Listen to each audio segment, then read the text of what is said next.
Nightmares of Caitlin Lockyer, Book 1 of the Nightmares Trilogy, by Demelza Carlton, narrated by Bilson. 1. They took her away from me. I mumbled a protest through the haze of pain and exhaustion that had turned me into little more than a zombie. I'll never be able to watch a zombie movie again without remembering this night, I thought. It's all right. We have to move her somewhere else to take care of her. She's hurt worse than you, I was told.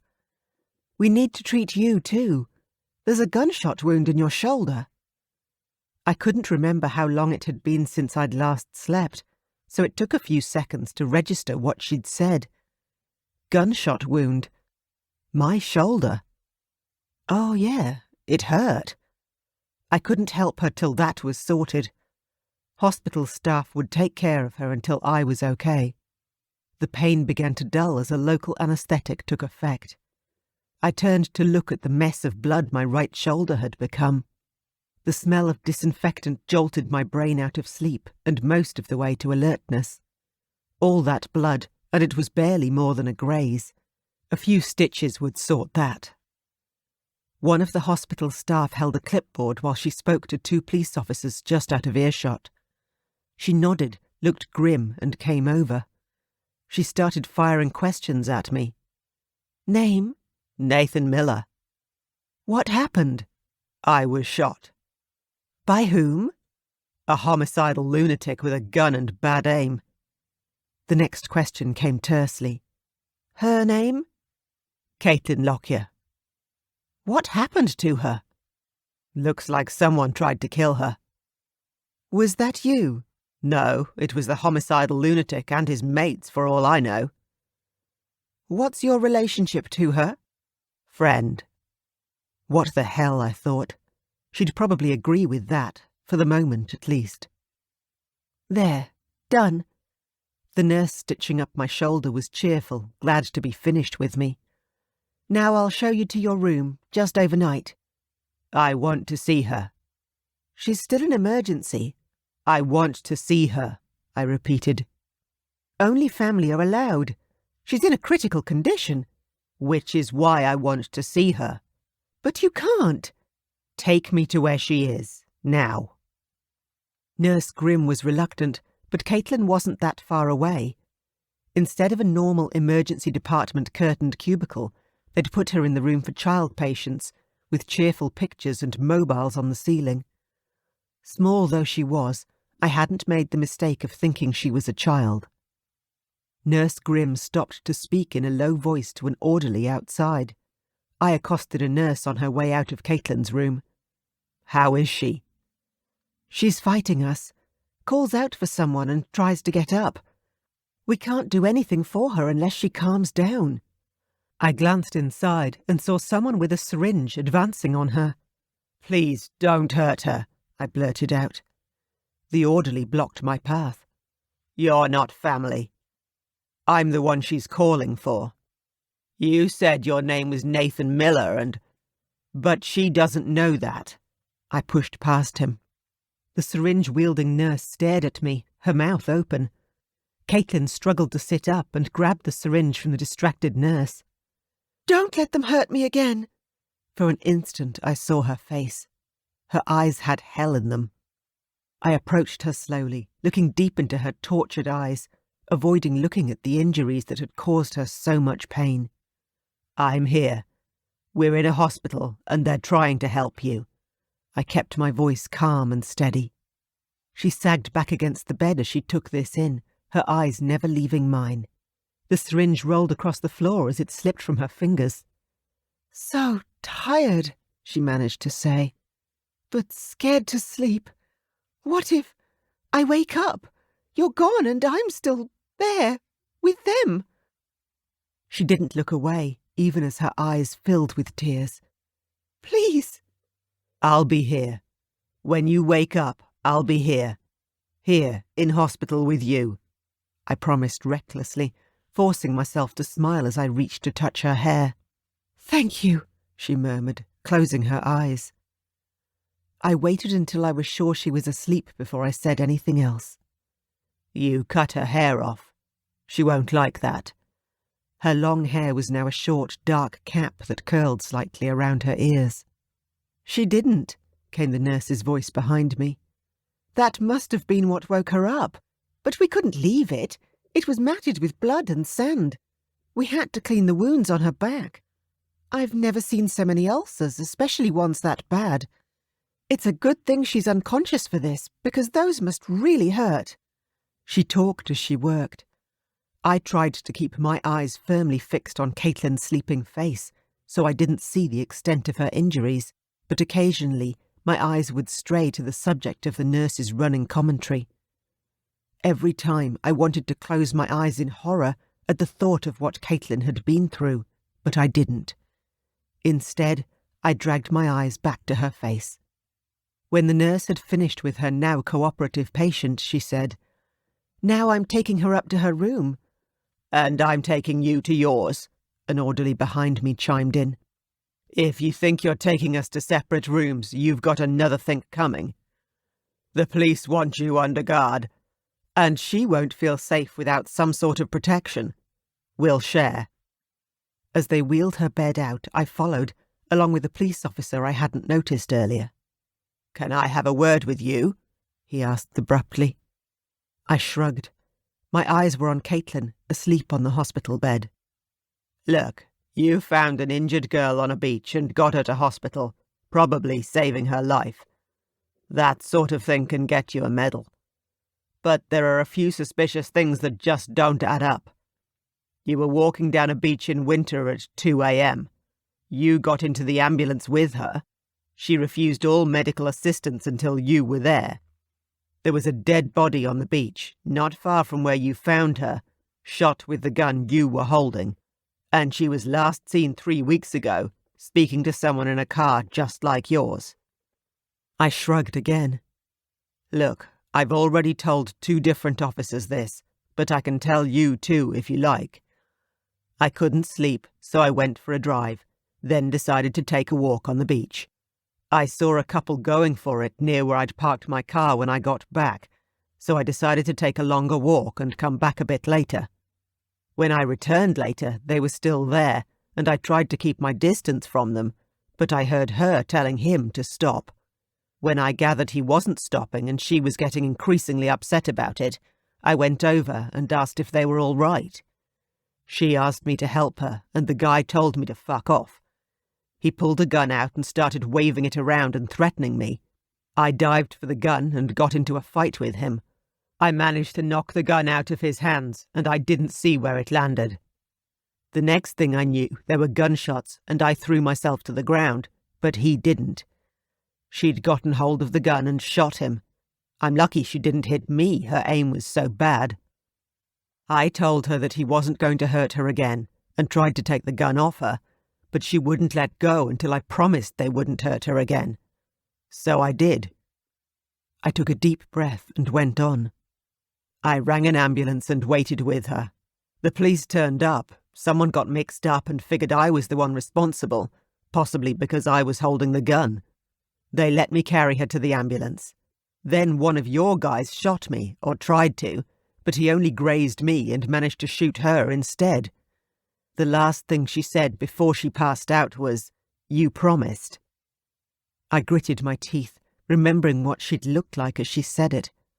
I got in the ambulance because I was carrying her. I stayed because I'd been shot, and I'd promised. She's been beaten and worse by the dead guy. Then when I tried to help her, we both got shot by the police who were supposedly trying to help her. About the only person who hasn't hurt her is me, so she doesn't trust anyone else. Damn it, your guys shot her. And yes, I'm staying. I found some random girl on a beach, fought off her attacker and helped to get her to hospital, while getting shot in the process, and winding up in hospital myself. So I'm sticking around, because I want to know she's okay. If you were in my place, I imagine you'd want to know whether you'd wasted your time too. I let out a breath I hadn't known I was holding. He looked unmoved. You have no witnesses to confirm your story before the police showed up. Anyone you told you were going for a walk. Anyone who saw you. I nodded toward Caitlin. She saw me. After thinking for a moment, I added, My doctor knows I have trouble sleeping. He gave me something called Demelza, but I only use it as a last resort.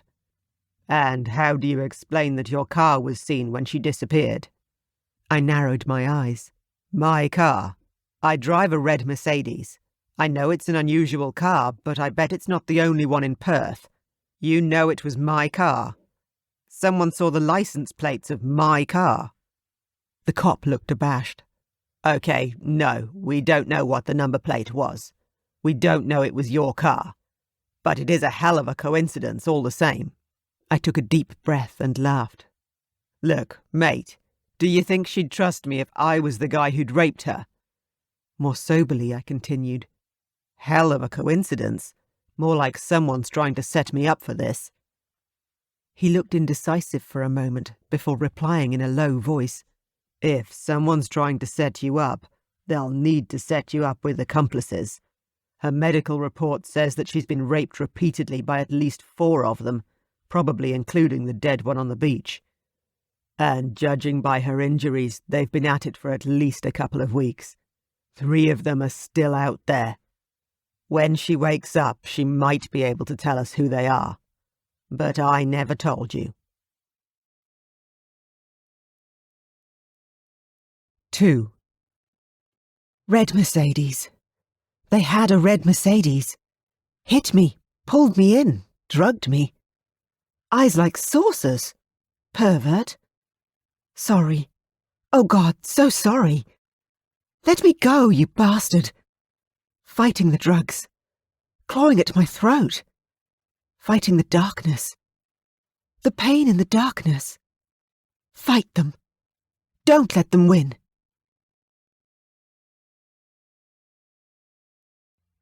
3. I woke in daylight and glanced at my watch. Early afternoon. My shoulder ached, and more besides. It must have been time for more pain medication. Please, please let there be more pain medication. A smiling woman set a tray of lunch on the table next to my bed. She returned to the trolley for Caitlin's lunch, which she placed hesitantly on the table beside her. One of the volunteers should be along shortly, with the book and magazine trolley. Your roommate's on the front cover of today's paper. You might want to keep a copy for her. I thanked the woman. When she wakes up, can you tell her I've given her today's and tomorrow's menu so she can pick what she wants? Yours is on the tray too. She lowered her voice. The ice cream is really good. I smiled and thanked her again as she left, my eyes straying to Caitlin. I slid out of bed and made my way over to her. She was tucked tightly in her bed, still asleep, her face and hair all that showed. She looked as if she hadn't moved since we were brought here early this morning. With the amount of sedative she'd been given last night, she wasn't going to be awake for lunch today, nor dinner. I figured her first hospital meal wouldn't be earlier than breakfast tomorrow. I had until then to work out what I wanted to say to her when she woke up. I headed past her to the bathroom we shared before I went back to sit on my bed to eat lunch for breakfast at lunchtime. I didn't taste any of it, from the first bite till I'd finished the ice cream. When did I last eat, I wondered, realizing that I couldn't remember. No wonder I'd been hungry. I'd last had a drink more than 12 hours ago, a sip on the beach, before I gave the rest of the can to Caitlin. Almost without thinking, I pushed myself off my bed and settled into the visitor's chair beside her so I could see her face. For the first time, I felt self-conscious that I was only wearing my shorts. They were the only item of clothing I had left. I'd handed the rest over to the police, her blood on everything else. I'd have to call my sister today and ask her to bring some fresh clothes before Caitlin woke up. I didn't want to frighten her any more than she had been already. You'd have to be the first pretty girl I'd rather woke up to me fully clothed than in just my underwear, I told her. I laughed quietly. Caitlin neither replied nor moved. She was so deeply asleep. I never wanted to see you hurt. I'm sorry I didn't help you sooner. I began hesitantly. No, that wasn't the first thing I wanted her to hear, reminding her of what had happened to her. I stared into space, my eyes focusing on her untouched meal tray. "Do you want your ice cream?" When she didn't respond, I helped myself to the little cardboard tub, lifting the lid with a slight sucking sound. The ice cream had already started to melt in the warm room. In between bites, I voiced the things I could say to her when she woke. "Hi, remember me? I was oblivious to you getting hurt, so you're in hospital now." No. Could I sound more callous if I tried? "I'm Nathan. I stole a shirt from a corpse and stuck it on you." Lovely. "I wish I'd never seen you, and then neither of us would be here. I wish none of this had ever happened." True, but still not something I should say to her. If I hadn't seen her, she might be dead now instead of in hospital. I scraped the bottom of the cardboard container for the last melted drops. "I'm sorry, I finished your ice cream. When you wake up, I'll owe you one." I stood up and took the empty container to my meal tray. All that I'd said should have been funny, given my dark humour, but I had no laughter left. I only felt empty. Not even my stolen ice cream could help to fill that void. What kind of person stole a sleeping girl's ice cream? I made it to our shared bathroom before I threw up. Her ice cream, mine, and probably most of the lunch I hadn't tasted. When I was done, I rinsed my mouth and left the bathroom, closing the door hard behind me. I returned to my own bed and stretched out on top of the covers. I folded my arms behind my head and stared at the ceiling for a moment before I spoke again. "I'm sorry, Caitlin. I'm so sorry." My eyes started to water, probably from staring at the room light, so I closed them. 4. Dark. Pain. Cold. Tears. Screaming for them to let me go, until my throat hurt and my voice was almost gone. No one. No reply. No light. More pain. Bitter tears. Alone in the dark when I needed help. I remember lying down, sobbing. Cold, rough, hard concrete. Dusty. Made me cough, but no one heard. Cold and alone and hurting in the dark. Pain. Relief that no one had heard me, that there was no reply.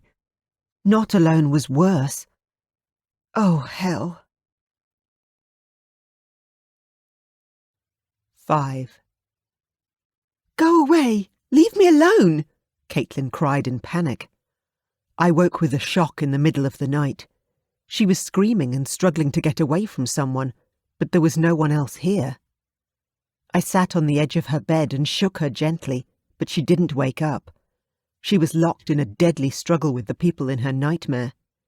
She screamed abuse at me as I panicked and let go of her. There was nothing I could do.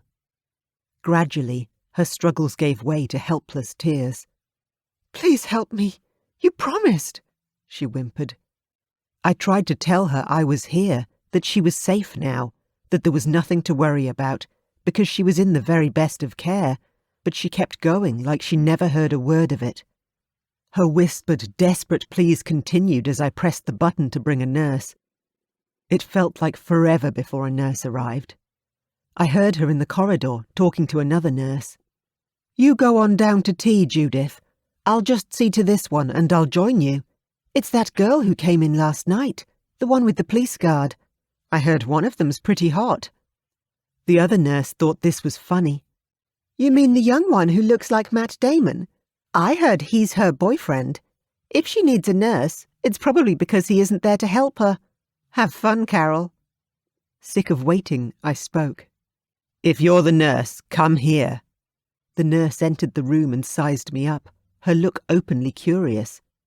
At another time, I might have found her obvious approval gratifying. I know I would have liked what I saw. I would have responded by verbalizing the invitation in her eyes. Maybe I should have. I know I wanted to. Later. All those fleeting thoughts dissolved in my irritation that her attention was on me instead of Caitlin, whose sobs made my chest ache in sympathy. She's having nightmares and she won't wake up. Is there anything you can give her to help her? I can't, she told me flatly. What she's on, and the condition she's in, hell, she's so sedated she shouldn't be able to have nightmares. She won't be waking up for a while. I see. I kept my voice equally flat. Please, you promised, Caitlin sobbed. No, don't let them. Who's she talking to? The nurse asked. Me. She wants me to help her. It came out bitter, because I couldn't stop her nightmares. The nurse looked like she wanted to ask something else, but I didn't want to explore this any further. I let my eyes wander over her body. When I lifted my eyes to her face, I gave her a look that plainly said, "Damn, not bad." I hated myself for raising her expectations, knowing I was only going to dash them again in moments. She looked flustered, and I took the opportunity to get rid of her. If there's nothing you can do for her, then I guess you're better off going back to the nurse's station, or wherever else you're needed. I flashed her my most charming smile, feeling cheap for not following it up with anything else. Go to tea, Carol. Which Carol did, without hesitation. I stayed by Caitlin, where I'd promised I'd be, Nurse Carol's words running through my head. She won't be waking up for a while. Caitlin wouldn't miss me if I went downstairs for a few minutes, not if she wasn't waking up for a while. I'd be back before she woke up. Perhaps I could make up for my curt dismissal of Nurse Carol and offer to pay for her tea. Caitlin was weeping quietly now, oblivious to me. I stood up and moved away from her toward the door, thinking of joining Nurse Carol for tea, coffee, or anything else she cared to name. Maybe getting to know the shapely Singaporean girl better. No, please, don't leave me! Caitlin's voice grew louder and more panicked with each word. You promised! Swearing softly, I sat down beside her again, and she was silent. Swearing a bit more, I realized there was only one way I was going to get any more sleep tonight. I grabbed a sheet and pillow from my bed and carefully cocooned her body in her own sheet. I squeezed in behind her, so I was half under her pillow and up against the headboard. If she hadn't been so small, I wouldn't have fitted. So, I didn't get to have a drink with Nurse Carol, but I got the consolation of sleeping with Caitlin. I stuck my pillow behind me to cushion my head from the cold, laminated surface of the headboard and spread my sheet over myself as best I could. My last thought before I fell asleep was that, under better circumstances, with a bigger bed and less clothes, I'd be happy to climb into bed with Caitlin, so maybe this wasn't so bad after all. Ah, who was I kidding? It was a bloody nightmare. 6. Hold her for me. No.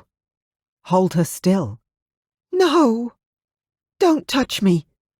Hold her down, I said. Touch me and I'll kick your face in.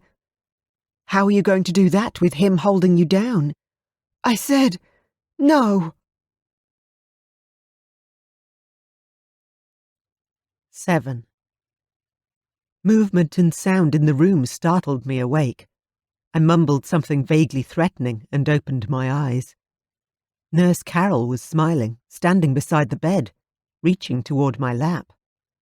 Wow, the hot nurse was back. Yes, please. But of course, she wasn't here for me.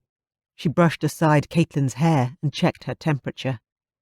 When she was done, she smoothed Caitlin's hair back down over her ear, just as it was before. Her fingers rested on the pillow beside Caitlin's head for a moment before she pulled them away. Caitlin's pillow lay across my lap, hiding my eagerness. Thank God. Nurse Carol walked away from me to pick up the clipboard that held Caitlin's medical chart. She started flipping through it, carefully writing down her observations, her lips moving soundlessly. More than disappointed, I opened my mouth to say something to draw the nurse's attention to me. I closed my mouth quickly when Carol's eyes shifted from the medical chart in her hands to my face. "It's good that you care about her so much. She'll need all your help and support when she wakes up." What the hell could I say to that? I'd be a callous, lying scumbag if I said I didn't care whether Caitlin recovered or not, but she made me sound like the girl's boyfriend if I didn't say it. So I said nothing. She tucked Caitlin's chart back into its pocket at the end of the bed. "You shouldn't be in her bed with her, though. One of the other nurses will kick you out if I don't." Hey, if she had a better offer for me, I'd be there. I looked up at her and thought about saying it, but decided I couldn't. Not yet. I cleared my throat. "She sleeps better when I'm here." I smiled ruefully. "So do I, because she's quieter too." Carol smiled at me. "Well, you can't say I didn't warn you. I hope you get some sleep for the rest of the night." She took a deep breath. "Take good care of her. We all want to see her make a full recovery." "So do I," I admitted, wanting to say more. While I was working out how to ask her out for later, she left. My chances with Nurse Carol crashed and burned, all because I got into bed with Caitlin. I shrugged and settled back to sleep, Caitlin's head still pillowed in my lap. Maybe later, when this job was over, I'd ask Nurse Carol to come join me for a drink. Maybe if I asked nicely, she'd even wear a nurse's uniform, one heaps sexier than the one she wore to work. Hell yeah. Sweet dreams, here I come. 8. Breathing in the dark. Not just mine. Help me. Get me out of here. Holding my breath. Breathe in, breathe out. Approaching, closer. Too dark to see. Breathing faster. Are you going to hurt me? Sharp intake of breath. Are you going to hurt me? Almost panting. Too close. No.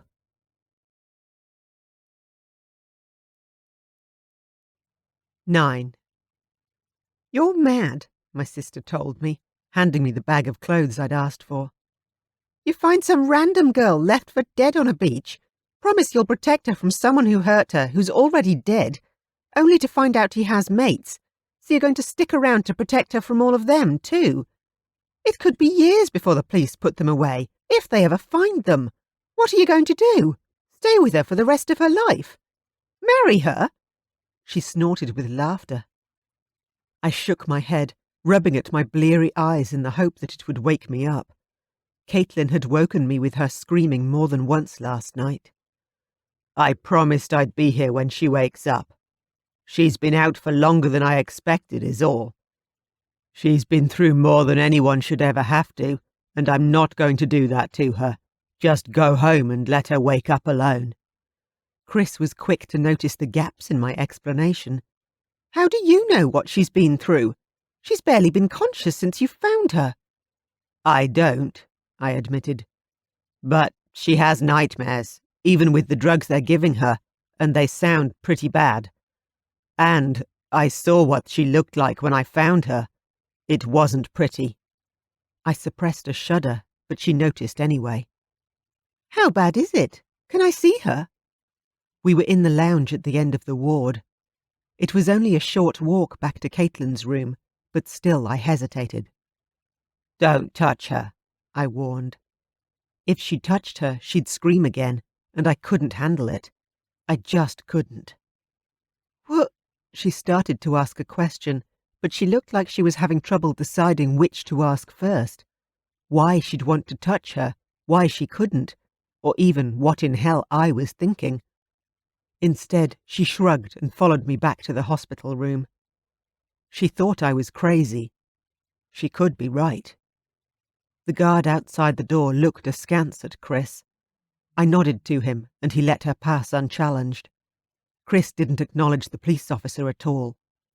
She stopped just inside the door and stared, looking puzzled. I looked closely at Caitlin, trying to work out precisely what Chris was staring at. It couldn't be the bruises on Caitlin's pale face. They'd faded to faint shadows now. She looked as beautiful as the first day I'd seen her. Caitlin's hands rested by her face on the pillow, each finger individually bandaged and splintered, an IV line slipped between the gauze. The bandages extended down her wrists like long white gloves. She wore a hospital-issue nightgown, and she'd managed to kick the bedclothes off in her struggle against her nightmares, so everything the scanty nightgown didn't cover was on show. White dressings were stuck to her back, with more on her legs, particularly her ankles and her thighs. Bruises covered her exposed skin in a disturbing rainbow of dark colours. Before I could stop her, Chris crossed the room and grabbed Caitlin's sheet. She yanked it up to Caitlin's chin, covering her up almost completely. Her eyes turned to me. "You need to take your own advice." I was annoyed at my sister. "It's not like that. Have you ever known me to take advantage of a girl without her permission?" Chris frowned deeply, her eyebrows almost meeting. "She's not like any of the girls you usually bring home. She's younger, more fragile." She stopped, looking lost for words, before her tone changed abruptly. "How in hell did this little girl survive all that?" She waved a hand over Caitlin's body, encompassing everything now covered by the sheet. "No one knows," I told her shortly, sitting heavily on the visitor's chair by Caitlin's bed. "But when she wakes up, it's one of the first things I'll ask her." "Yeah, well, I hope that's soon." She paused and looked at Caitlin again. "Or you'll have to adopt her." 10. Kissed me. 2 of them. Pinned me, forced me, kissed me. Why? Because I can. Nothing you can do to stop me. First one smelled and tasted bad. Rough. Hurt me. Told me what they'd do later. Fear. Cold. Wanting to cry. Won't show weakness. Stuff you.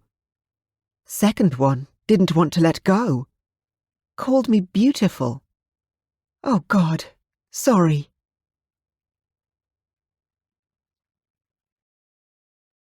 "11. A week without sleep, and I was having trouble focusing. I couldn't sleep in Caitlin's bed with her. She'd scream the place down if I slept in my bed or anywhere else, and I couldn't wake her up. I swear I was so exhausted my eyes kept closing of their own accord, but it was only a matter of time before she had another nightmare and woke me. "Help me! Get me out of here!" Caitlin screamed. I tried calling and then shouting her name, begging her to wake up. "You promised!" Caitlin sobbed. I tried talking over her, saying whatever came into my head. I may as well have talked to myself. She was oblivious to whatever I said. "Let me go, you bastard!" Caitlin's hoarse voice hissed as I crossed the room to the bathroom. I saturated a face washer with cold water from the bathroom basin and squeezed it out so that it dripped onto her face and neck. She started to cry. Her voice was a raw whimper. "Please, so cold. Give me my clothes back, or a blanket. Get me out of here." I picked up her medical charts, trying to decipher her doctor's scribbled terminology in the hope that it would put me to sleep. The word hypothermia caught my eye on the first page, and I looked more closely at the hieroglyphics surrounding it. I remembered how cold she'd been on the beach, too cold to shiver in air that was close to freezing. Oh, shit.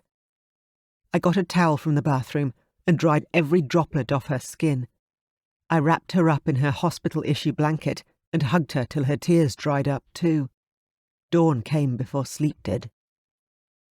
I called my sister and asked her to get me some earplugs. I tried them the very next night. I got to sleep fine, but Caitlin's nightmares just got worse until she was screaming so loud the earplugs were useless. It took forever to calm her down. "Please don't let them," Caitlin begged over and over. Her words echoed in my head even after she lost her voice. The earplugs were in the bin before the sun rose. I prayed to any deity who'd listen that Caitlin would wake up and the nightmares would stop. "Oh God, please stop," Caitlin sobbed. Yes, please, stop. No deity heard me. Her cries for help were more heartfelt, more urgent, and delivered in a far more desperate voice than mine. Even I listened, and I couldn't do a damn thing for her. I don't deny I was desperate to leave. But the more I heard of her nightmares, the more I realised the horror of what she'd been through. I wasn't cruel enough to leave her here alone when I'd promised her I'd stay till she woke up. "Please, you promised." Caitlin's voice was a pitiful moan. I wanted to tell her how sorry I was for not helping her sooner. I turned the TV on to find it was Disney time. Close to the end of it, I guessed, because Prince Charming was about to kiss some girl in a long, impractical dress and make the whole world perfect again. She woke up and was so pleased to see this perfect stranger in her bedroom that she fell for him instead of calling the police. Wouldn't it be nice if the world worked on Disney principles? I couldn't begrudge Caitlin one kiss, in the faintest hope it would help. Hell, it couldn't hurt, could it? I shook my head and laughed at my own misguided idea. Sleep deprivation makes you think of stupid things. I dozed fitfully until the sun went down and woke to screaming. Some hours later, in desperation, darkness and insanity, I kissed her.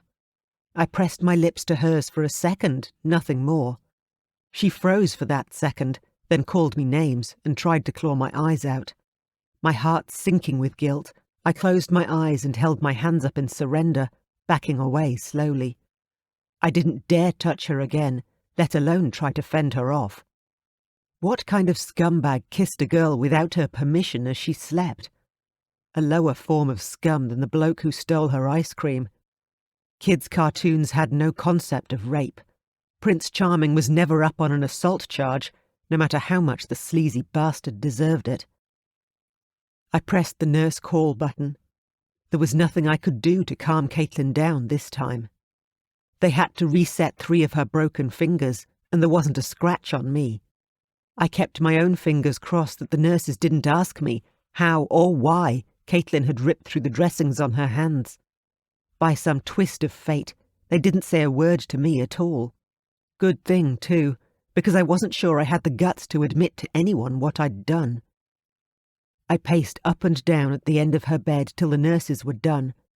When Caitlin's fingers were firmly wrapped once more, the nurses left. Caitlin was quiet for a few moments, and I lay down on my own bed to try and get some sleep. "Let me go, you bastard!" she hissed through gritted teeth, but with considerable venom. "You keep fighting them, even in your dreams," I mumbled in her direction, closing my eyes. "Whatever you do, Angel, don't you let them win, no matter what." "Keep fighting. Don't let them win," she murmured softly. I sat up in surprise, looking at her, but her eyes were still closed. "Come on, Caitlin. Wake up. It's my turn to sleep." But still she slept. 12. Waking up in the dark. Drugged blur. Couldn't see. Head hurt. Tied up. Cut myself free. Dizzy when I stood up. Angry voices in the dark. Open door and light. Running, pushing past him in the doorway. Too dizzy. Dark again, falling. His hands on me. "I'll bite." He laughed. "They're going to hurt me." 13. "I have a few more questions." The police officer who came into Caitlin's room was familiar. Was he the one who'd started interrogating me the night we arrived in hospital, before giving me information? Or was he a hallucination, the unwanted child of sleep deprivation? Caitlin hadn't slept well last night either. Caitlin never slept well any night. She slept and screamed, but didn't wake up.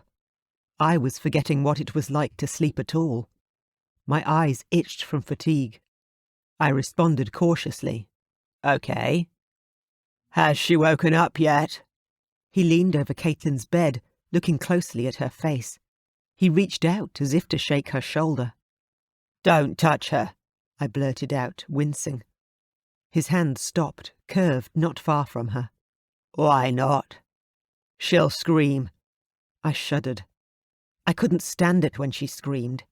I clenched my hands into fists so he wouldn't see them shaking. He looked at me for a moment, taking in my fists and the look on my face. He shrugged and seated himself in the visitor's chair by Caitlin's bed, angling his head toward me. "What do you know about the dead man you left on the beach?" His eyes were on me, his expression expectant. My brain felt slow and tired. "He was hurting her. He was a big bastard with a gun. He and I got into a fight." "No," he interrupted. "You told me this already. What do you know about him, except for the few minutes before he died?" I thought for a moment. "When I checked to see if he was dead, I took his shirt and put it on her. I figured she needed it more than he did, and he owed her that much. That was after he died."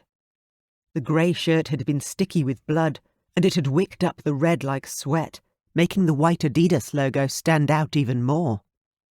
There'd been half-healed welts on the man's back and chest that I'd wondered about, but the police officer probably knew more about them than I did. I only know what I saw. When I'd pulled the dead man's shirt over her head, it had left pink streaks on her face, where his blood mingled with her tears. I remember feeling satisfied that I'd forced the lifeless bastard to help her when he was too dead to do anything about it, after all the pain he'd caused her. "But did you know anything about him before that night?" the officer pressed. "No, I didn't know him." I paused, irritated. "I'm not sure I would have wanted to, either." He stretched his legs out in front of him, his arms above and behind his head. He looked at the ceiling, sounding thoughtful.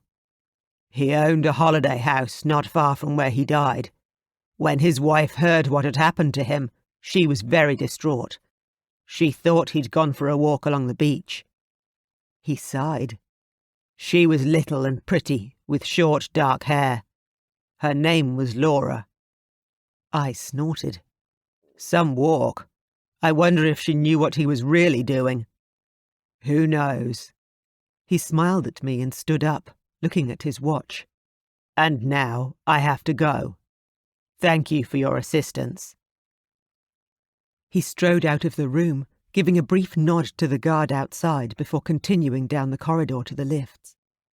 I shook my head. The dead bastard had a wife, and her name was Laura. Who would have thought?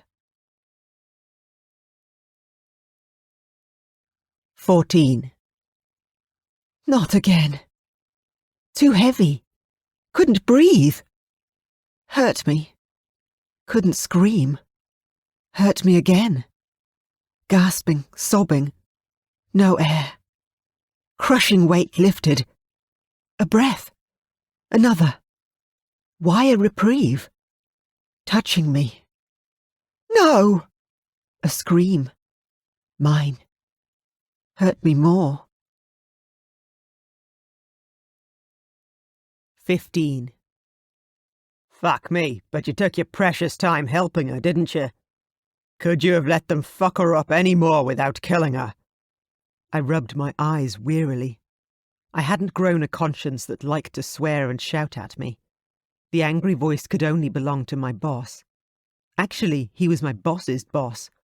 I'd only met him once before, and I couldn't remember his name, but I did remember that arguing with him was a bad idea. If I didn't answer, he'd get to the point eventually. "The boys in Canberra are breathing down our necks on this one because of the high media profile. We've organised round-the-clock guards for her, and no one even gets her room number unless they have ID, and they're on a list of friends and family.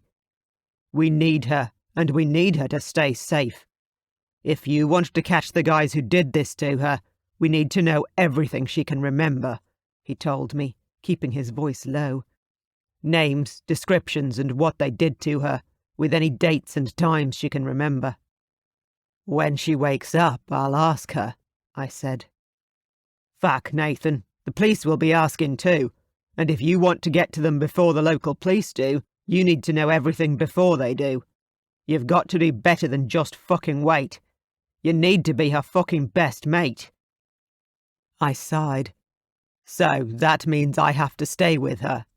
The hospital's going to discharge me today. How do you expect me to convince her she needs some random stranger around all the time, without her suspecting, when she wakes up? He smiled. I'll take care of the hospital and arrange to have you stay for as long as necessary. The local police are already cooperating with you, right?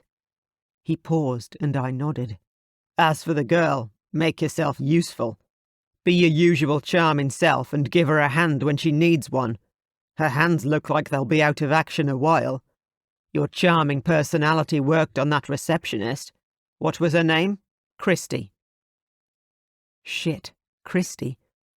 Christy the receptionist had turned out to be religious, waiting for marriage and her true love before she'd let anyone in her pants. Even down on her knees she'd been a disappointment. After she'd spilled all she knew and everything she wouldn't swallow, I hadn't seen her again. I'd been glad to give her up. I cleared my throat. Christy the receptionist was nowhere near as traumatized as Caitlin. That's not a fair comparison. Oh hell, I thought. I almost called Caitlin damaged. And she was, covered in blood and bruises and beaten and broken and... This one's not going to be won over by a bit of charm and a smile. This one's a shitload better looking than that receptionist, or so I've heard.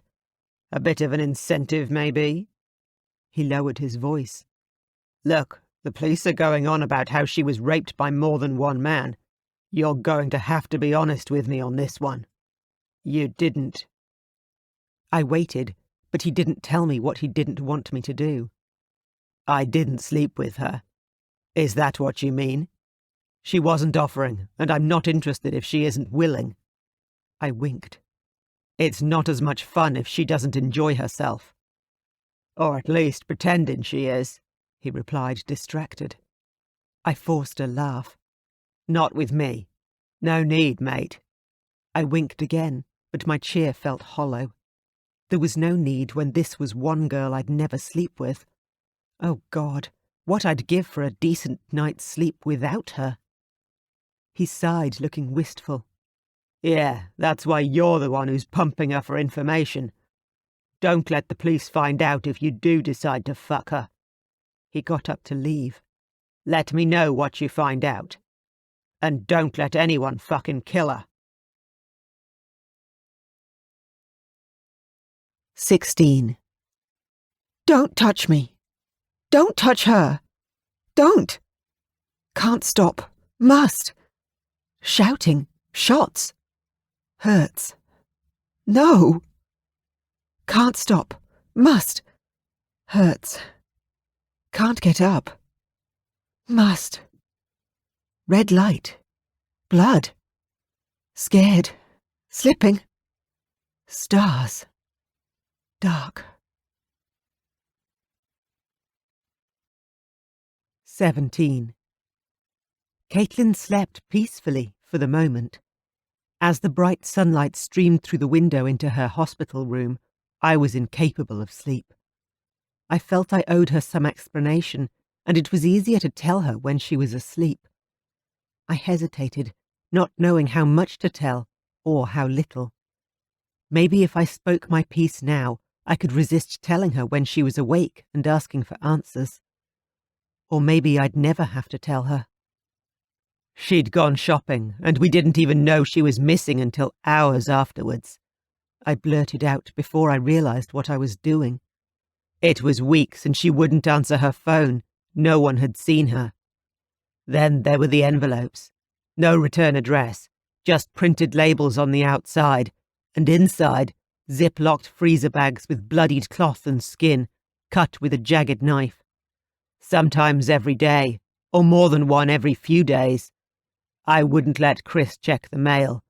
I put a lock on the letterbox so she couldn't. My voice died as I remembered again what I could never forget. It must have been over a month before her body turned up, dumped at the base of some sand dunes, near where you were. I swallowed convulsively, but continued. For more than a month, they'd just hurt her, until they killed her. A memory I didn't want. One that plagued my dreams. I looked at Caitlin, wondering who her envelopes had been sent to. Nothing had been found at her house, and she still lived at home with her father. Had they even sent them? Or were the cuts on her body something someone did just for the hell of it? I tried not to think about it. My thoughts went back to Alana, as they always did. I sat in the chair next to her bed, my closed eyes seeing only pictures of the past. Alana was my sister, my twin, but we were so different. She was always so cheerful, so determined to succeed and make a difference. She'd help someone when no one else would bother. The next thing you know, everyone would be helping her. She stopped to help a woman push her broken-down car off a busy road outside uni once. The two of them could barely budge it, then a council truck pulled over, and the whole road crew helped her get the car onto the curb. I was stuck on the other side of the road in 6 lanes of traffic, so I saw the whole thing. I wouldn't have believed it if it was anyone else. But Alana, it's just who she was. We were at a party once, and everyone was drinking. A normal uni party after the end of exams. A girl she didn't know was so drunk she passed out and hit her head as she fell. A room full of drunken med students, and no one seemed to know what to do. Alana just stepped in and took charge. She knelt on the floor next to the girl. She sent one person for ice, another to call an ambulance, someone else to find the friend the girl had arrived with. By the time the ambulance arrived, she had the girl's name, contact details of her next of kin, and everything. There was nothing for the ambulance officers to do but get the girl to hospital. Alana was such a fighter. She would never have given in to them. Never stopped fighting. Never let them win. So they broke her and they killed her. How could anyone do that to her? I wanted to hunt them down and hurt them for what they did to her. But the police didn't arrest anyone, and they could still do it again, to someone else. They'd do it to Chris next. My parents would never give in. I gritted my teeth, trying to force the thought out of my brain. Please wake up. I need to know how to find them before they can get to Chris. She's the same age as you, and I can't let it happen again. Not after.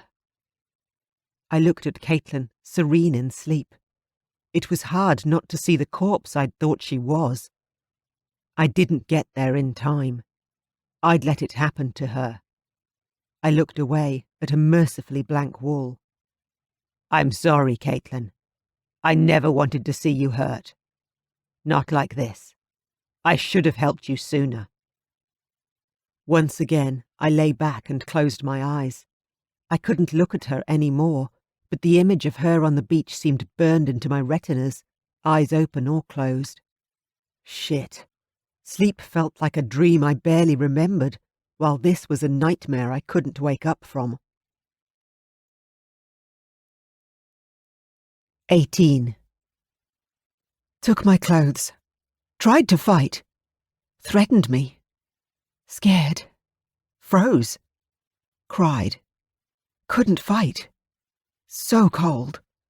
Shivering and cold in the dark. 2 of them. One laughing, one clinical. Wanted someone to help, rescue me. Superman? No one else. Only me. Tears. Cold. 19. I paid little attention to the nurse in the room until she started to pull the curtains closed around Caitlin's bed, blocking my view of both of them. No, I said suddenly, hoisting myself off my bed and pushing the curtains open again. The nurse glared at me, anonymous to me now that her name badge was obscured by the curtain she held clenched in her hand. I'm changing her dressings. Even if she has to share a room with you, she's entitled to some privacy. She yanked the curtain shut again, and I heard the rustle of latex and cardboard as she pulled out a pair of gloves. Caitlin did her first practical placement for medical school in this ward, and we all know her. She won't want some sleazy bastard staring at her as she sleeps." Her voice was low, but loud enough for me to hear it. I stepped into the area by Caitlin's bed, inside the curtains. "You know the last thing she said, before she passed out in the emergency department. She reminded me that I'd promised not to let anyone hurt her again." I stared back at the nurse. "Until she wakes up and tells me otherwise, I'm just keeping my promise. I'm not letting her out of my sight while you're here." She raised her eyebrows and let out a snort of breath, but she didn't say another word to me. Pointedly ignoring me, the nurse snapped on her gloves and started opening the first of the large stack of dressing packs on Caitlin's bedside table. The first dressing she pulled off Caitlin's wrist revealed an open, ulcerated wound that looked painful. That's where they tied her up. There was rope gouging into her skin, caked with her blood. The nurse swabbed it with disinfectant. For a moment the raw wound was hidden again as the disinfectant fumes stung my eyes and they started to water. Caitlin tossed restlessly as soon as the nurse's hands touched her, mumbling something I couldn't hear. My eyes still burning, I had to move to her bedside to discern the words. "Please, you promised," she whimpered. At that, I dropped into the chair by her bed. I couldn't remember the last time I was this close to tears, primary school perhaps. The disinfectant fumes didn't help. I tried to speak, but no sound came out. I cleared my throat and tried again. "It's okay, Caitlin. You've been hurt." My voice shook, but I made myself continue. "We're trying to help you get better." The nurse snorted again, louder this time. "You're in hospital as a patient now, and all of us on the clinical team here are doing our best to help you get better. Your roommate is sleazy, and if I were you, I'd wake up fast so you can ask for a room transfer." I'd like you to wake up too, I thought, but didn't say. I tried to focus on the nurse's hands, not the wounds she was treating. No matter what the nurse thought, I didn't want to stare at Caitlin's bare skin as she slept. Conscious and consenting was one thing, but she was neither, and she wouldn't be until she recovered, if ever. It took a real fucked-up bloke to look at her in her current state and feel anything but pity, sympathy, and the fist-clenching desire to cause some righteous pain, which I couldn't do a fucking thing about until she woke up and told me how to find them. The grumpy nurse gently rolled Caitlin on her side so she could reach some of the dressings on her back. The first one she pulled off revealed more nasty-looking ulcers and a patch of scraped skin. She reached for the eye-watering disinfectant wipes again as I winced and wanted to look away. I wished that Caitlin was wearing more than her hospital-issue nightdress. Normally, that meant she'd be showing a whole lot of skin, but there were so many dressings on her that she seemed swathed in white, like a badly beaten angel. She may as well have been an angel fallen to earth, she had so little with her. The police had taken all her clothes, so the hospital gown was all she had. I felt guilty for wearing the clean t-shirt my sister had brought. It seemed an eternity before the nurse was finished, but I didn't take my eyes away from her until she left, without saying another word. Released from my vigil, I squeezed my eyes shut. My head in my hands, I tried to knead the livid images out of my forehead with my fingers. Under every dressing on Caitlin's body were wounds that screamed of repeated abuse, over and over again during the weeks they had her. Not for the first time, I wondered how anyone could force themselves to look at that every day, job notwithstanding. I didn't know how I could stand to watch a nurse bear her every cut, bruise and break again tomorrow, or force myself to sit through this every day until she woke up. How did she manage to survive, driving herself to keep going, as those sick bastards inflicted countless wounds on her body and mind, time and time again? Fuck. I didn't know. Wake up, Caitlin, so you can tell me the answers. Fucked if I knew. 20. The door was open. Someone calling me a little bitch. Attacked him. Hit me. Hit the floor. Blood, pain. Pushing me down, on top of me. Bound my hands. Broke my fingers. Screaming. Pain. Couldn't see for tears. He had a knife. Cut my clothes off. Tried to kick him. Couldn't see. Too dark. He caught my legs. Pushed them down, apart. Unzipped.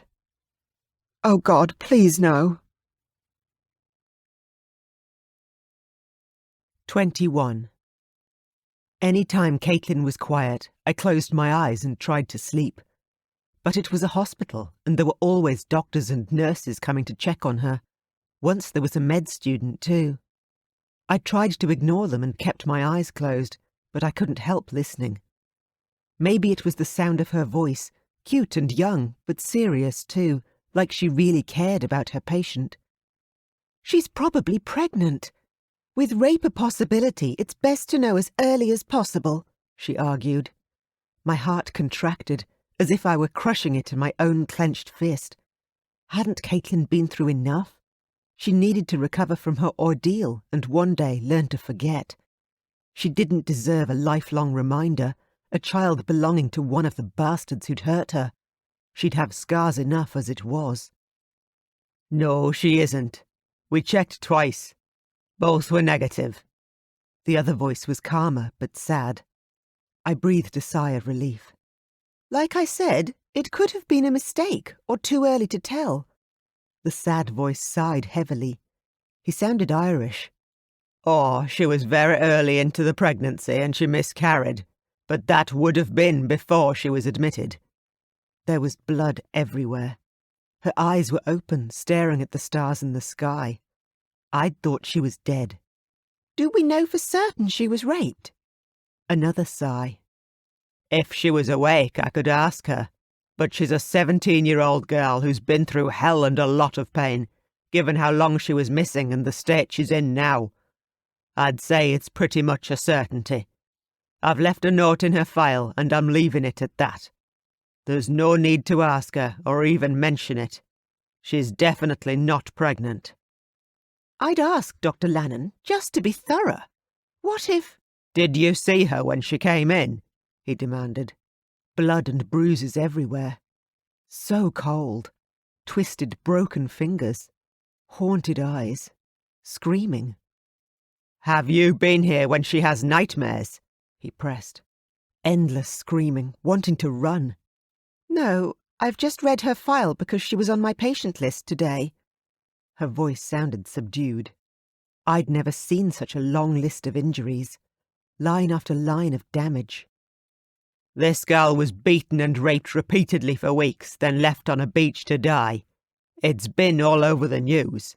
Would you want to be the one to remind her and make her relive all the gory details? No, but I didn't have any choice. I had to ask her. I needed to know. A pregnant pause. A quiet. No, Dr. Lannon. Besides, she'll tell us everything we need to know when she wakes up. She's a med student, said Dr. Lannon with satisfaction. Even the fucking doctor knew more about her than I did. Do you know her? The doctor laughed. She stole my parking spot on her first day at prac here. A sharp intake of breath. What did you do? I parked somewhere else and told her what happens when you steal a doctor's parking space. Dr. Lannon sounded amused. What? He took a deep breath, no longer laughing. A midwife I met when I was an intern told me I'd be at that doctor's beck and call, running paperwork to the airport with medical evac patients and the like. He paused and sighed. But that was a country hospital a long time ago. Here, she'd probably just get me coffee. Caitlin's medical chart clacked as it was dropped into the slot at the end of her bed. Did she buy you a coffee? Dr. Lannon laughed again. No, my wife would kill me if I let strange girls buy me coffee. Which country hospital were you an intern at, Dr. Lannon? Footsteps leaving. Albany Regional. I heard the voices fade away down the corridor. I'd feel more comfortable if you called me Aidan. I still look around for my father whenever someone says Dr. Lannon, though it's been me for 6 years now. I drifted into sleep, trying to shut out the images of what Caitlin had looked like when I found her. Instead, they blended into a nightmare that I couldn't run from. When Caitlin's scream woke me, it was almost a relief. Angel, it's all right. I'm here. Wake up, Angel. It's over, I said, as I settled into the chair by her bed, hoping her nightmares would keep me awake for a while. 22. Cold and alone. Sand. Couldn't feel anything anymore. Stab of pain. One of them hurting me. Too much pain. Too weak to fight anymore. Saw a gun. Time to end it. Gunshots. Screaming. No. Won't let them hurt me again. Promise? Angel. It's all right. I'm here. Wake up, Angel. It's over. 23. Hello? Caitlin tried to sit up, struggling against the sheets that tucked her tightly in the bed. She looked around, bewildered, stretching her hands out as if reaching for something. Where are you? Relief flooded through me. Finally.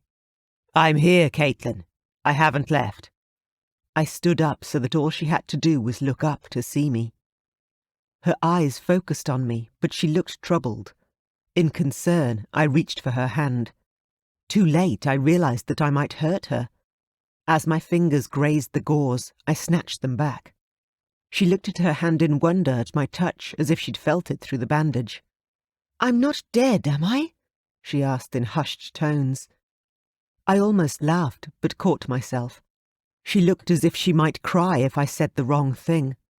You're doped up to the eyeballs and wrapped up like a mummy, but you're alive. Very much alive, and in hospital, where you should be. What happened? She quavered. I was at a loss for where to begin. I didn't know how to describe what she'd been through. Just thinking about it was enough to give me nightmares. You were hurt. She started to shake her head, then grimaced as this caused her pain. No, I know that. There was lots of yellow with cartoon animals on the ceiling, but now I'm here and Winnie the Pooh is gone. She glared suspiciously at the ceiling. If I were Winnie the Pooh, I'd be hiring a bodyguard, I thought, hiding my smile. She looked as if she was ready to put him on a hit list. Her eyes fixed on me again, her voice firmer and more urgent. What happened? This time I didn't hesitate. You fought the nurses. You were so scared. I think they gave you something to make you sleep. You've been asleep for a while. She swallowed as if remembering was an effort. I called for you. You weren't there. They said that you were being treated somewhere else. I wanted to get up to find you, but they wouldn't let me. I mustn't have tried hard enough. Horrified at the memory, I cut her off. You did too much as it was. If you'd done any more, we might have lost you. You came so close, Caitlin. Hell, I was scared. She looked shocked. Embarrassed at having said it, I looked out the window, anywhere but at her. Careful. I had a job to do here, and couldn't afford to make any mistakes. I waited for her to say something, but she was strangely silent. Caitlin? I asked, worried, looking back at her. Oh, fuck. Work could wait. She was far more important than any job. Seeing the tears cascading down her face, and how hopeless she was at hiding them, I burst out, Don't cry, Angel. It's over. That did it. She clung to me, sobbing, and I just held her, letting her cry herself out.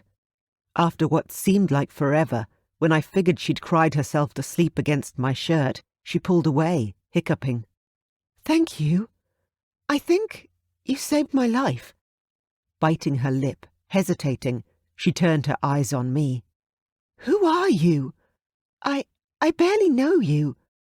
She looked as if she might start crying again, her tears held back only by a force of will. I'd seen enough of her tears to last me into my next lifetime, or maybe just an eternity in hell after the end of this one. I answered immediately, all of my prepared beginnings forgotten. My name is Nathan Miller. I found you lying on the beach. I just brought you into the hospital. At this, she looked at her hands, bandaged up to her wrists, the IV drip taped to her already swollen right hand. Nathan Miller, she murmured quietly, before taking a deep breath and closing her eyes. Nathan, she breathed, her eyes still closed, as if my name were a new wine she were tasting, focusing on the feel of the word on her tongue. I found myself holding my breath, unsure of what to say to this girl, a near stranger. A hysterical thought occurred to me. If there were a wine with my name on it, what sort would it be?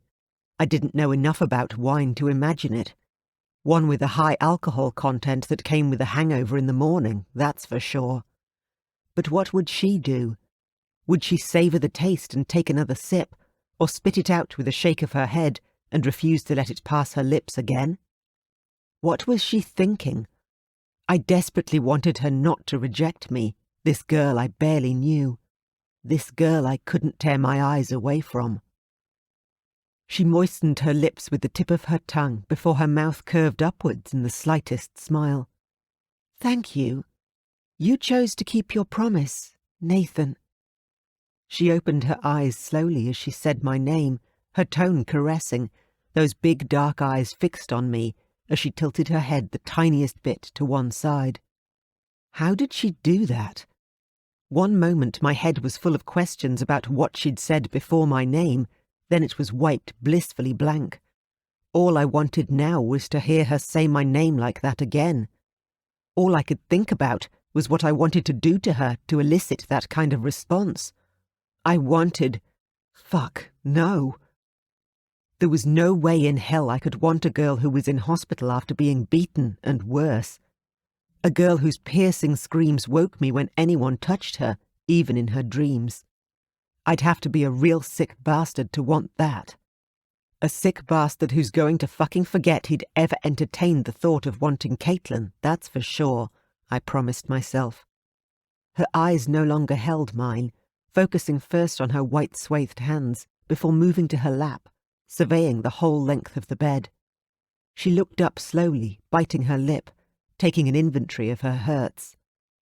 Knowing that her injuries were far worse than just those covered by the white bandages I could see, I swallowed and tried to speak. Better late than never. I'm so sorry, Caitlin. If anything I did hurt you, I'm sorry. Now she looked puzzled. You didn't? You were shot?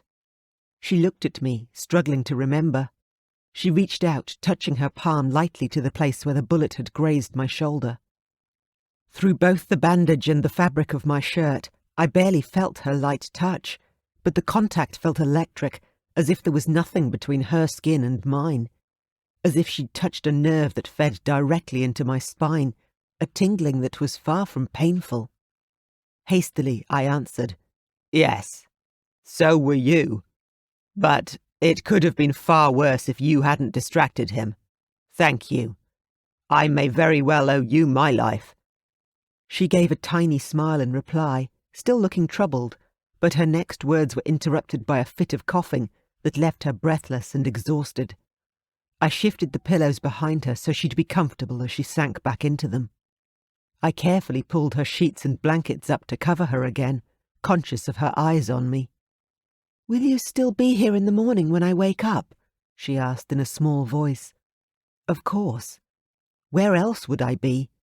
I'll lose my job if I'm not, I thought, but didn't say. Would you like me to be? I asked instead. She nodded hesitantly, her eyes fearful. Then I'll be here, I said with a smile. Thank you, she responded softly, closing her eyes. Nathan, she murmured a few seconds later, almost as an afterthought, as she drifted into sleep once more. I stood and moved to my own bed, intent on going back to sleep too. Brilliant.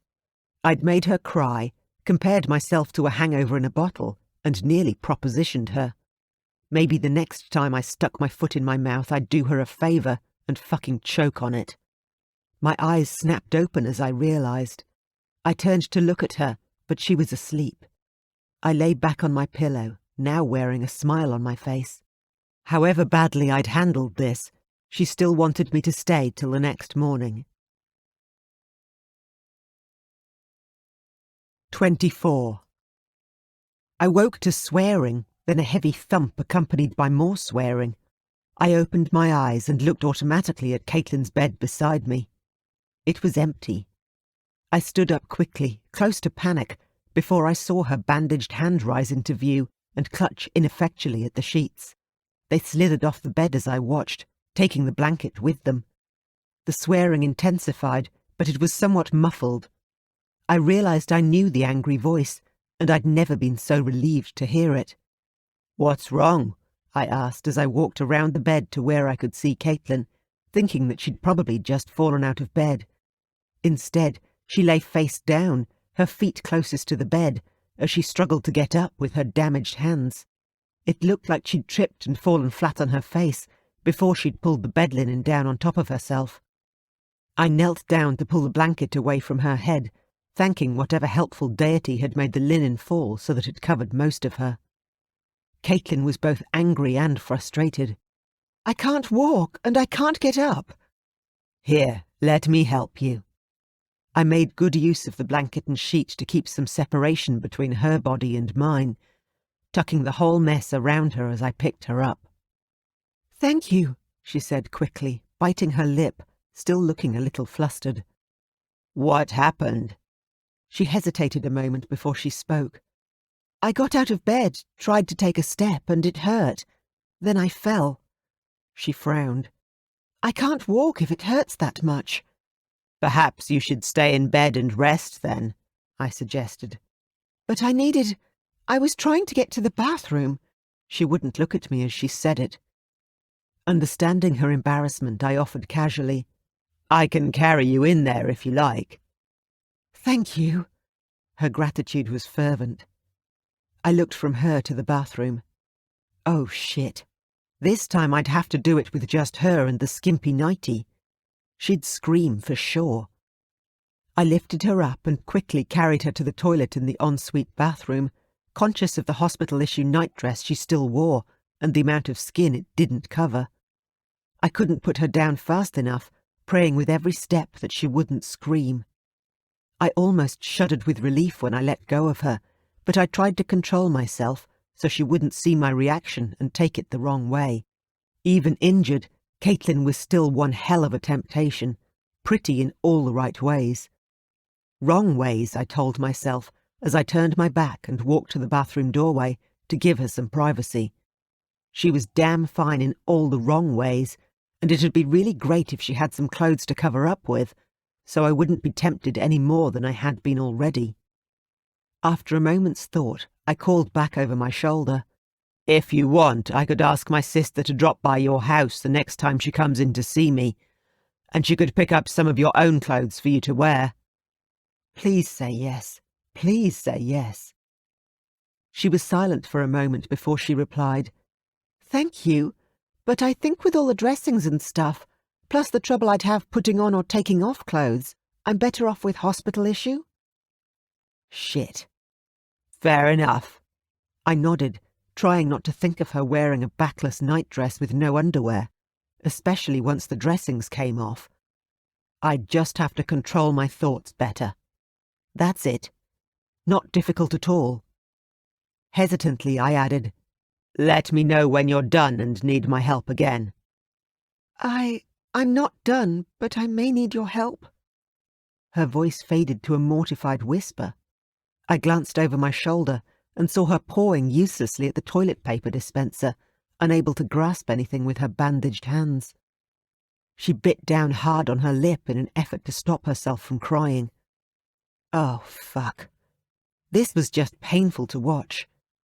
"Did you know?" I asked her as I crossed the bathroom quickly, ripping a wad of toilet paper out of the dispenser and pressing it into her upturned hand. that you looked just like a kitten batting at a new toy just now. It was very cute." I smiled gently, my eyes on her face to gauge her reaction to my poor attempt at a joke, and not look at what she was doing with the toilet paper. For a second she looked hurt, then she looked up and met my eyes. A small smile slowly spread across her face. "Meow," she said, holding up her paws. "I feel about as weak as a kitten, so the comparison is probably right." She sighed. "Now, I would appreciate your help one more time, because I think you're right. I need to rest in bed a bit longer." "At your service." I took a deep breath and braced myself. I carried her back to bed and attempted to tuck the sheets around her again. I'd never been so relieved to see a girl covered up. Casually, I mentioned that she could ask the nurses for help when she needed it. After all, that was why she was in hospital. I prayed she'd take the hint and let other women help her. Anyone but me. She looked down at her lap, not meeting my eyes. "I know, but I feel uncomfortable asking some random stranger to help me with something so personal, and I don't like anyone touching me at the moment." She shuddered. Shit. I was on bathroom duty indefinitely. Was there any chance I could ask for her to be catheterized so I didn't have to? Fuck. That wasn't something I should think about either. I took a breath and let it out. She didn't need me to make her feel worse. She felt bad enough as it was. I tried to be funny. "And the last time you asked a random stranger for help, you ended up in hospital with him, and now you can't get rid of him. He even followed you into the bathroom." I smiled, attempting to make light of it. She looked up, but didn't smile. "After you saved my life, got shot, and even helped me wipe my—" She blushed, unable to finish. "I don't think you qualify as a random stranger anymore. I'd like to think you're a very good friend, even if I don't know you very well." And here I thought you were going to call me an arsewipe. I shook my head in mock sadness, feeling nothing but uneasy relief. 25. "Good morning! Here's your breakfast!" The ladies who served the hospital meals always seemed too cheerful to be real. The sleepless nights with Caitlin had meant they usually woke me from an uneasy doze, only serving to heighten the impression that their bright smiles were a hallucination. Yet here was one, smiling first at me, then at Caitlin. "I heard you were awake, hun!" The woman winked at her.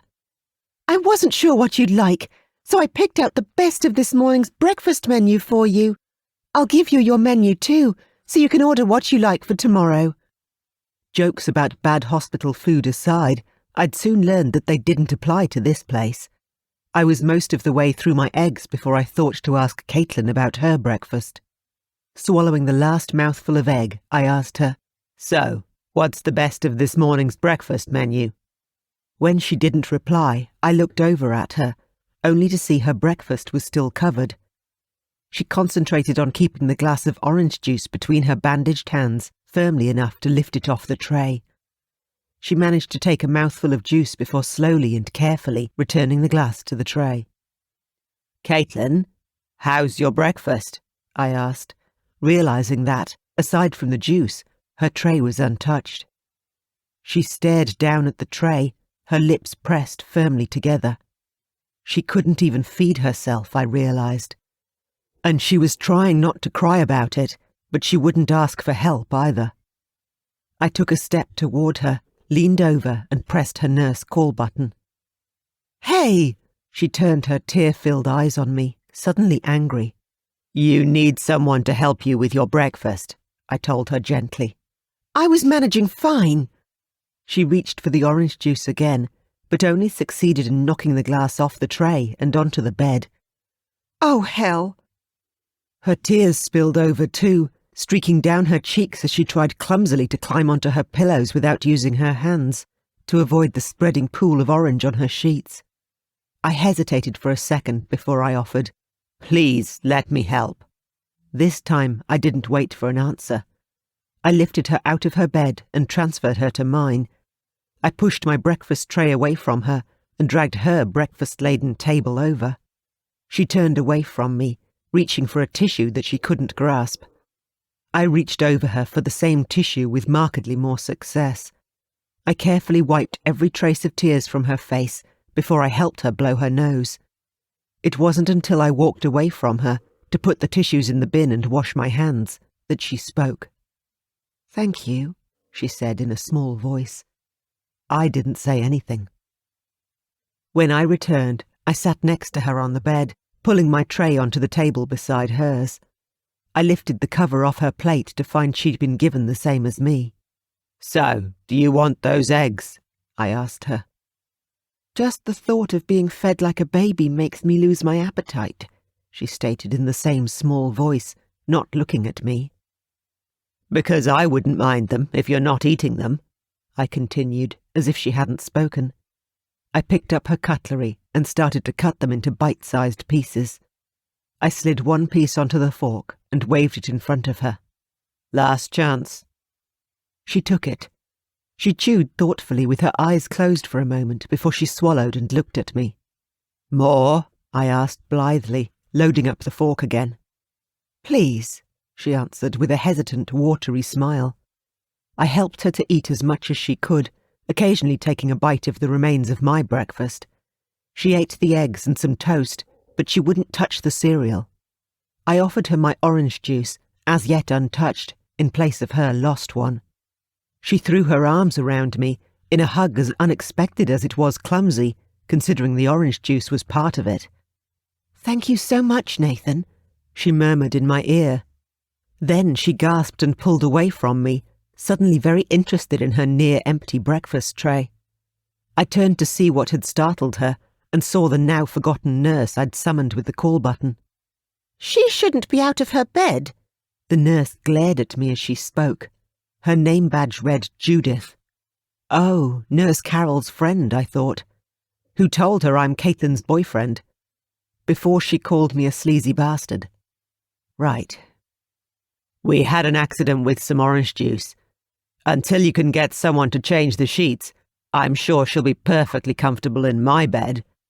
I gave the nurse a smile that said, "I know there's more than one way you can take that, and they're all true." More than a little flustered, she mumbled something about linen as she bundled up the orange sheets and left in a hurry.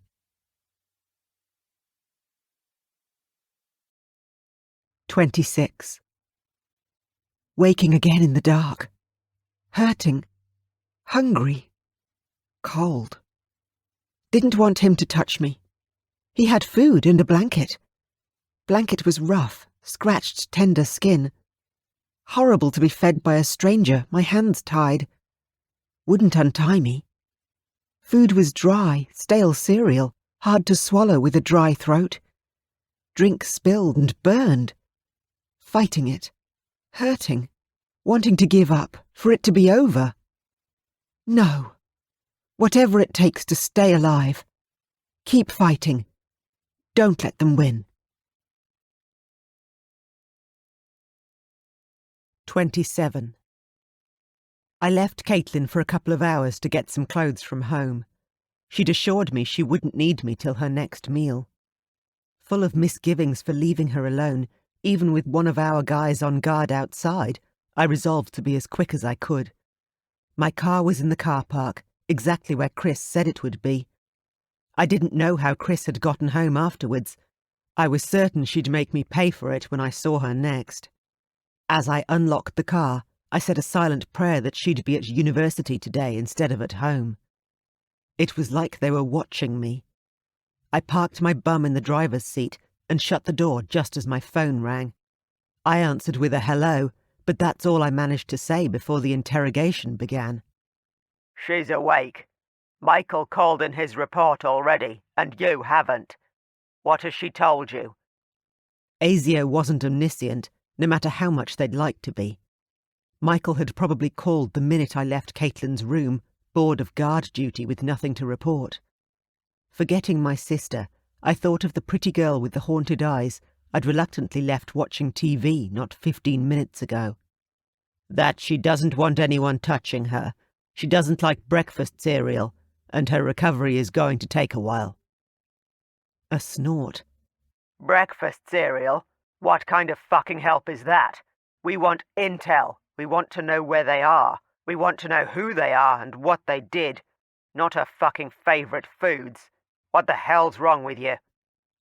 Where do I start, I wondered. I'm trying to build up some trust with her. She's hellishly traumatised. She's only been awake a day, and she's had to deal with some pretty crippling injuries. I'm getting what I can, but it'll be a few days before I can get anything useful out of her. Just let her recover a bit first. We don't have time to wait for her to feel perfect again. We need to know how to find them, and soon. Before the police. Today, Nathan. I felt uneasy. If I stuffed this up, I'd have to leave, and someone else would have to start over. It'd be even harder for anyone else, if Caitlin told them anything at all. And who'd take care of her if I left? I had to do this. I'll try, I conceded grudgingly. An angry grunt. Don't forget we broke protocol to allow you in on this one, Nathan.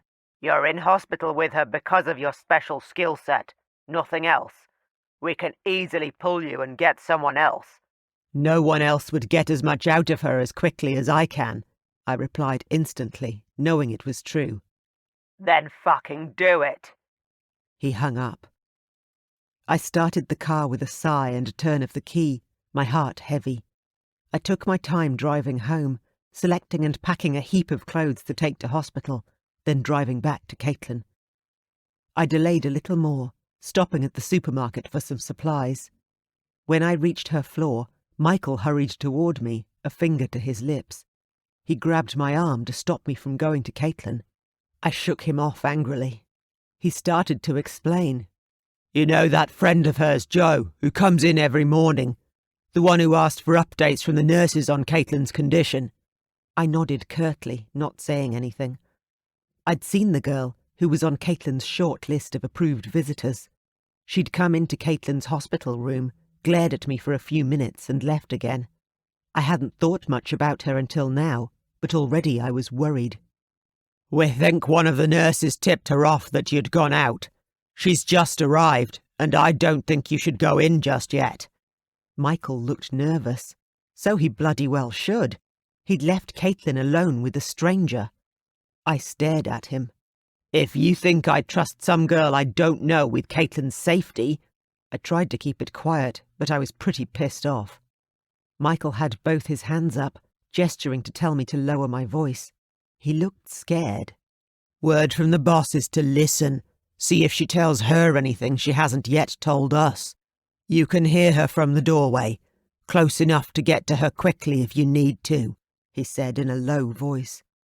Reluctantly, I nodded once. Together, we walked back to Caitlin's room. At least you're looking better, I heard Joe's unfamiliar voice say. Where's your gallant hero this morning? Off polishing his sword? She paused a moment before continuing. Oh, come on! The half-crazed look in his eyes, full of guilt for what he did to you, and the anguish he's causing you now by sticking around. You're barely a shadow of yourself. What did he do to you? Incensed, I wanted to storm in and evict the little idiot, but Michael shook his head, signalling me to wait.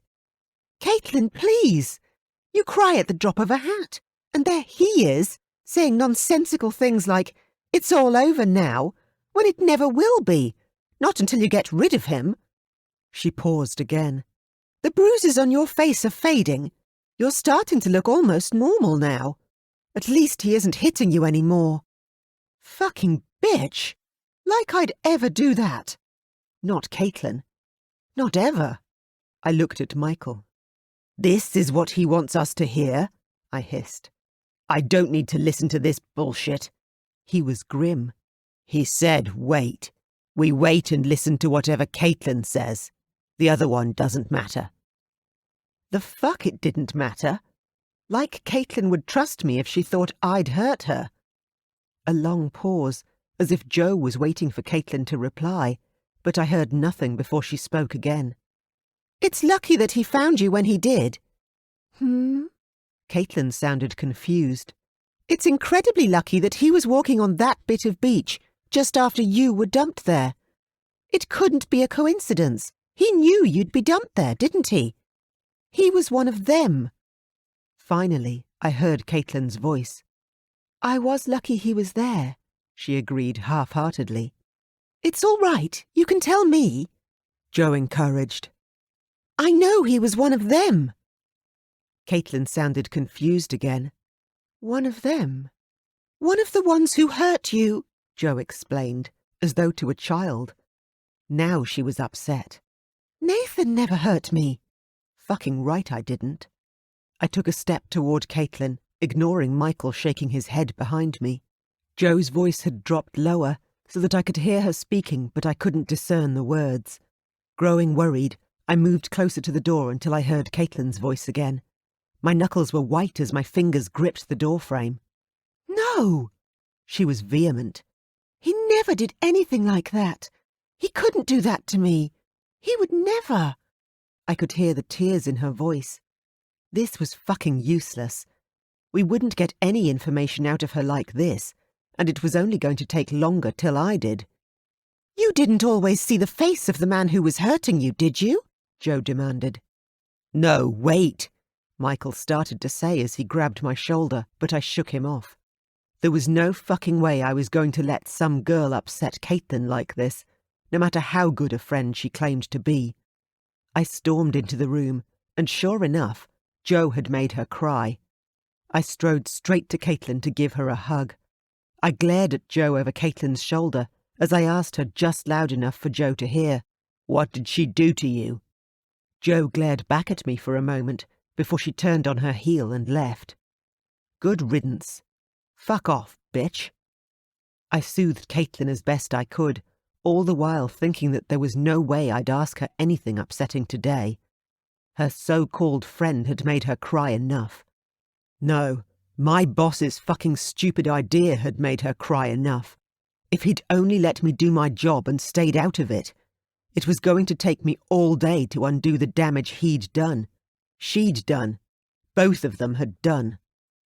Today was for her. I'd give her whatever she wanted in an effort to make up for my absence in the morning. I kicked my bag across the floor to my bed, hearing the crackle of plastic before I remembered. Hey, I brought contraband, I said to Caitlin. She asked, a single tear sparkling on her cheek as it slid down. I knelt on the floor and unzipped my bag. I owe you ice cream, so I thought I'd get the best. I pulled out a tub of ice cream, one of the expensive ones that seemed to only come in 1-litre tubs. It had probably melted while I'd waited, but I told myself it was the thought that counted. If she liked it. If she didn't, I'd eat it myself. Caitlin bit her lip, trying to wipe her last tear away. I don't remember. Why would you owe me ice cream? Oh, fuck. I hesitated before deciding to tell her anyway. When we first got here, you were asleep and not going to eat your meal. I did something really horrible. I took a deep breath, trying to make it sound worse than it was. I'm really sorry. I stole your ice cream. She looked as if she wanted to laugh, but she didn't. Her big eyes turned grave. That's okay.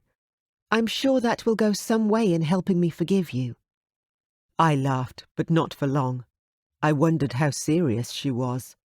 Oh well, if this sweetened her up, I'd be laughing again before long. I tore open the tub and dug a spoon out of the bag. Ice cream. She gave me a tiny smile. Yes, please.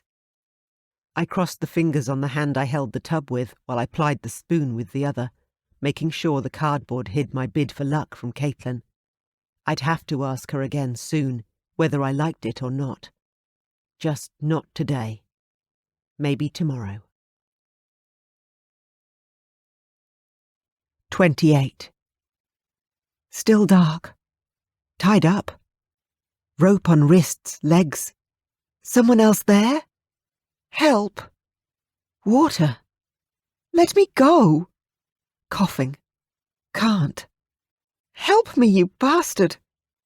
Tears. Rope burns. Blood. No. I'm going to. Sorry. 29. Time to change your dressings. Let's see how you're healing up. Nurse Carol sounded more cheerful than I'd ever heard her. I wondered if it was because Caitlin was awake, or whether the shapely nurse had had a hot date the night before. It sure hadn't been a night with me. Caitlin's eyes on the nurse showed her relief. Hi, Carol. Of all the wards to bring me to, I ended up here. Carol's voice was brassy bright. Of course. We had to fight for you, but we traded a couple of sporting injury patients to the other wards to keep you. Caitlin coughed out a painful little laugh. My throat ached in sympathy. You just wanted fewer names to learn at handover. You know it. Actually, while you were asleep, there have been some very interesting men in the ward keeping guard over you. I almost thought about asking them to pull out their weapons. Carol blushed as she said it. Her eyes travelled to me and quickly looked away. I wondered if she included me as one of those interesting men. I have guards, Caitlin asked, her eyes widening. Oh, shit. Hadn't I told her? I struggled to remember, amid all the things I'd said to her while she was asleep and in the brief time she'd been awake. I couldn't remember if I'd told her that her room was guarded. Sure, a different police officer every day, like some sort of desk calendar. They make sure you don't have any unwelcome visitors. Plus, Carol's gaze strayed to me and Caitlin's followed. I stared into Caitlin's eyes for a moment, wishing I could work out what she was thinking, but I didn't know her well enough for that. The depths of these windows into her soul were dark to me. I sighed and looked away first. I thought you had a new man, Scott. How does he stack up against the desk calendar guys? Or is he out of the picture now? Caitlin asked. Oh, the hot Singaporean nurse had a boyfriend. I bet I could have made her forget him easily if I'd tried. A pity that I hadn't. Inwardly, I shrugged. I had enough to think about. The nurse wasn't a priority. I'm still with Scott, but that doesn't mean I can't look. Carol cleared her throat. So, where do we start? What does it matter? I guess it's time for me to see what they've done to me, Caitlin said, sounding resigned. I heard the sound of adhesive gauze parting from skin and stared fixedly out the window. The strong smell of disinfectant stung my eyes. There was a small spider in a dense web in the corner, its legs and underside up against the glass. I tried to count every leg, every joint. Oh, hell. That looks bad, Caitlin struggled to say. My eyes darted to her. She stared down at her lap, and I caught a glimpse of the mess the bullet had made of her leg. A skin graft over that would help hide the scar, Nurse Carol said gravely. Caitlin's voice sounded weak. But where would you take the graft from? Everywhere is... Her voice faded as the tears took over. I crossed the room, hesitating as I approached her. I didn't want to see that leg wound, but I didn't want her to cry either. Shit. Now that she was awake, it wasn't as simple as before. She might not even want me here. Carol looked up at me for a moment before her eyes returned to Caitlin. Hey, that's the worst of your wounds. The rest are healing up nicely. You'll see. She worked to cover the bullet wound up again as I watched. The next piece of gauze the nurse removed uncovered a series of shallow cuts that looked like someone had tried to carve letters into her leg. Now that they were healing, I could see the shapes of the scars. I swallowed, trying not to say anything. How could they? I gritted my teeth so hard it felt like I'd break them. I didn't relax until the nurse smoothed a dressing over her leg. I breathed again, sure the wound on her other thigh couldn't be worse. My eyes flew to it expectantly. Nurse Carol ripped the dressing off. Oh, God, I burst out before I could stop myself. I could feel my jaw lock open, too horrified to close. Both of the girls regarded me with consternation. Caitlin lifted her arms up as if she was considering asking for a hug. Her hospital gown showed the dark, damp splotches where her tears had landed, darker blue on blue. I didn't wait for her to ask, rushing the last few steps to comfort her. I squeezed my own eyes shut as she cried into my shirt. Plastic and paper crackled as Nurse Carol covered up the livid letters that spelled Chris in jagged lines across Caitlin's thigh, matching the crossed-out Alana on her other leg. 30. Hurting. So cold. Go away. Let me sleep. End this. Don't hurt me any more. Buzz off. Keep fighting. Don't let them win. Knew the voice. Didn't say that. Not when they hurt me. Wasn't there. He's dead. Saw him get shot. Can't be him. Must be a dream. 31. Caitlin's screams woke me again, so I lumbered out of my bed and over to hers before I was fully awake. Taking care to make sure her crisp cotton sheet was between us, I folded her into a comforting hug. "It's okay, I'm here," I murmured. "Keep fighting it. Don't let them win." I waited for the screaming to become sobbing before she calmed down enough to lie still again. When I was sure it was over, I gently let her down onto her pillows and stumbled back to my bed. The vinyl floor was cool beneath my feet. "Nathan?" Caitlin's voice was quavery. Shit. It wasn't over yet. No sleep for the wicked.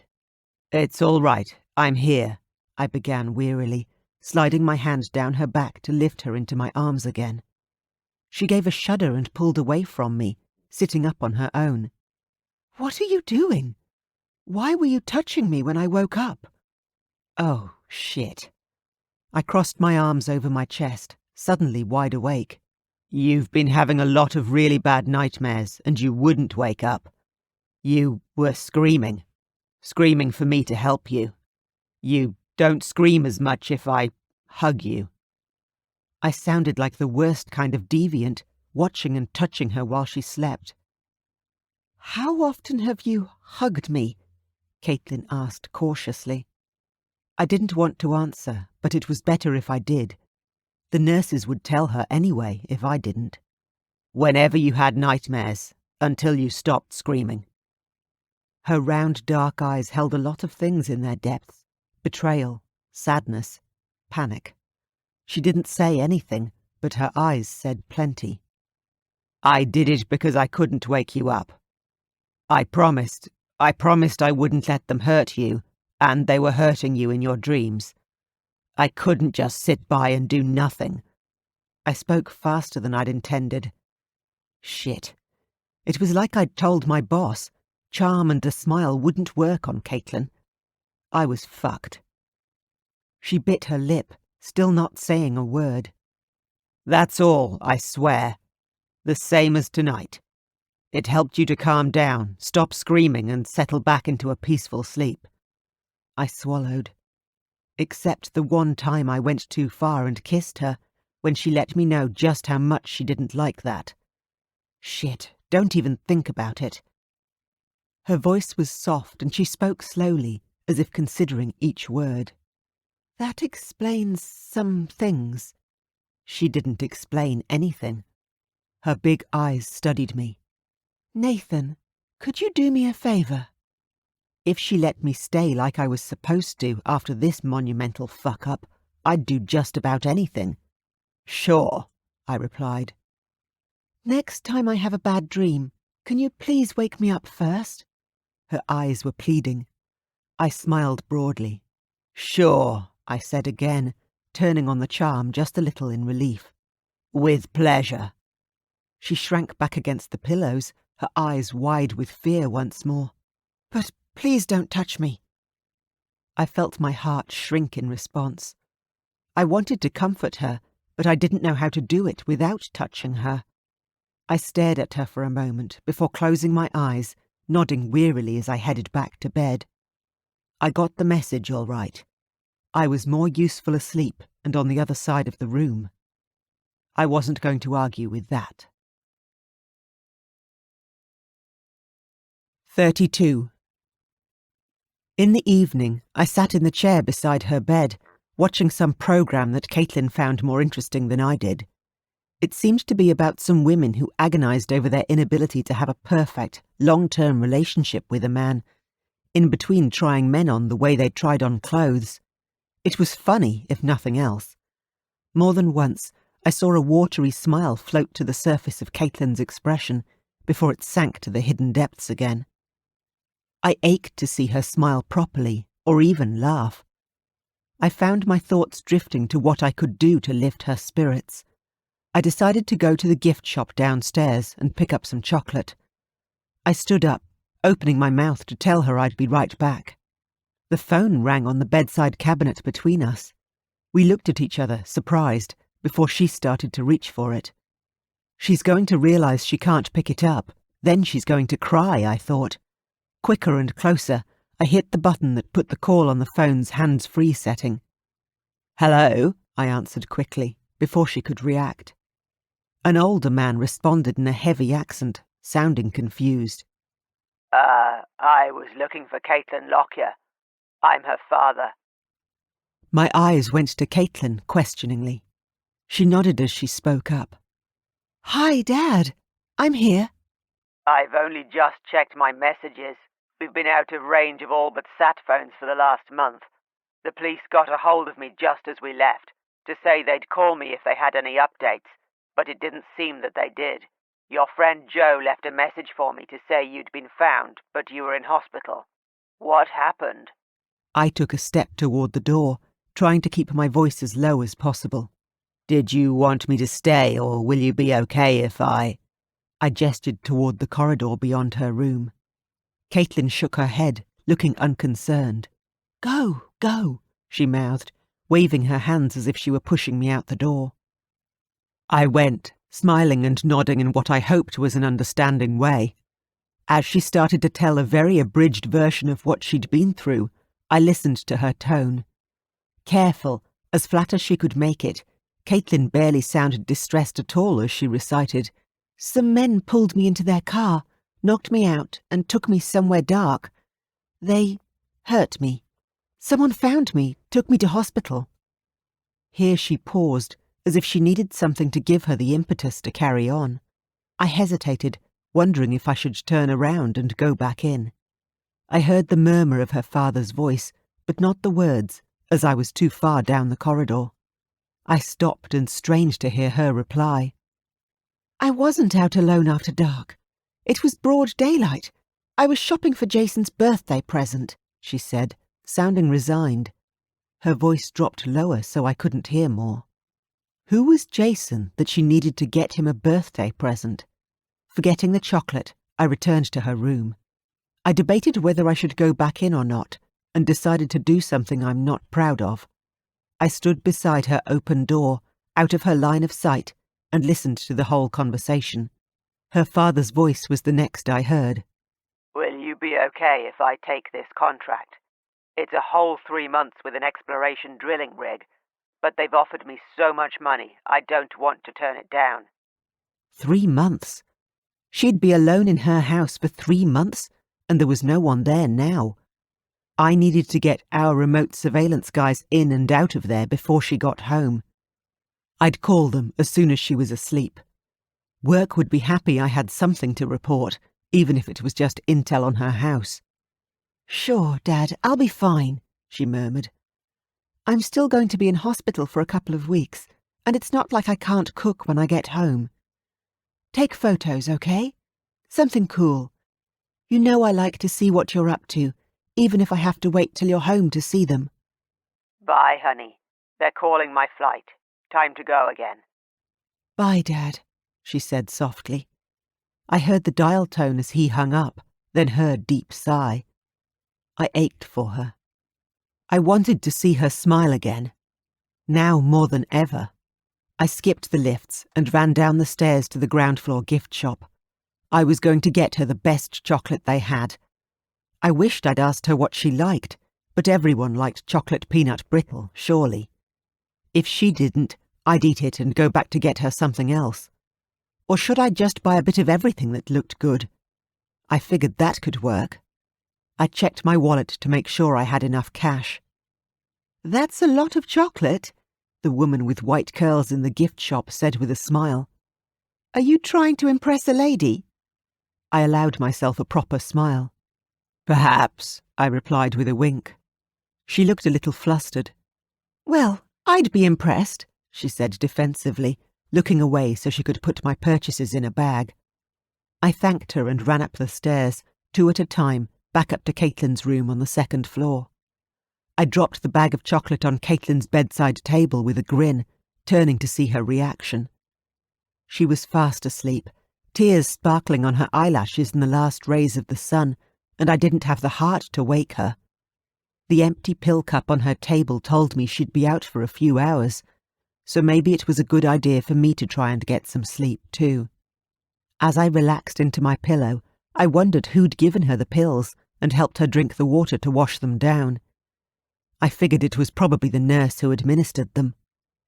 I shrugged and slept.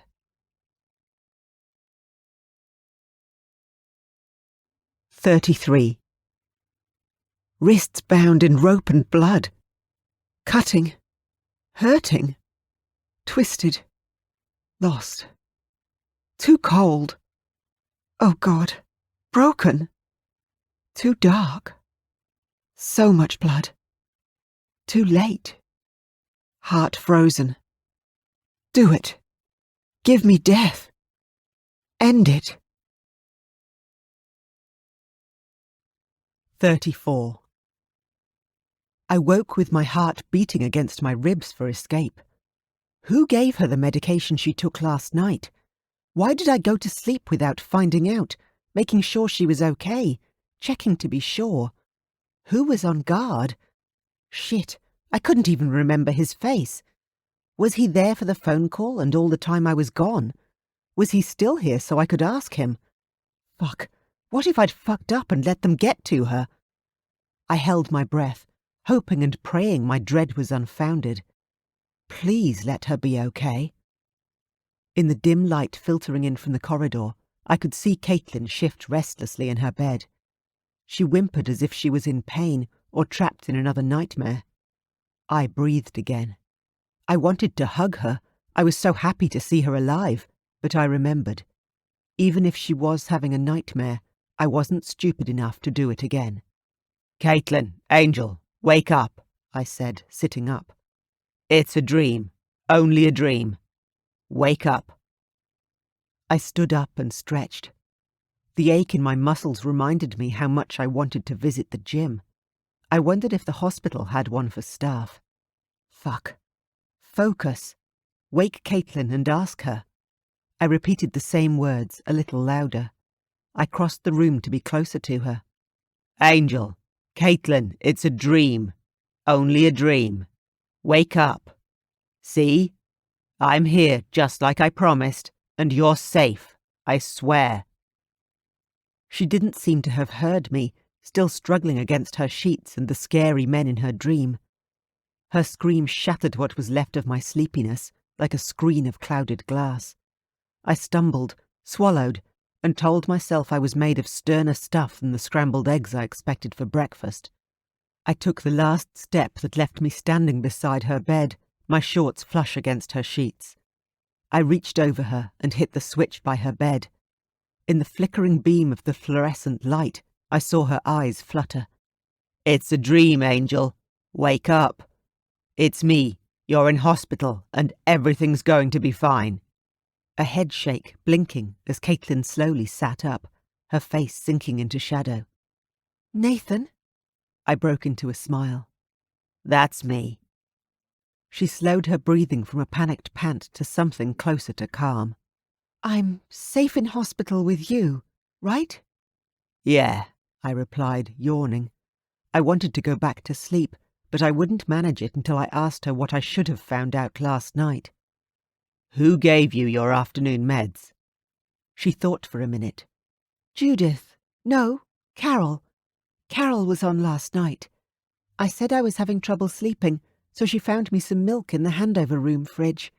I was out like a light. She didn't meet my eyes. You must have been tired, I responded with a smile, trying hard not to think of her crying herself to sleep without me yesterday. Taking medication without me checking to make sure it was safe. I felt guilty already, and no amount of chocolate would make up for it. I'd been lucky, was all.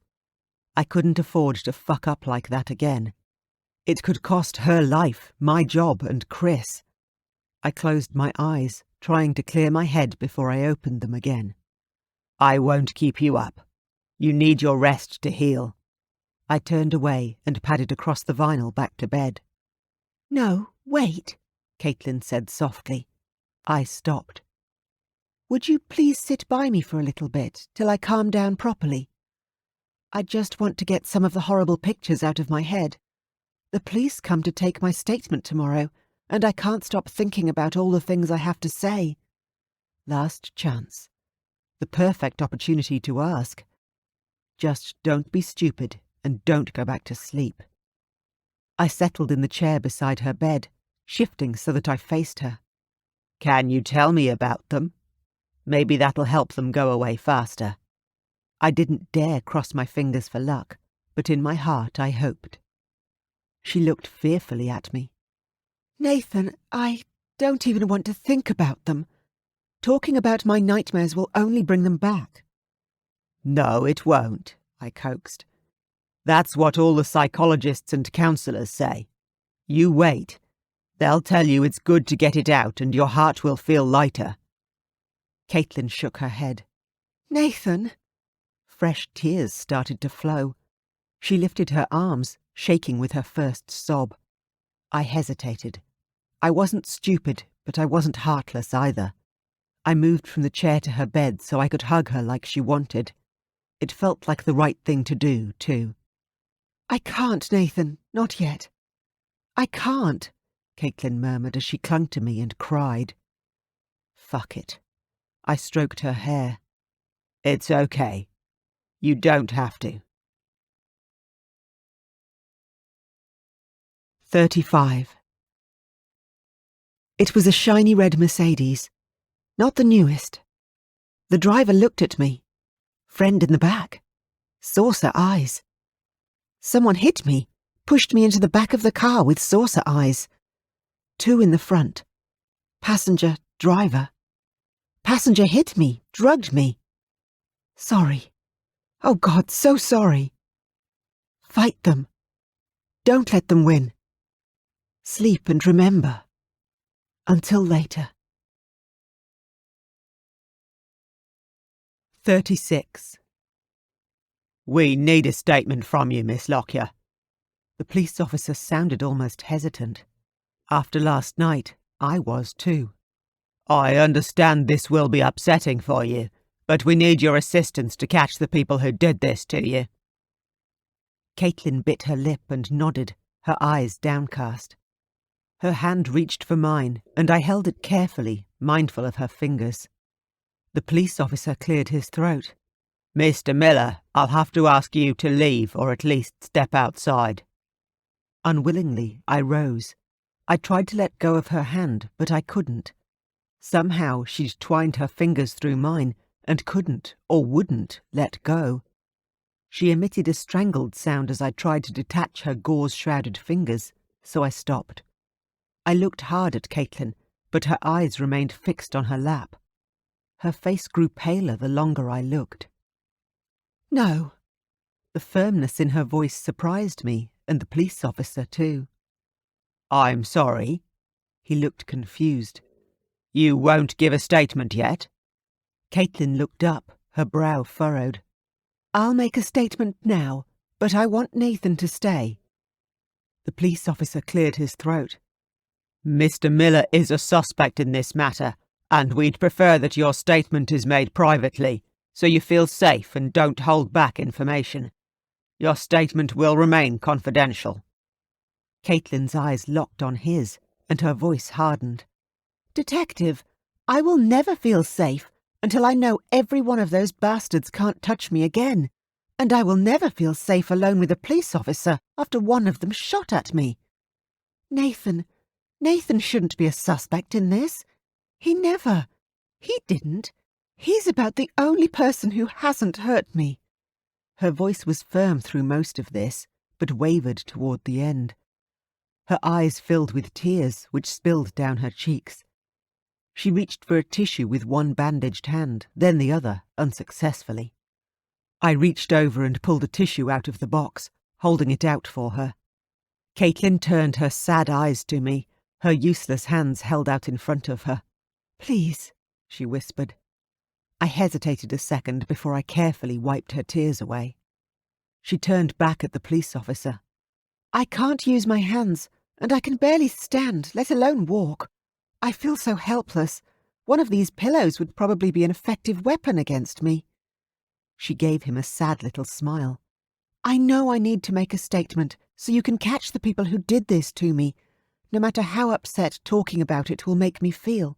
I'll do it, however many tears it takes. But please don't make me do this alone." Her voice faded to a whisper. She looked pleadingly at the police officer, then at me. I spoke first. "If you want me to stay, I'll be here for you." The police officer looked hesitant, as if he wanted to agree, but knew he couldn't. She laced her fingers through mine before turning her tear-filled eyes back to the police officer, her voice barely louder than a whisper. "I don't know how long it will take before I'm strong enough to tell this story without someone to support me. I don't even know if I can. I want you to catch them, and I want to help you do it. I want to know they can't touch me, and that I'll be safe as soon as possible. Please, I feel like I have so little courage left. Let me tell this story before it's gone. I don't know when I'll be brave enough to attempt it again." She held his gaze for a moment, before bowing her head in defeat. She looked so small and vulnerable all of a sudden. I found myself moving almost automatically to comfort and protect her. The words were out of my mouth before I could think. "I promised I won't let them hurt you again. They won't touch you. You will be safe." The police officer cleared his throat. "I think that if you'd like to make your statement with him present, under the circumstances, you can do so. Provided, of course, that Mr. Miller doesn't interrupt or interfere in any way." I felt her whole body relax in my arms. "Thank you." Her voice was fervent with relief. "Can you tell me what you remember?" the police officer asked carefully. Caitlin sat up, resting against me, both of her hands in mine. I felt her stiffen as she closed her eyes. "I remember they had a red Mercedes. They hit me, pushed me into the car, made me breathe something that knocked me out in the back seat. It was dark when I woke up. It was always dark, and they hurt me. I remember pain and cold in the dark. And then Nathan, telling me it was over, that they weren't going to hurt me again. The next thing I remember is waking up here." Her eyes opened, looking as lost as when she'd woken here and called for me. The officer looked stunned. "That's all you remember? Don't you remember being shot?" "No," she whispered, then cleared her throat and resumed in a more normal voice. "I have dreams, nightmares, and sometimes I see things that make me remember. Bits come back, but they're only ever bits. I should write them down, but I can't yet."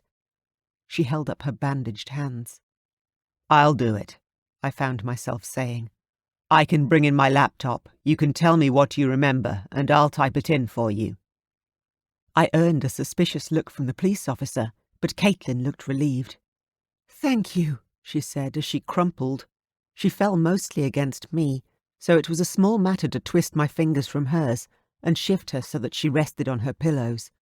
Her eyelids fluttered a little, but she didn't open her eyes. The officer stood up. "Well, if that's all you have to say today, I'll be going. Until next time, Miss Lockyer." "Mm-hmm," Caitlin murmured quietly, her eyes still closed. He nodded to me, and I returned the curt gesture. He left, but I watched Caitlin. She hadn't shown any warning signs of feeling faint. I wondered if I should call a nurse. The door clicked shut behind the man, and I saw her go from rigid to relaxed. "Do you want me to call a nurse?" I tested. Caitlin breathed a sigh so deep it made her sink further into the pillows. "No, it's okay. I just need to rest." "You absolutely do," I replied. "Rest and heal. Tomorrow I'll bring in the laptop, and you can tell me everything you remember." She sucked in a breath, but she didn't reply. 37. Dark. Laboured breathing. Couldn't see. Touch. Skin on skin. So cold. Moaning. Coughing. Can't find a blanket. Cold. Need warmth. Blood. Silent scream. Can't. Die.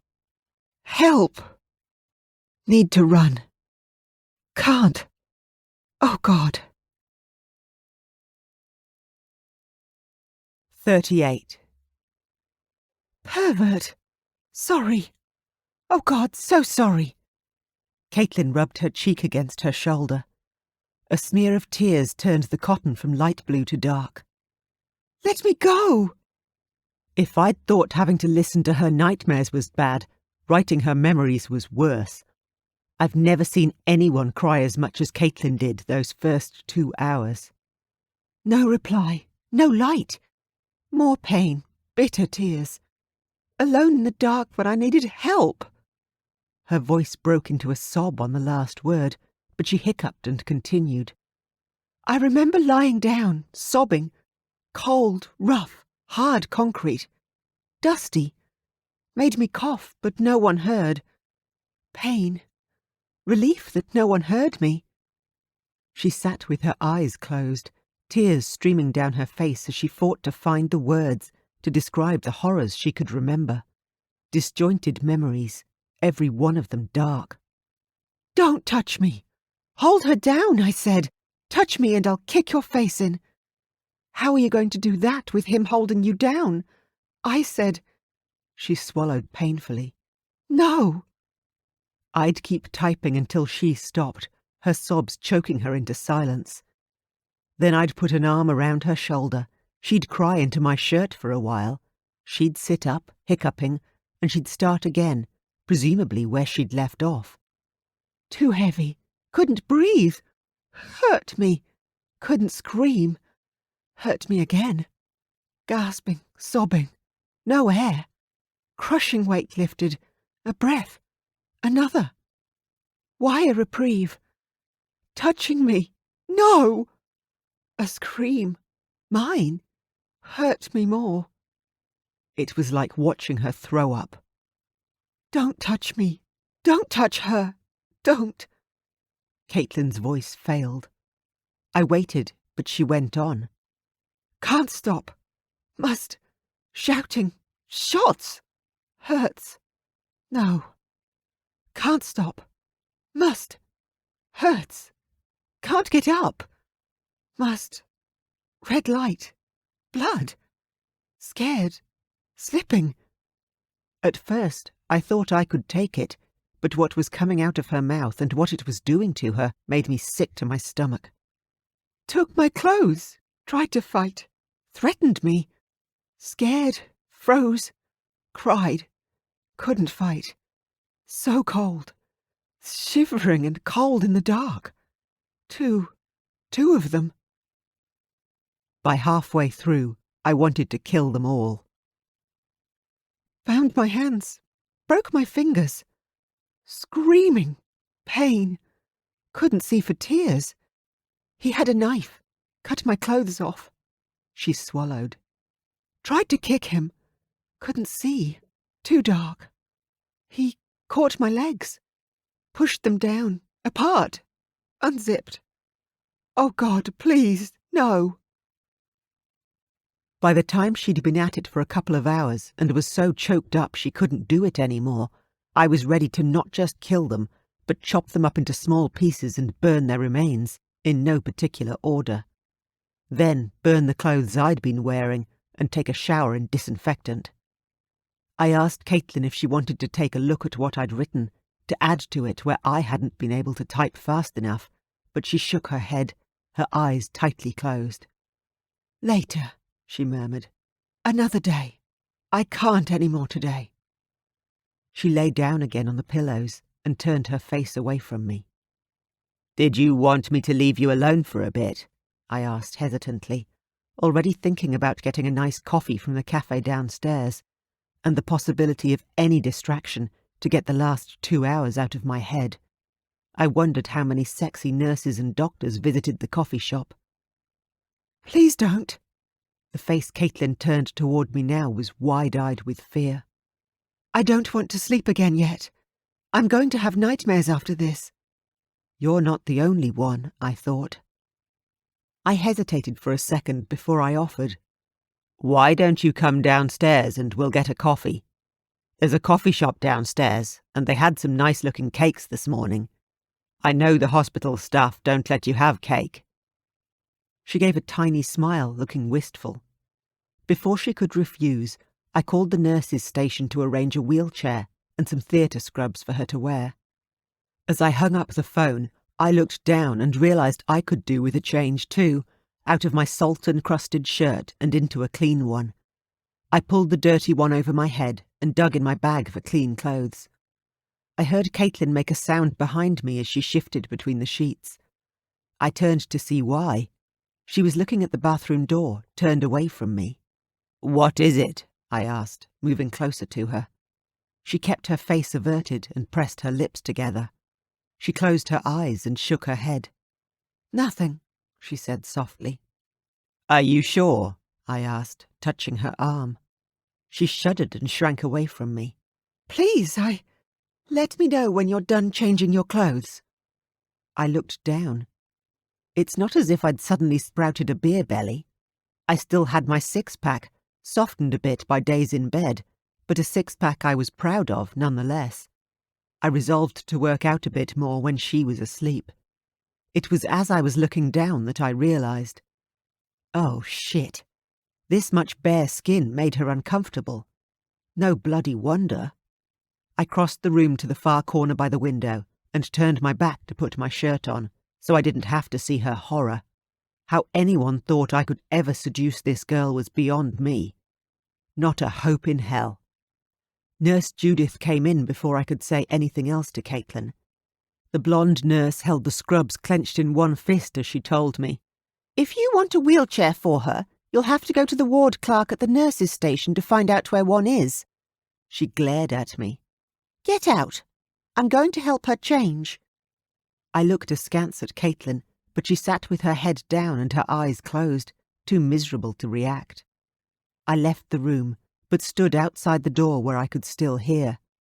Just because this nurse hadn't hurt her before didn't mean she wasn't a danger today. "He never leaves. The whole time you were unconscious, he barely left the room. He just kept talking to you. It didn't stop him trying to chat up the nurses, though, sleazy bastard." Judith's disapproval of me was palpable. "He sat in the chair by your bed and wouldn't leave, even when I was changing your dressings." Caitlin roused herself enough to reply, though her voice was muffled. "Really? Why? Did he say?" Judith sounded disgruntled. "He said he'd promised you something, and he wasn't letting you out of his sight." She evidently didn't believe it. "Then I should thank him when he gets back," Caitlin said softly. Back? Oh, shit. I strode down the ward to the nurse's station, asking as quietly as I could for a spare wheelchair I could borrow. The phone rang just as the ward clerk opened her mouth to answer me, so she pointed at one down the corridor as she picked up the receiver in her other hand. I grabbed the wheelchair and pushed it as quickly as I could back to Caitlin's hospital room. "Thank you," Caitlin said quietly as I reached her room. Nurse Judith glared at me as she walked out of the door before I could go in, but she didn't say anything. Caitlin looked up at me hopefully. I lifted her into the wheelchair and we headed to the lift. It had to be the strangest first date I'd ever been on, with a girl wearing a pair of borrowed pyjamas in public, drinking coffee through a straw while I spoon-fed her a slice of every cake they had, a grand total of 3. I didn't taste a bite of them, and I couldn't even remember what they were when they were gone. The cafe speakers played some boy band I'd never heard of, but when I asked Caitlin to identify them for me, she didn't know either. We talked about music and movies, safe topics that stayed away from her nightmares. I lost track of both the time and the cake. I looked down to get her another bite to find all the cake was gone. "Do you think we have time for another round before the staff upstairs realise I've kidnapped you and decide to report you missing?" It took a moment for my horrified brain to catch up with my mouth. "Oh God, I'm sorry. I didn't mean to." I looked up into her eyes and forgot whatever I'd meant to say. Her whole face lit up as she smiled and let out a peal of laughter that drowned out the anonymous boy band. So beautiful. Even the perky boy band agreed with me. I stared at her, mesmerised, dimly aware that other cafe patrons were looking at her too. For that moment I wanted what I couldn't have. She noticed people staring and blushed, looking down at her lap. "I think I've had enough cake to last me for the next month, and I'm sure I'd hate to be reported missing. Please, could we go back upstairs?" Her voice was barely audible. I babbled thoughtlessly as we waited for the lifts. "I'm sure you were just making up for the last month. We'd have to come back and do this again to get you in credit for the next month." Nice. Remind her that those bastards starved her too. She stayed silent as I pushed her into the lift and back to her room. As I helped her back into bed, she smiled at me again, to my surprise, although less brilliantly than before. "Perhaps, Nathan," she finally replied, "but not before tomorrow. I'll be sick if I have any more cake today." 39. Sweet smell to set stomach stirring. Sick or hungry? Not sure. Dizzy and dark. Here. Taste and texture, teeth sliding over skin. Crunch of apple, chewing, swallowing. Too fast to taste. Too hungry. Forcing food to stay down. Water? Cold and tasteless in a plastic cup. No whiff of chlorine. Not city water. Far from home. Far from help. No one nearby to hear me scream. Want more. More food. More water. More help. Please. 40. No breakfast for you, hun. A cancellation in the theatre's moved your skin graft up to this morning, the unfamiliar nurse said briskly as she bustled in, sticking a sign on Caitlin's bedhead that read, "Nil by mouth." She swept out without another word. As if on cue, one of the smiling breakfast ladies entered, a tray on each arm as she headed to where I sat beside Caitlin. I could smell bacon, burned toast and coffee, my stomach roaring audibly for all of it. I shook my head. "She has surgery today. I won't have any either." Caitlin looked up at me, her brow wrinkled. "Why not?" I tried to smile. "I don't want to throw up on the operating theatre floor," I admitted. I felt queasy already. Comprehension broke like a wave over her face. "You mean you're coming in with me?" Her expression turned to amazement. I wondered if I'd stuck my foot in my mouth again. "Only if you want me there. They'll put you under and—" "Oh, God!" She shuddered and looked like she was having trouble swallowing. "Please, I do. I didn't realise they'd knock me out for it. I'll be asleep and they'll be touching me." Her voice died, horrified into silence. My stomach settled a little as I reached out and carefully placed my hand on her arm. My little finger grazed the edge of the bandage on her wrist. I could feel her shaking as goosebumps formed under my fingers. I felt her fear. My mind rapidly clicked from conflicted to calm. I could do this for Caitlin. I'll be there. I'll scrub up and watch over you as you sleep until your eyes open in recovery. She was still so scared and stiff, but Caitlin managed a weak laugh. You sound like some sort of sick stalker out of a movie for teenagers. Is there something wrong with me that I'm relieved to have you watch me sleep? I joined her laughter, though mine had strength that hers lacked. There's nothing wrong with you that time and rest won't fix after a little surgery today. You're going to be fine. I'll make sure of it. As long as I didn't throw up. Luckily, it wasn't long before an orderly collected her to be prepped for theatre. I stayed beside her in the curtained cubicle they'd assigned her while she waited for the anaesthetist. She was already drowsy from the first set of drugs they'd given her as I'd looked on. I'd learned my lesson.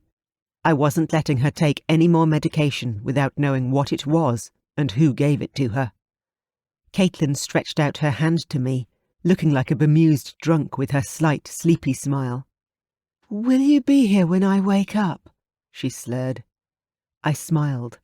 One day it'd be nice to go to the pub with her and see how many drinks it took to make her slur like this again. Absolutely, Angel. Your own personal stalker. Not a stalker, she mumbled.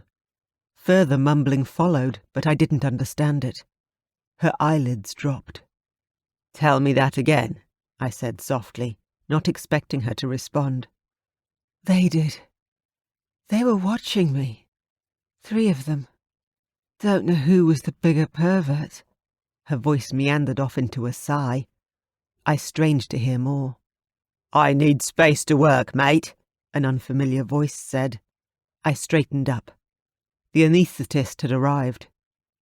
You can see her when she's out of recovery, after surgery's over, he said, nodding to an orderly to start shifting Caitlin's bed. I panicked. No, I'm going in with her. I swore I wouldn't leave her alone. I'm supposed to guard her. He nodded. Hope you've got a strong stomach, then. This one's a skin graft and they're not pretty. Go scrub up and don't forget your shoe covers. He waved his security pass over the door behind him and kicked it open for me. I was torn between Caitlin and the gaping door. He waved his hand down his theatre blues. You can't go into theatre till you're a smurf like the rest of us. I'm taking her through, and I'll see you in there. I gave in and forced myself to step into the changing room. The door closed heavily behind me, like a dungeon door that didn't open often. Feverishly, I looked around for the shelves of scrubs. It hadn't been that long since I'd done my med school pracs. Stripping off as quickly as I could, I tried not to think about having to wear the blue overalls again. I'd never expected to have to do it. That part of my life was done. Over. There would never be a Dr. Miller. That dream had died with Alana. Or on an autopsy table, when they'd asked me to identify the body of my dead sister. Oh, shit. I squeezed my eyes shut, trying to think of anything but Alana. Caitlin. I was here for Caitlin. I struggled into the cotton clothes and found the disposables that finished off the costume. Shoe covers, cap, eye shield, mask. I put them all on and pushed the door to the theatre open. I caught the faint whiff of fresh blood and disinfectant before I held my breath. I let it out slowly, striding across the room to Caitlin's head. Who's he? One masked figure asked another. The guard you're waiting for. Let's get this done. I want this procedure finished before coffee comes. Catering swore there'd be strawberry tarts today. Like we had yesterday, I thought as I looked down at Caitlin's sleeping face. Her beautiful eyes were closed, her hair covered by a cap, but her face was still a little worried. I reached for her hand, then thought better of it. I touched my fingers to her cheek instead. I'm here, I murmured. I'm not going anywhere. I forced myself to watch the bloody procedure as a patch of skin was cut from one part of her leg and attached over the bullet wound on Caitlin's thigh. Somehow, this was easier to bear than seeing her wounds revealed. Today was about helping her recover, a cosmetic patch over a gaping hole that shouldn't be there. That wouldn't be there if... Don't think about it. Keeping my breathing shallow, I tried to ignore the smells and sounds that were the same as any other operating theatre I'd been in before Alana died, when I'd wanted to help people, not kill them. I shook my head, forcing myself to focus. They were almost done, and she hadn't woken or cried out. Caitlin's breath was a slight breeze over my fingers. Breathe. She's alive. Keep her that way. I bit my lips so hard behind my mask that I could taste my own blood. Take her to recovery, a male voice said from between the two bloodied hands he held up. Wash up. Time for coffee. Pulling the shroud of paper and plastic off my head, I followed Caitlin out of the operating theatre and down the stark, breezy corridor to recovery. I ripped the shoe covers off too, keeping my hand by her cheek as I hopped and struggled to keep up. I didn't struggle for long. The orderly left her bed under a patch of ceiling decorated with cheerful stickers for children. I glared at him, but he left without a word. I dropped my disposable stuff in the bin by the entrance and paced around her bed, waiting for Caitlin to wake up. There were no visitor chairs in recovery. You were either staff or a recovering patient. I felt drained from standing in readiness to calm Caitlin while forcing myself to watch my first surgical procedure since I'd dropped out of university. Since Alana had died. Since I'd sworn I'd hunt down the bastards who'd hurt her and... Caitlin. Right now, my primary concern was Caitlin. There was nothing more I could do for Alana. Take care of Caitlin. I waited and watched, seeing slight movements as the drugs wore off. Caitlin woke up sooner than they said she would. Even the doctors underestimated her. Stop smiling at me, Caitlin mumbled. My eyes flew to her face. She glared at the ceiling. My eyes followed hers to the Disney characters I knew she despised. Death to Winnie the Pooh? I asked. Death and hell afterwards for enjoying my pain, she replied slowly. She shifted so that she could see me. You're all dressed up like the theatre staff. You didn't perform the procedure, did you? Her eyes were wide with worry. She didn't trust me. My heart hurt. Such a simple operation could have been done by an intern if I'd finished my degree. No, I replied. A qualified surgeon did your skin grafts. I watched to make sure you were okay, just like I said I would. She relaxed. How did it go? I smiled. The doctors patched you up and you snored. Her brow wrinkled. I don't snore. What else? I laughed. The doctors are having strawberry tarts with their coffee today. She looked wistful. I wish I could join them.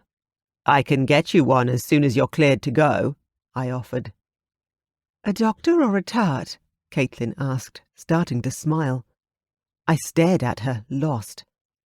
Surely she couldn't be making fun of me. You'll get a doctor to give you the all clear, and then I can buy you cake, I began.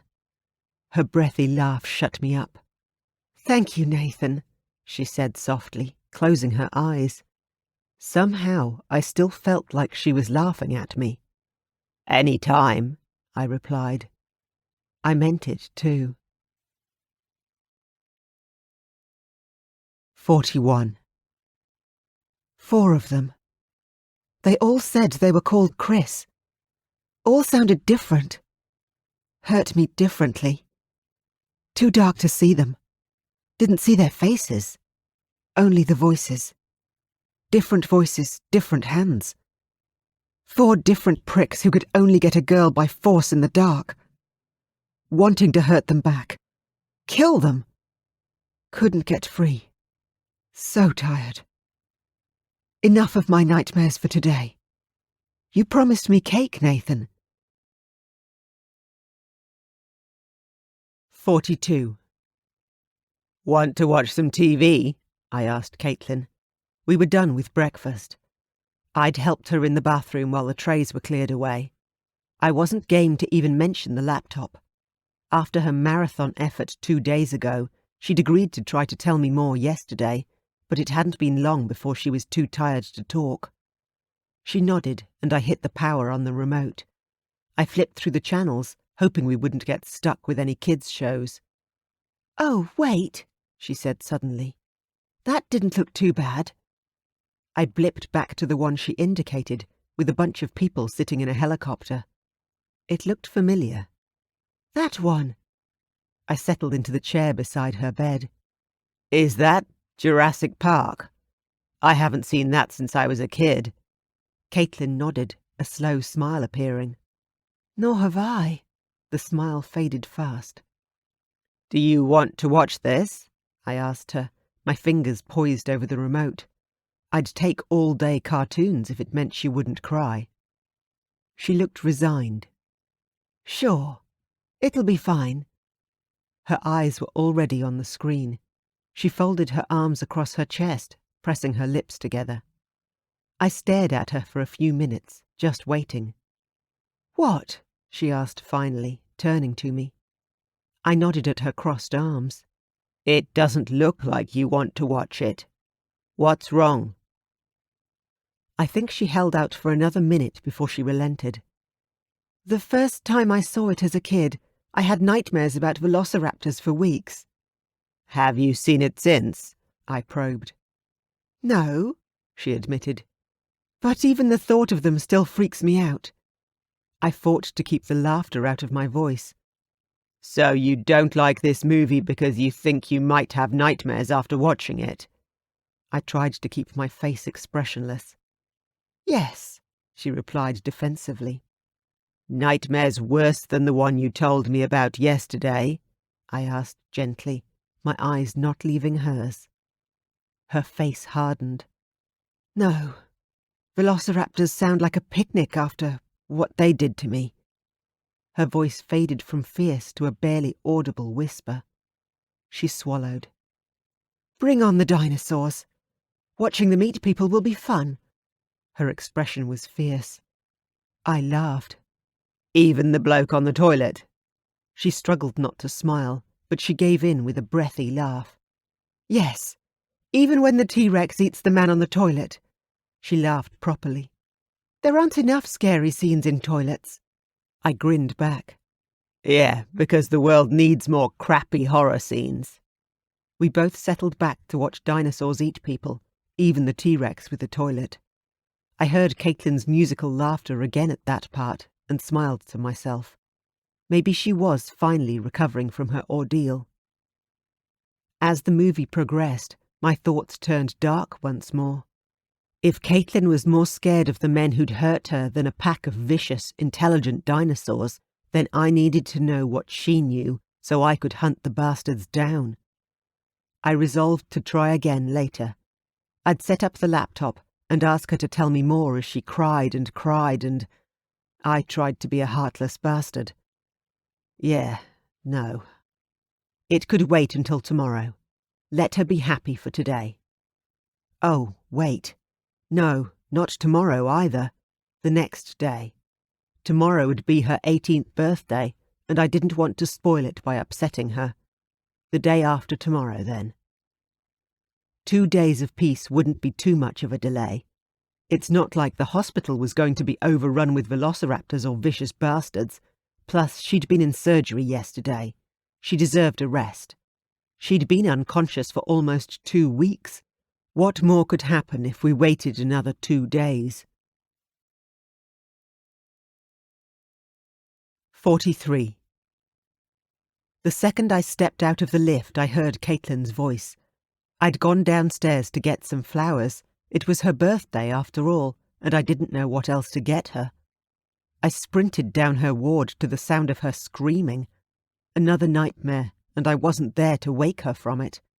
I hadn't been gone long, but I'd wanted to wake her with the sweet-scented flowers.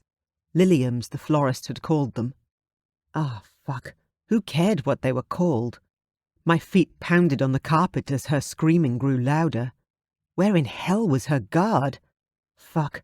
Naveed had been standing guard by her door when I left, drinking his coffee like his life depended on it.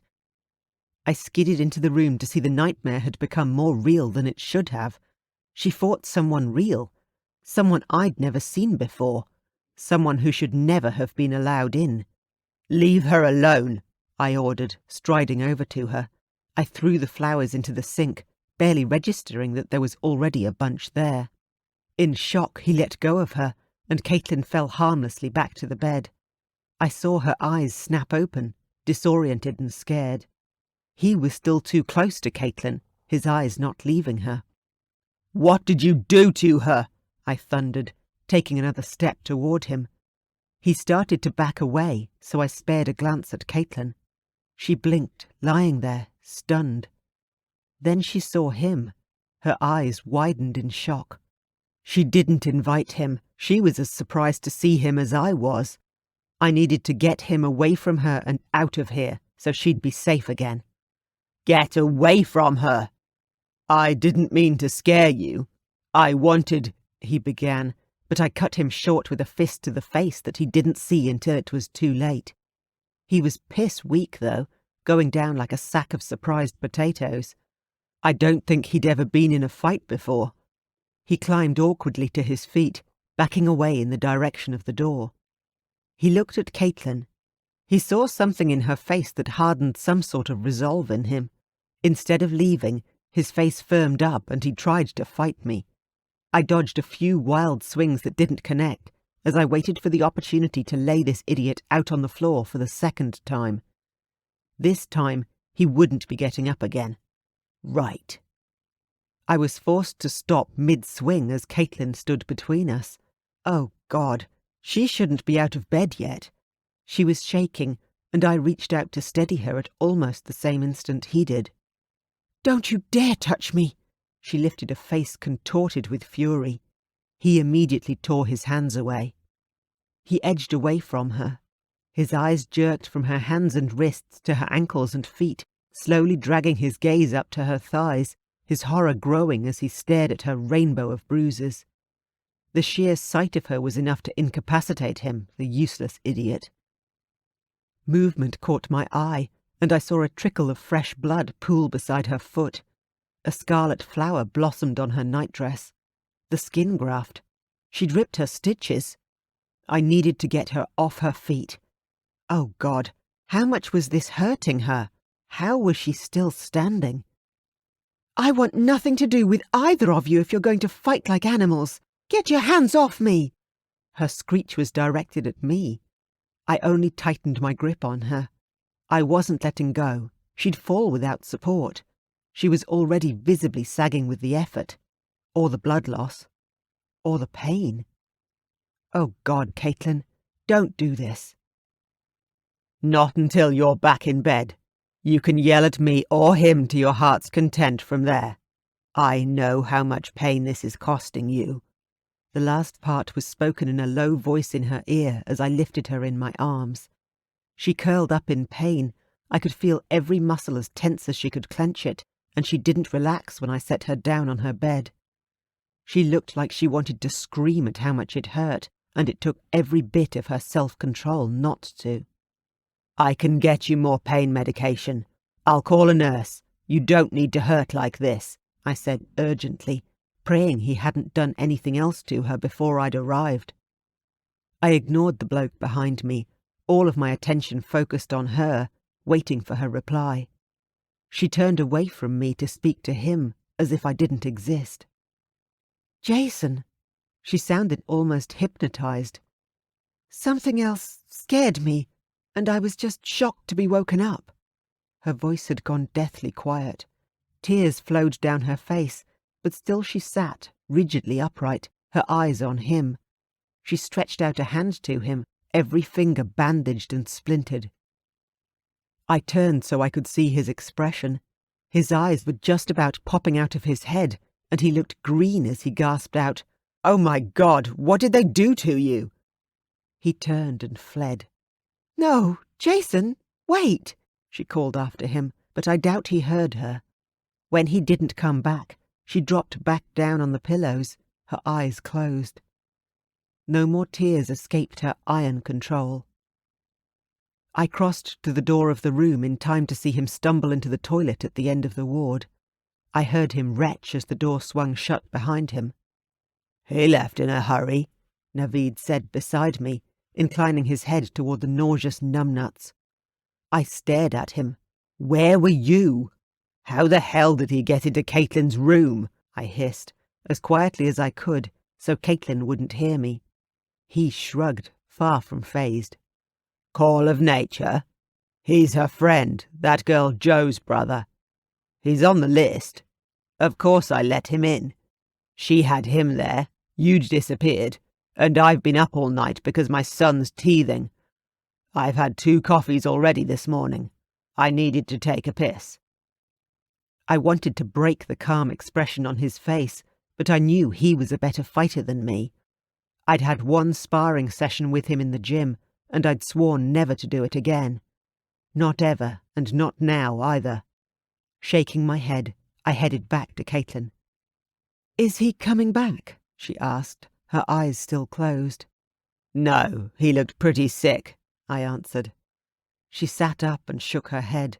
"He shouldn't have come. He faints at the sight of blood. What was he thinking?" "It's not as if there's that much blood," I thought sourly. Bloody wanker. He wouldn't have been any use to her on that beach. I tried to ignore the thought that followed it. I'd been shocked when I saw how badly injured she was, too. I couldn't get away from her fast enough. But I'd promised. I wanted to hug her tightly, wishing I could forget. I opened my arms, offering. "No," Caitlin said, her hands up like a mime artist, showing me an invisible wall that I couldn't penetrate. Her face was set. "I said, don't touch me." She took a deep breath. "What in hell did you think you were doing?" "I swore I wouldn't let anyone hurt you. He was touching you and you were screaming," I replied, louder than I meant to. I didn't regret punching the idiot. I wish I'd knocked him out with the first blow. "You swore you wouldn't let them hurt me again. That doesn't mean you pick fights with my friends." Caitlin sounded angry as all hell. "He never hurt me. My friends don't hurt me." She glared at me. "Right?" My hands itched to wrap around the neck of her green friend and choke the life out of him, but I swallowed painfully before I replied. "I'll never hurt you. I was trying to protect you. You know that, right?" Shit. She was going to kick me out for trying to keep her safe. Her expression softened the tiniest bit. "I know, but you're wasting your effort. Save the violence for the bastards who really deserve it." I didn't trust myself to say a word. I nodded fervently and looked away. My eyes landed on the bouquets in the sink. "I'll go get some vases for your flowers." I grabbed them. "Flowers?" Her question came out entirely devoid of emotion. "Flowers," I repeated, holding them out. "Happy birthday, Caitlin." Dragging my heavy heart with me, I left.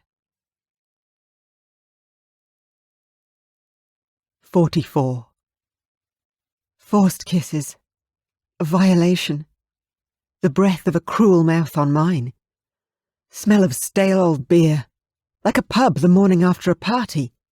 Pathetic and mean. Taste of ash. Dry, hard lips. Dry tongue, rough and forceful. Discarded. No. Passed to another. Now what? Arms closed. Steel. Trapped. Going to hurt? No. 45. Today we'll take the dressings off your hands. Your fingers should have almost healed up by now. Nurse Judith sounded really pleased at the prospect. She started pulling the curtains around the bed, the rings scraping on the rail. You? Out. I looked up to find the nurse glaring at me, jabbing her finger at the door. I was sitting fairly comfortably in the visitor's chair beside Caitlin's bed. We were watching a Simpsons rerun on her TV, and every time she laughed, my heart felt a little lighter. Caitlin had barely spoken to me in 3 days, except when it was absolutely necessary, but this morning it seemed like she'd decided to forgive me a little. At least, she'd thanked me with a smile for helping her with breakfast. I still held out hope that she'd be happy to have me here in hospital with her. Maybe having her hands healed and whole would help. Hell, it'd make me feel better to know she was less helpless. I stood up so that I could look down on the grumpy nurse. She had no excuse to kick me out this time. Bearing Caitlin's hands was hardly R-rated, especially as I'd seen them in a far worse state than they'd be in today. In a month, her fingers had almost healed straight. I wanted to be there to celebrate with her, if she'd let me. I glanced at Caitlin to see if there was the slightest chance that she agreed with the nurse. If she didn't want me here, that was different. Caitlin looked at me fearfully, her eyes widening as panic seized her. "No, I want Nathan to stay," she managed to say. Her eyes said please when her mouth was silent. With a slight nod to Caitlin and a shrug to the blonde nurse, I sat down again. Caitlin leaned closer to me, and I placed an arm lightly on the pillows behind her, around but not quite touching her shoulders, ready to take it away if she objected. To my surprise, she relaxed into my embrace as she held her hands out to the nurse. "Do it," Caitlin said, swallowing hard. I felt her tense as the nurse took hold of her right hand, the one farther away from me. The nurse freed Caitlin's hands, as if she were eagerly unwrapping a fragile gift while wanting to preserve the paper. She peeled the gauze away with deft fingers and pulled off the splints. I almost didn't realise when Caitlin's fingers were bare. I thought I was looking at another layer of bandages. Pale, thin and white, her fingers were like brittle, petrified sticks of driftwood. Nurse Judith's hands were as pale as her complexion, but they looked in the pink of health beneath Caitlin's damaged digits. I ached to hold Caitlin's delicate hand in mine, but I couldn't say why. "Okay, let's see how well you can move these. Just bend them, one at a time," the nurse coaxed. I held my breath, my eyes on each finger as it curled up like a salted slug before straightening again. Her thumb looked fine, as did her index finger. Only her middle finger provoked a grimace of pain as Caitlin tried to curl it into her palm.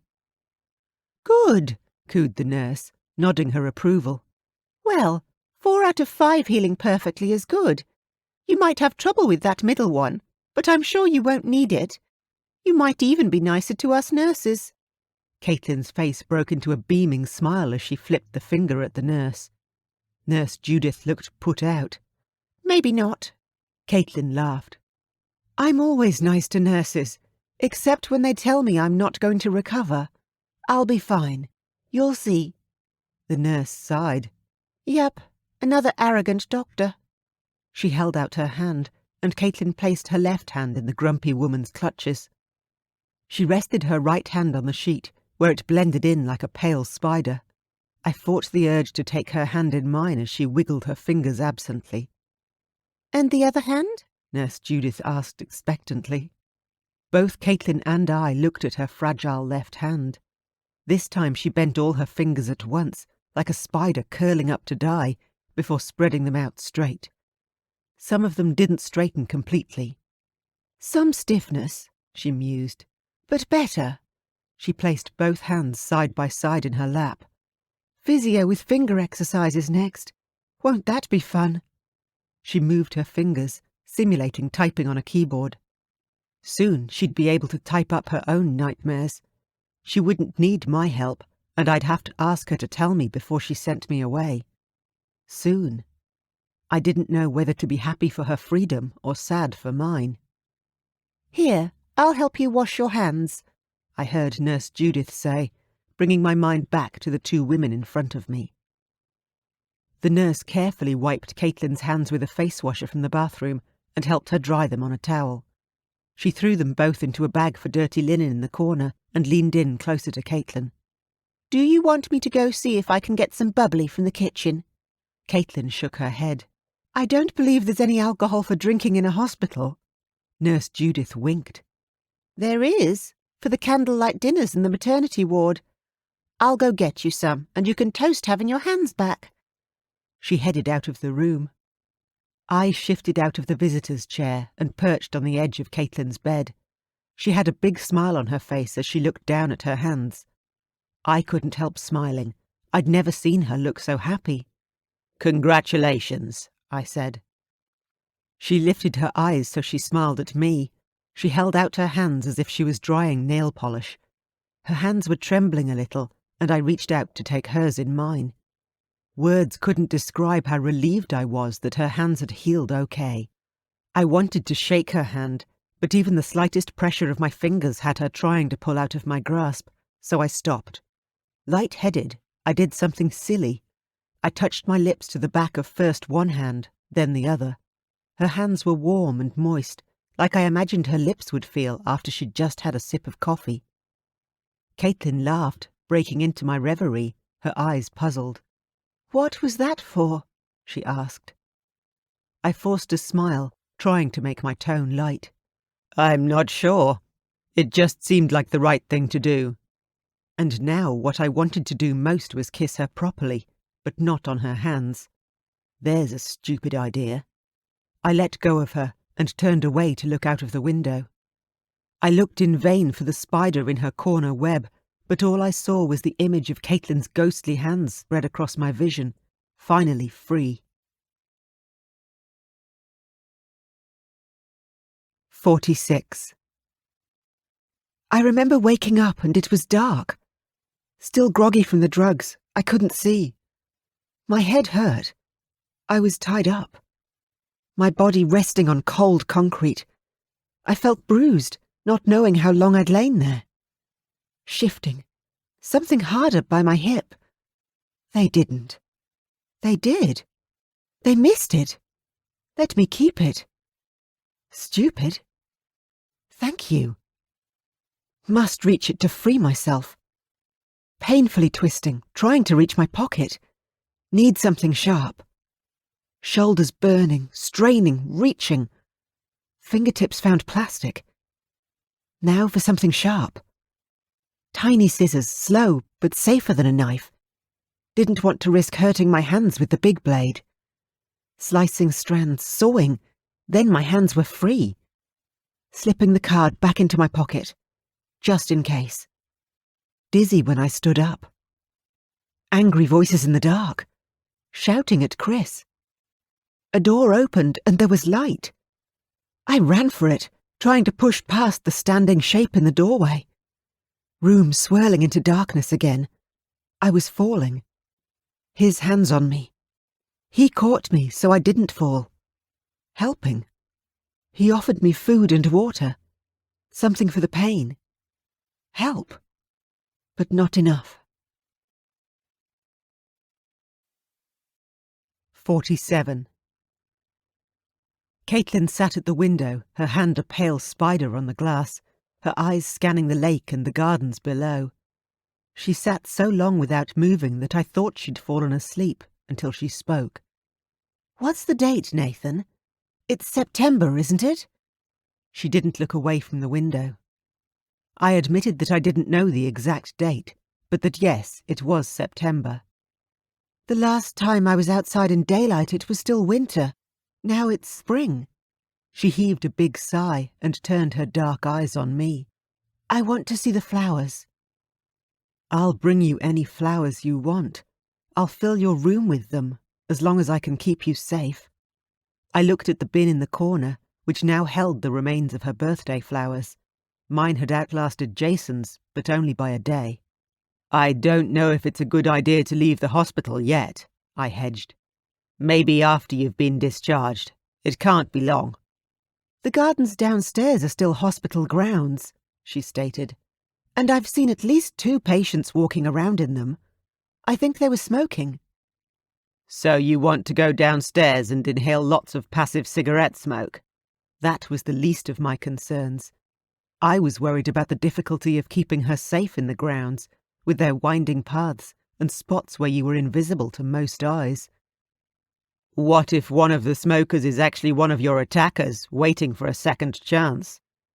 "Then I'll have to run them over," she said softly, her voice muffled. "Anyway, only one of them smoked, and he's dead." I lost interest in what she was saying, watching in fascination as she struggled out of the hospital gown and into her borrowed surgical scrubs. Her hands were paler than the rest of her skin between the dressings, but the dressings were far fewer than they'd initially been. Her back looked smooth, the curve of her shoulders down to her spine unmarred by any gauze now. There were scars, of course, but these were starting to fade. She let out a whimper as she pulled the V-necked shirt over her head. I tensed, waiting. I knew something must have hurt her, but she seemed determined not to ask for help. I watched as she arched her back, pulling the pants on over the patch on her thigh where the stitches had been removed only yesterday. She whimpered a little more, then gritted her teeth and dragged the pants up to her waist. She saw me watching, but didn't say anything until she'd finished. "You could have averted your eyes. It's considered polite." "I could have, but you should have asked me for help," I returned, keeping my voice even. "If you'd wanted privacy, you could have changed in the bathroom or closed the curtains around your bed." She wouldn't admit that she couldn't do either of those, I realised. Nor would she ask for help. I wished I'd done what any normal person would have and looked away, instead of waiting for her to stop and ask me for help. Then maybe I wouldn't have felt like such a pervert watching an injured girl struggle to dress herself. I wanted to apologise. Caitlin wasn't listening. She eyed the wheelchair outside her room, much further than she could walk unaided. She stood up carefully, clamping her mouth shut. She took a step, her face white from the effort, but her eyes spoke volumes about pain. My heart felt crushed like a Coke can. I could almost hear the sound of it crunching in her clenched fist. "Don't do this to yourself, Angel. It's painful to watch." I gave in, standing up and moving to bar her way before she took another step. For a moment she looked up at me, determined not to be cowed, but the pain was too much for her, and she closed her eyes as she crumpled. I was ready. I had my arms around her, supporting her weight, before she could hit the floor. I lifted her and carried her back to where she'd been sitting on the edge of her bed. "You don't need to fight me," I said softly. "I'm not here to hurt you. Save your energy so you can recover for when you do need to fight." She was still pale, shaking where she sat. Even as she opened her eyes, they looked down and wouldn't meet mine. I sank to a crouch in front of her on the floor. "If you don't recover, they win." She stared at me. "I'm getting better." I dropped my voice lower, aiming to be persuasive. "If you let me help you, you'll get better faster. And it won't hurt as much either." "I'm not asking for your help. You know I won't." Stubbornly, she pressed her lips together and looked away. I couldn't charm her. Maybe I could shock it out of her. Not like I'd get anything any other way. "Who helped you before, Caitlin? Who brought you food, water, medicine? Someone helped you survive." I kept my voice low so only she could hear me. She looked back at me, shocked, swallowing convulsively before closing her eyes. Her voice was barely more than a whisper. "Someone who didn't wait for me to ask. Someone kind. Someone I haven't talked about." Stubborn little thing, I thought, jubilant that she told me more than anyone else, and uneasy that she could remember so much. How much more had she remembered that I didn't know? "It's polite to wait till you ask. But even if you're not going to ask, I'm still going to try to help you. I won't let them win." Her eyes were still closed, so I couldn't tell what her reaction was. Yet my eyes never left her face. "I want to go outside." Her voice surprised me. Something in her expression said I couldn't stop her. "And how are you going to get there?" I asked. She looked across the corridor. "I'm going to reach that wheelchair, then I'm going to use it to go down in the lift and outside." "What if you fall again?" I asked her. She bit her lip. "Then I'll crawl." I believed her. But the mental image of her crawling commando style across the floor was pretty damn funny. "How will you push the wheelchair?" I struggled to keep a straight face. She held out her hands, which shook slightly even as she tried to hold them still. "I can use my hands a little. It's downhill from the front entrance to the gardens, so that should be easy." "How will you get back up the hill to the hospital?" I asked her. She lifted her chin. "I'll wait until someone offers me a hand." "What if no one else is out there to make the offer?" She bit her lip again. "Then I'll wait for security to come looking for me." At the thought of her waiting in the garden until security came looking for her, I laughed. I couldn't think of her doing anything more senseless when it came to her own safety, and Caitlin wasn't that stupid. "Or you could ask me to come with you," I suggested, as I lifted her from the bed and over to the wheelchair. "Thank you," she said softly, looking down. Hesitantly, she placed her hands on the wheels, and I held my breath. I didn't want her fragile fingers getting hurt all over again, struggling to handle a wheelchair. I couldn't keep up this show of indifference. If she went without me, I was damn well going to follow her to make sure she stayed safe. Caitlin looked up at me, smiling impishly. "So, are you coming?" My face lifted with a smile, taking my heart up with it. "Sure," I said.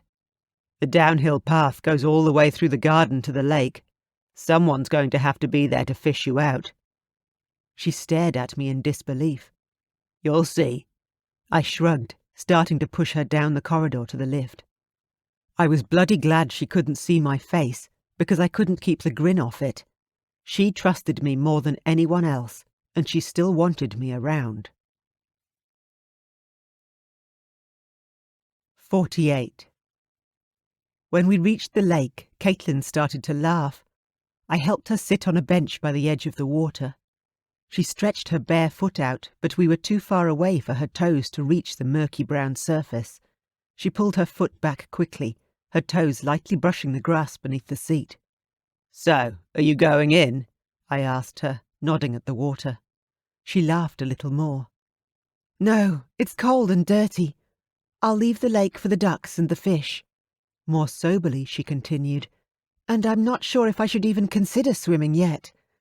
I'd probably have to recover more before I could swim, or even go in the water." She stared out over the lake, her fingers resting on the cotton covering the transplanted skin on her thigh. I sat beside her in silence, waiting for her to break it. "Oh, look!" she cried suddenly, pointing across the lake. I could see ripples on the surface, but nothing remarkable, and I said as much. "Ducklings! Look, 4 of them!" She pointed again, counting them for me. I could barely discern something small and brown on top of the ripples. She looked at me hopefully. "Can we go to the other side of the lake to see them better?" I lifted her back into the wheelchair and pushed her to the paths on the other side of the lake, where they became the maze I'd been trying to avoid. As we reached the far side, we could see the little ducks climbing up beside the waterfall that fed the lake, into the garden bed above. Full of misgivings, I took her further along one of the paths, into the gardens where the ducklings had disappeared. Around a corner we found a small pond, hidden from view by manicured hedges, where an adult duck swam with a whole family of ducklings. There must have been at least 10 of them.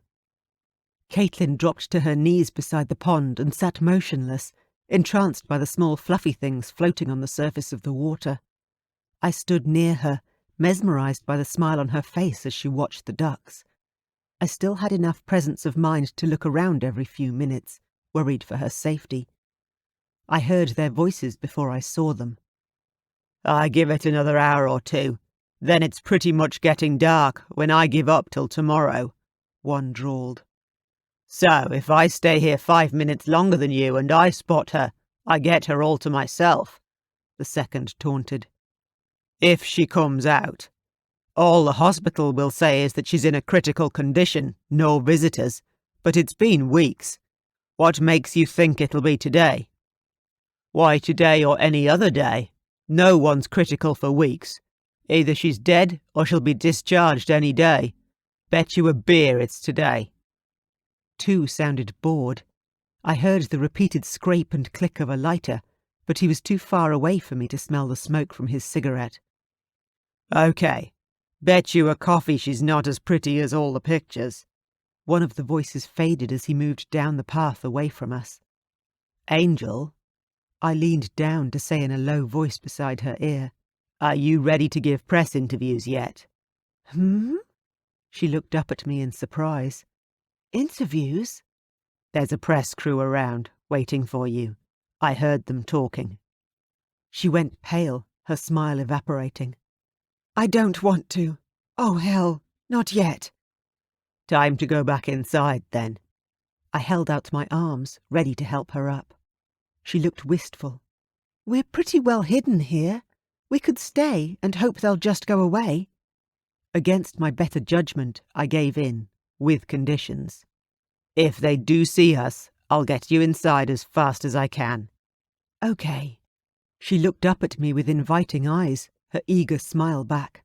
"Oh, come on, they're so cute. Take a look at the baby ducks. I've never seen ducklings this close before." I watched the ducklings scoot around the pond for a few moments before turning my attention back to her. She looked so happy, as if there were nothing else on her mind at all. As if none of this had ever happened. I looked around again, more as a precaution than any feeling that it was necessary. Sunlight glinted off something. It took me a second to realize it was a camera lens. "Time to go, Angel," I told her. "Look, they're taking photos of us." I lifted her back to the wheelchair and started to push her up the shortest path to the hospital entrance. "Wait!" I heard the shout behind me. "Please, I just want to ask a few questions." "Do you want to answer them, Angel?" I asked her, walking as fast as I could with her. "No!" She sounded scared.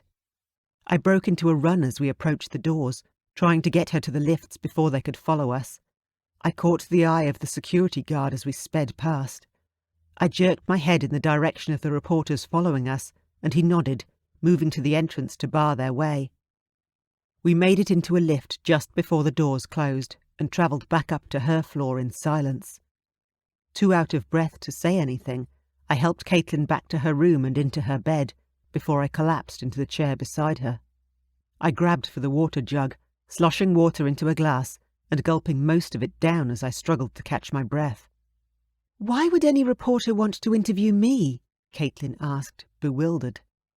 I looked up from my glass to her, wondering if she was joking.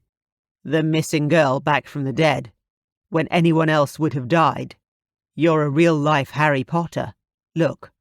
I rummaged through the pocket of the laptop bag and pulled out the newspaper I'd kept from that first morning in hospital. An old photo of her, taken before she went missing, smiled from the front page, above the headline, "Caitlin Found." The article itself was short, telling how her body had been discovered on a southwest beach early that morning, where she'd been left to die, before she'd been transported to a hospital in Perth, where she remained in a critical condition. Caitlin looked at the article, still puzzled. "This is all the press has on you," I told her. "The police won't tell them anything else. They want an interview with you, but the hospital won't give out any more information either." "But I don't want to talk about it. Why would they care about me?" I laughed. "Because you're news. They've had almost daily features with lots of pictures of you while you were missing, hoping someone would come out with information that would help the police find you. Now someone's found you, and they want to know all about it." I paused. "It probably helps that you look good in photographs." "What will they do now, when they took photos but didn't get any answers?" "Print the pictures and make something up." I smiled broadly. "We should read the paper tomorrow." "And I'll keep that one too," I thought but didn't say. "I'll go speak to security and make sure you don't get any visitors or phone calls you don't want." 49. Well, that's fucking useless. You and her on the front cover of the West. What's the point trying to hide her now? And you've learned what exactly? I winced, wishing I hadn't called in my report. But it was better than receiving an angry phone call when tomorrow's paper had my picture in it. "She's told me what she remembers, but it's all vague and hazy. There were 4 men who hurt her. She heard the name Chris, the red Mercedes, being tied up in the dark, repeated abuse, The names cut into her skin. I swallowed, finding it hard to continue. Most of that we already knew before she woke up. New info, Nathan. What has she told you to help us find them? They held her outside the city, somewhere outside of any town. The water they gave her to drink wasn't chlorinated city water. She didn't hear any sounds from outside, so it was well insulated or isolated, I said quickly, trying to tell every tiny detail. I think she knows a lot more, but she needs someone to help her remember it. That takes time and... Well, you're out of fucking time now. Unless she spills her guts to you in the next hour or two, it's time for a change of plan. I heard a slurp, as if he was drinking coffee. What change of plan? I asked uneasily. None of them are stupid enough to come after her in hospital. So she's going home. Maybe they'll target her there. He sounded completely unfazed. Better than a month of close surveillance with nothing to show for it, which is what we have now. You're going to leave Caitlin unprotected and use her as bait for those bastards? I blurted out, horrified. Now, no name-calling. They're fucking potential terror suspects. The girl would be dead anyway if it weren't for your intervention, and by all accounts, including yours, she's pretty damn damaged anyway. So it's a small risk compared to what else and who else could be at stake if we don't get them. I heard his business-like tone, but it sounded pretty fucking callous to me. She's not damaged, she's recovering. You mean I saved her life only to risk it again to catch the potential terror suspects who tried to kill her the first time? I can't ask her to do that. She'll never agree to be bait in a trap, especially not if it means they'll get near her again. I barked into my phone. Some hospital visitors carrying flowers looked at me in alarm before hurrying off down the ward. Fuck, Nathan. You're not stupid enough to think we're going to tell her, are you? She'll go home and we'll just keep an eye out for anyone suspicious approaching her house. We'll send a team in and we'll have our suspects. He laughed. I wanted to smash his phone through his teeth. Maybe calling in reports wasn't such a bad thing, after all. I'd hate to find out what Asio would do to me for punching my superior in the face. I tried to keep my voice down, but it was bloody hard. And what if our team is slow and doesn't get there in time? What if they reach Caitlin before we can stop them? He'd stopped laughing. That's a risk we'll have to take. If she won't tell us what we need to know, then she's more valuable as a possible target than as a source of information. Don't make this personal, Nathan. She's not your sister. She's a girl you barely know. I lost it. Yes, sir. I know Caitlin's not one of my sisters, because Alana died in a lot of pain at the hands of your suspects, and Chris will be next if we don't find them. Caitlin's the miracle girl who managed to survive, despite everything they did to her. We owe her for any info she can give us on the suspects. I owe her if she can help me keep them from Chris. My voice broke. Please, let me stay with her for another week or two, in case I notice anything the surveillance guys don't pick up. Maybe she'll tell me more, and we can still go with the original plan, finding out where they are so we can arrest them before they reach her. What'll you do if I say no? He sounded amused, but it wasn't fucking funny. I'll obey orders and let Caitlin die? Ignore my orders and protect her anyway? Beg you to change your mind? Shoot her myself because it's more humane than what they'll do to her? I'll take personal leave and do what I can on my own time. There was silence, then another slurp. You have 2 more weeks, tops. But you tell her nothing about who you work for, or that she's under surveillance. I want her to look scared and worried, like an easy target. You'll have to use every bit of your charm on this one if you expect her to let you live in her house. He took a deep breath. Fuck. Good luck keeping her alive, Nathan. It'll be bloody bad press for our department if we manage to accidentally kill the girl on the front cover of tomorrow's West. Oh, shit. My charm wasn't worth shit with Caitlin, and she'd never survive without me. I'll do my utmost, I swore, desperately hoping it would be enough to keep Caitlin alive. You do that, he said before he hung up. I let out a long-held breath, wondering what the chances were of me not fucking this up. Slim to none was my best guess, and I was betting with Caitlin's life. The stakes were far too high for me, and I couldn't even tell her what I'd done. Fuck, I wouldn't want to either. If I failed, she'd kill me. 50. She'd had her fingers free for 2 days, so they discharged Caitlin that afternoon, before any more press turned up. I offered to give her a lift home right away, and, rather than have to call anyone else and wait longer, she accepted. Now that her stitches were out, she could walk a little, but I was the one who walked alongside the unfamiliar nurse pushing her wheelchair. She was slow, but I kept pace with them until we reached the outside doors. I saw Michael take up his position on a couch in the foyer. He nodded to me once before turning his eyes back to Caitlin. Secure in the knowledge that she was under surveillance still, and she'd be safe till I returned, I asked Caitlin to wait while I brought the car to her. She nodded and shifted to a seat by the door before the nurse whisked the wheelchair back inside. I set off across the car park, my swift strides carrying me quickly across the tarmac. Surveillance or not, I didn't want to leave Caitlin alone for long. I pulled the car up under the portico at the entrance, but there was an ambulance in my way. I could see Caitlin sitting on the bench beside it, looking little and vulnerable. She stared at the paving below her dangling feet, for the bench was too high for her toes to touch the ground.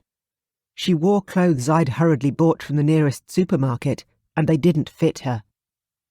Even the cheap pair of thongs hung from her feet, a few centimetres of green foam rubber clearly visible past her heels.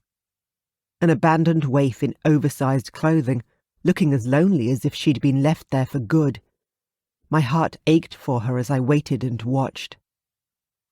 Michael caught my eye and nodded again as he stood up. He stuck his magazine under his arm and marched out of the hospital without another glance at Caitlin or me. His watch was over for the day. Now it was my responsibility to get her home before the next surveillance shift started at her house. I waited patiently until the ambulance officers headed off. I drove into the space they'd sat in, right in front of Caitlin. From forlorn to frantic, the change was as sudden as cutting the car's engine. I stopped and she panicked, lurching to her feet and nearly tripping as she tried to retreat inside the hospital foyer. I got out of the car, running around to her.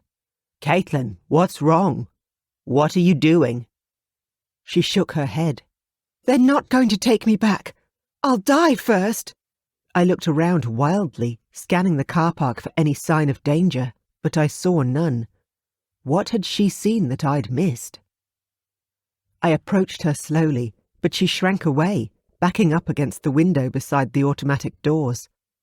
"I won't get into their car again. Not you. You can't take me back." Her eyes were huge with horror. Their car. My car. Oh, fuck. I forgot about the car. I stood in front of her now, shaping my expression into a smile to mask my desire to smack myself in the head for being so stupid. "It's not their car. It's mine." "No! I trusted you!" I started to understand the extent of her terror. Through the glass behind her, I saw the hospital security guard speaking to the receptionist as she pointed urgently at us. He turned to look and started toward the entrance, looking grim.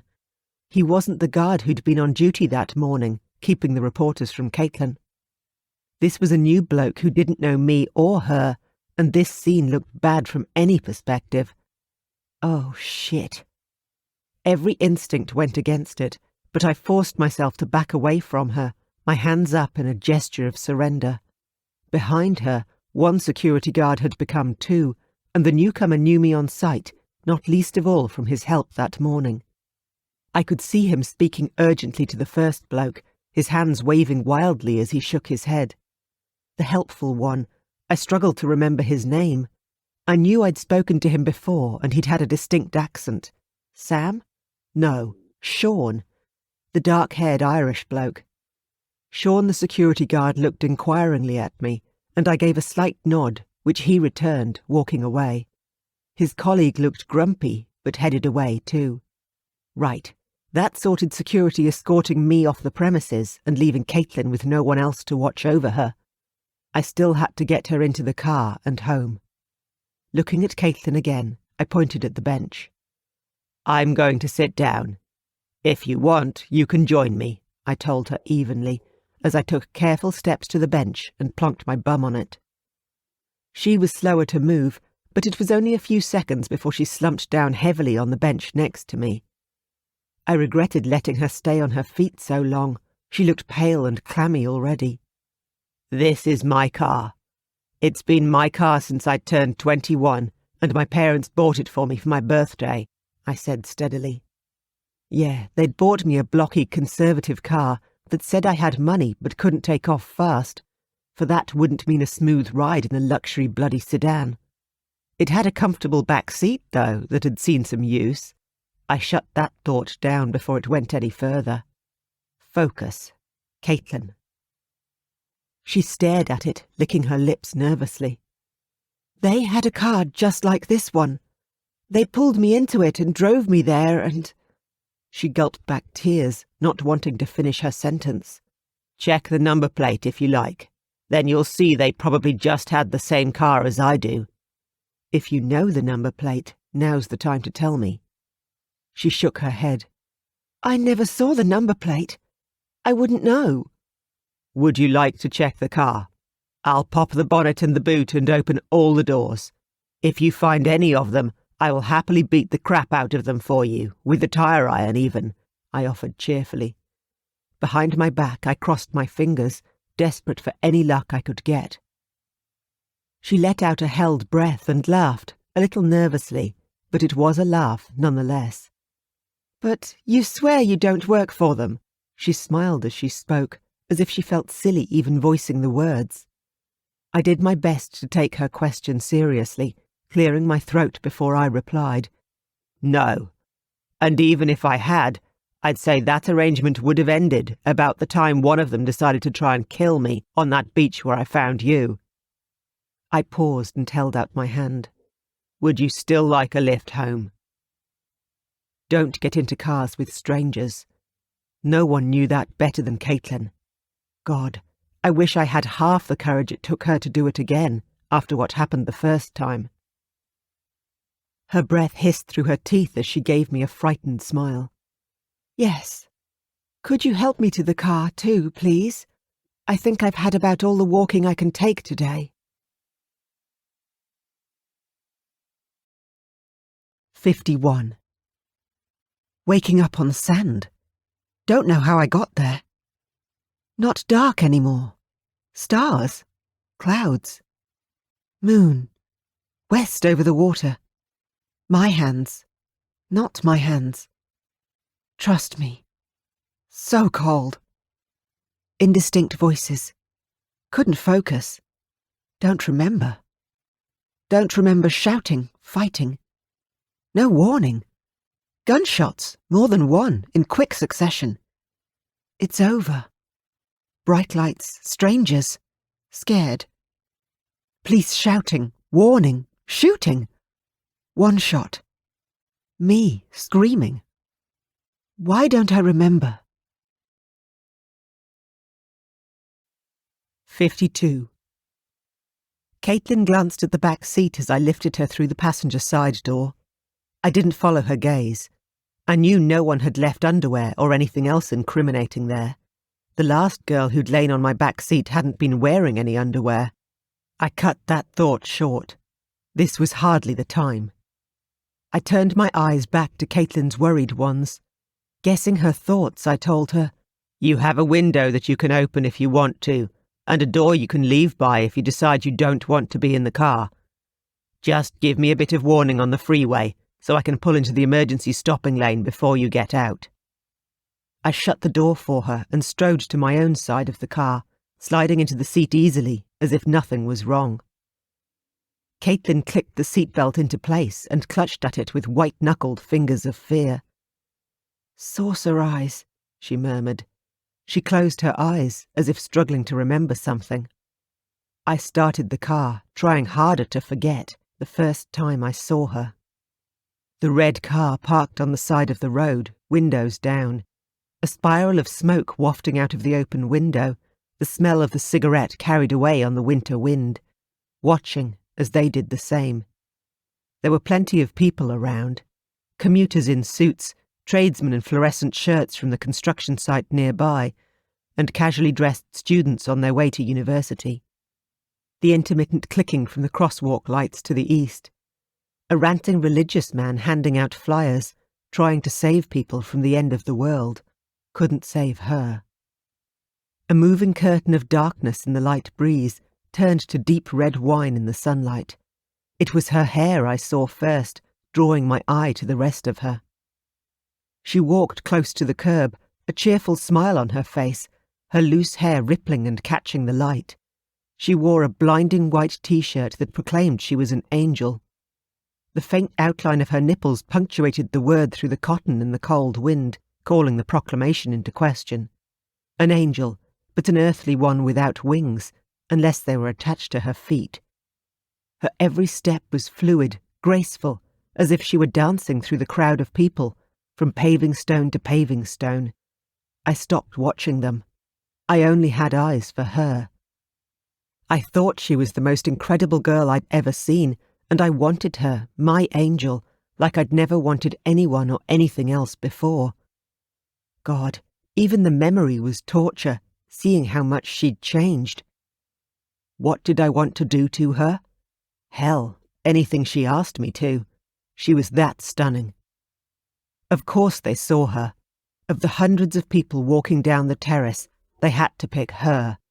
Someone spoke to her before getting out of the car.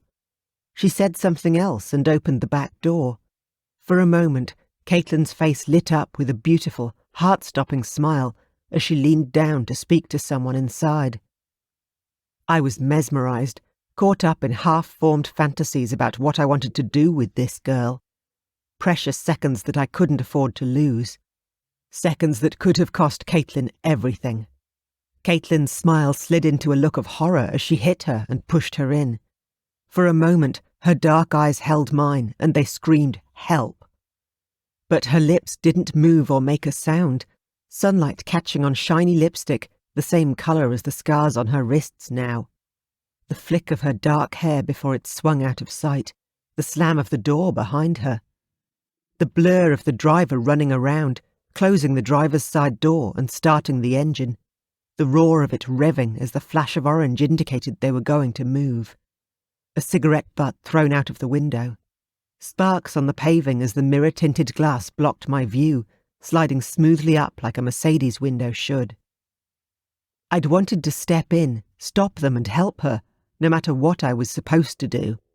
But I was too slow emerging from my daydream into her nightmare. It was too late.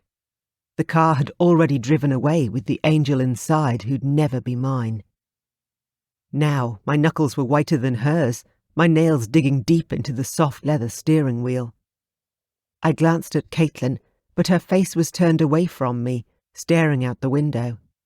Now that she was wearing a long-sleeved jumper with long pants, it was hard to tell she was injured at all.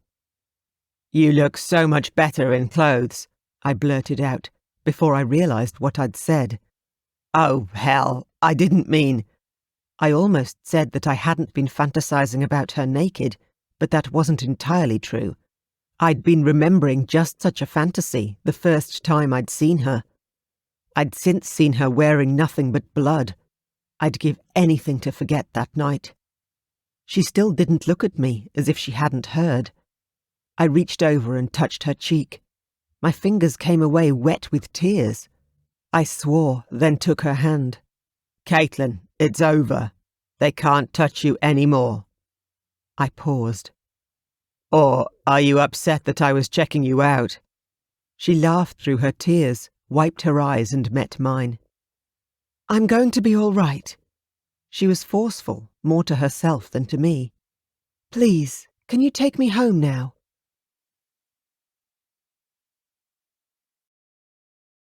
53. Sneezing. Searching through a full bag for a tissue. Felt the spider crawl of someone's eyes on me. A woman staring out of her car window. Walking past her.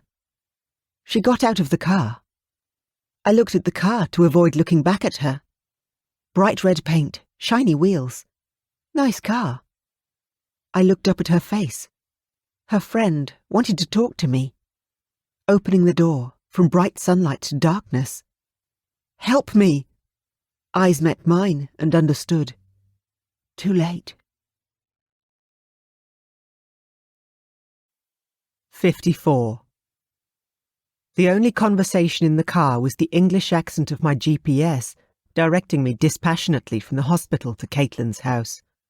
My part in the conversation was to listen and do as she said. Caitlin stared out the window for the whole trip. When we pulled into her driveway, I had to call her name a few times to get her attention. She said, sounding far away. You're home, I said softly. I unbuckled my seatbelt and opened my car door. My shoes scuffed and scraped the concrete driveway. I was too tired to lift my feet further as I crossed slowly to her side of the car. I had her door open before she'd even taken off her seatbelt. Her expression was troubled. Even though her eyes were directed at mine, she didn't seem to see me. She looked lost in a memory. I touched her now dry cheek. You're home, I repeated. Home, she murmured, as if she couldn't remember the meaning of the word. She blinked and her eyes cleared, focusing on me. Thank you, Nathan. She let me help her from the car. I slammed the door behind her. I will never like this car, she said quietly, still looking troubled. I tried not to laugh. I never had either. Maybe it was time to buy something new. She started to take slow, deliberate steps to the front door. I froze for a second before I rushed to help her. She couldn't make it from the car to the door by herself yet, even with the strong pain medication still in her system. I helped her extract the spare key from its hiding place and unlocked the front door, holding it open to let her inside. I followed her in and dropped her meagre bag of belongings on the tiles, alongside Alana's laptop. Her eyes followed mine to the bags on the floor. You can use my sister's laptop for as long as you need to, I said, and she nodded. We both stood in the entry, suddenly awkward. She wanted to be alone. She was finally home. I knew all this, but that didn't stop me from asking her anyway. I wanted to stay to watch over her, to make sure she was okay. Do you want me to stay? I asked, as she spoke. Did you want to have dinner here, or do you have something planned at home? We both laughed, nervously. It was fucking stupid to drive her in that car, knowing the memories a Mercedes held for her. The last thing she wanted was to have me in her house, reminding her of the atrocities committed against her. She needed to forget. I jumped in before she had time to invent an excuse to support her refusal. I already knew I didn't belong here. You should probably have a rest, maybe even a couple of hours sleep, and I'd stop you from doing that if I stayed. I'll leave you to it. Here's my phone number. If you need me at any time, feel free to call. I handed her a scrap of paper on which I'd hastily scrawled a number. How about I see myself out? She smiled and looked understanding as I dragged my feet back to the door. Unable to resist saying something, I finished with, I'll stop in tomorrow to see how you're getting on. She smiled and thanked me, as if she meant it. As I walked out the front door, I had this mad urge not to go, to stay and just sit in the kitchen while she slept. She had surveillance cameras all over the house, and Naveed or someone else nearby, keeping watch. There was no need for me to be here. I made myself get into the car again and pull out of the driveway. For a second I thought I saw her silhouetted in the window, but I must have imagined it. Sleep, Caitlin, and stay safe. Please. 55.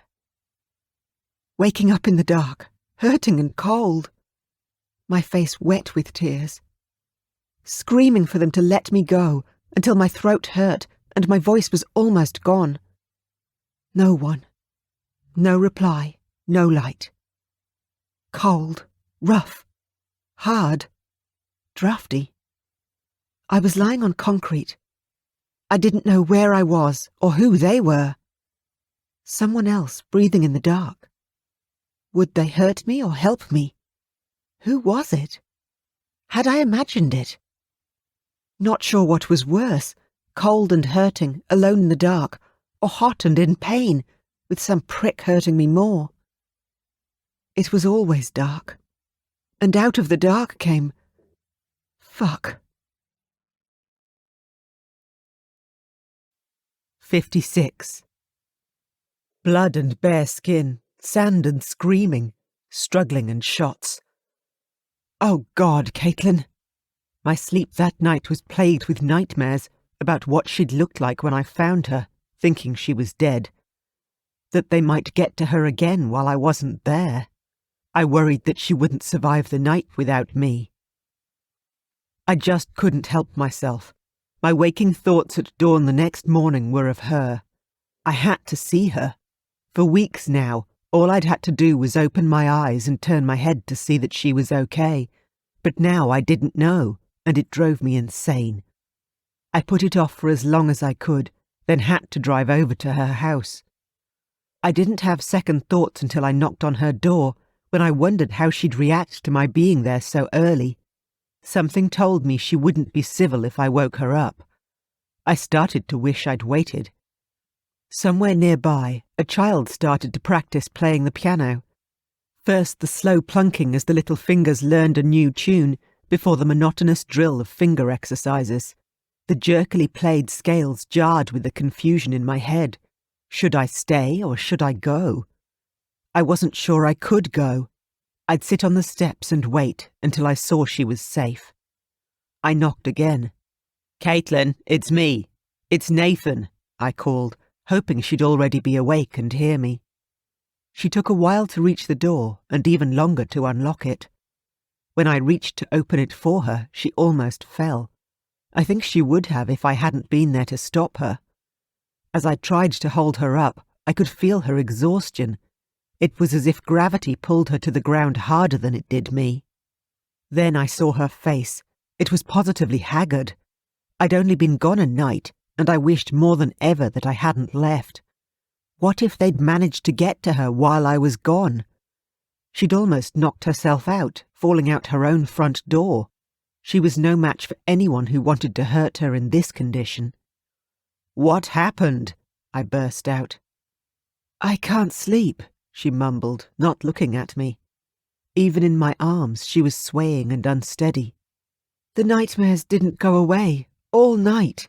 It got so bad that I woke up and was too scared to go back to sleep again. I tried to write them down, but that only made it worse. I'd just have to get used to sleeping alone, in my own bed, and at home again." This was my fault. I should never have left. "Come on, I'll take you to bed and make sure you sleep this time." She was too exhausted to refuse. Her arms wearily resting on my neck, I lifted her up. It felt like the most natural thing in the world to have her in my arms again, instead of one of the stranger things I've ever done. Nothing I do with Caitlin is normal, I reflected as I re-entered her house. "Tell me where to go," I said softly. She pointed vaguely. Her hand looked too heavy for her wrist to lift. "My room's down the hallway, on the left."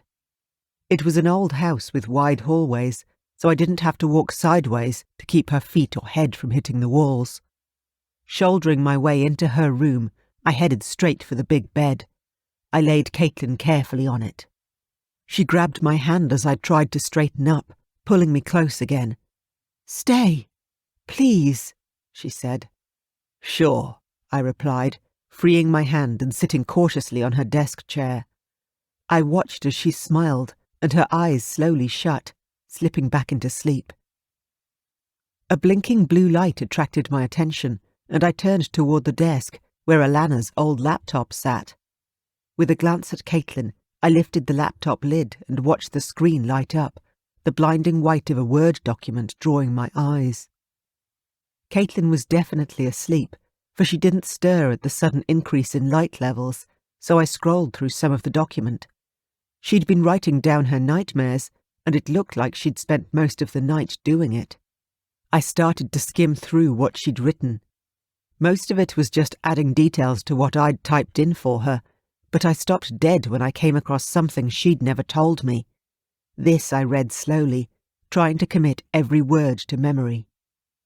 I lost track of the days, the difference between day and night and any sense of time.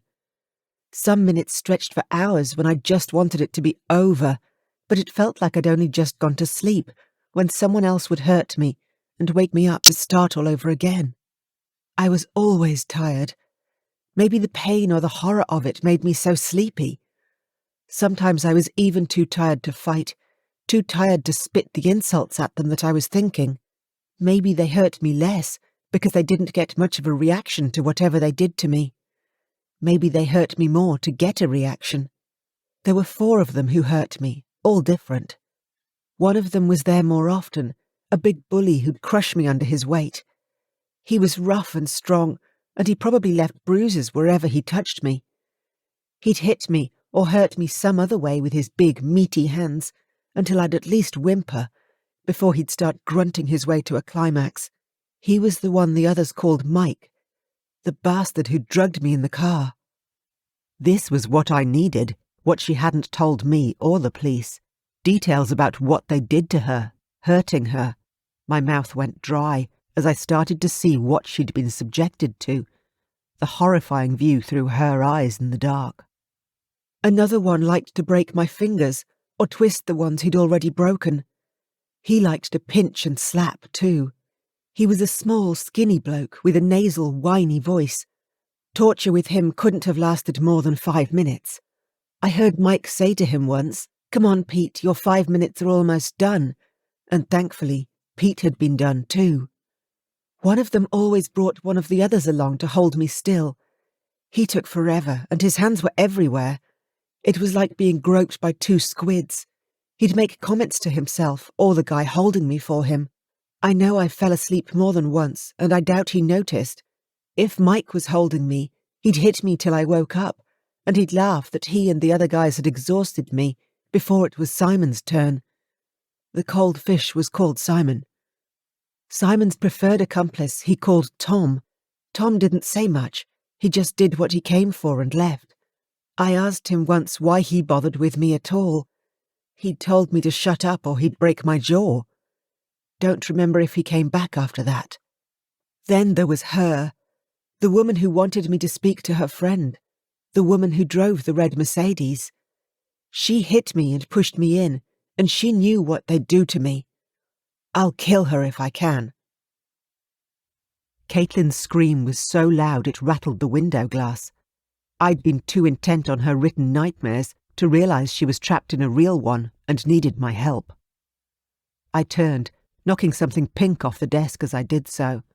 I reached to pick up the nail file from the carpet, dropping it back on the desk. Caitlin cried out again, jerking me into urgency. I slammed the laptop shut, twisting out of the desk chair to stand up. "Wake up, Angel. It's another nightmare, and I'm here. You're home. You're safe." The next scream was longer and louder, drowning out my voice. I knelt on the end of her bed. "Caitlin, it's okay. You're safe." She started swearing, loud and panicky. I did a bit of swearing of my own, though not as loud, as I crawled across the bed to be closer to her. I started with the reassuring litany again. "Let me go, you bastard!" she screamed at me. I reached out and lightly patted her cheek. Caitlin went berserk, her hands claws that homed in on my face. Arms and legs flying, screaming like nothing human. I thought she was having a fit. I scrambled off her bed and into a half-crouch on the floor, out of her reach. She let out an agonized wail as her hands clutched at the pillow beside her. It took me a moment to realize she was saying my name. I wished for the narrow hospital bed now, as I climbed back onto hers so I could reach her. I'm here, Angel, like I promised. It's okay. Hesitant, I touched my fingers to the hand closer to me, her nails digging into the pillowcase. When she didn't turn the nails on me, I slid my other hand under hers, lifting it between mine. I'm here, I said. Her eyes were open and dark with tears. She attempted a smile. You stayed? She said it like she didn't believe it, pulling her hand away to wipe her eyes. I smiled. Of course I did. I said I would. I shifted and spread out, so my head was on the scrunched-up pillow she'd tried to strangle. I turned my face toward her. Bad dream? Caitlin nodded, her eyes not leaving mine. She looked so vulnerable and lost. I made the offer without thinking. Come here. I stretched out my arms. She stared at me a moment, but she was already moving closer to me. She cuddled up to my side, her wet cheek against my chest, as my arms closed around her. I wanted to kiss her too, but I fought the urge. Being in bed with Caitlin was crazy enough. 57. I woke up when the afternoon sun slanted through Caitlin's window. A lance of light that stabbed me squarely in the eye. I stretched and realised that the warm weight beside me was breathing as Caitlin let out a little sigh and shifted against my side.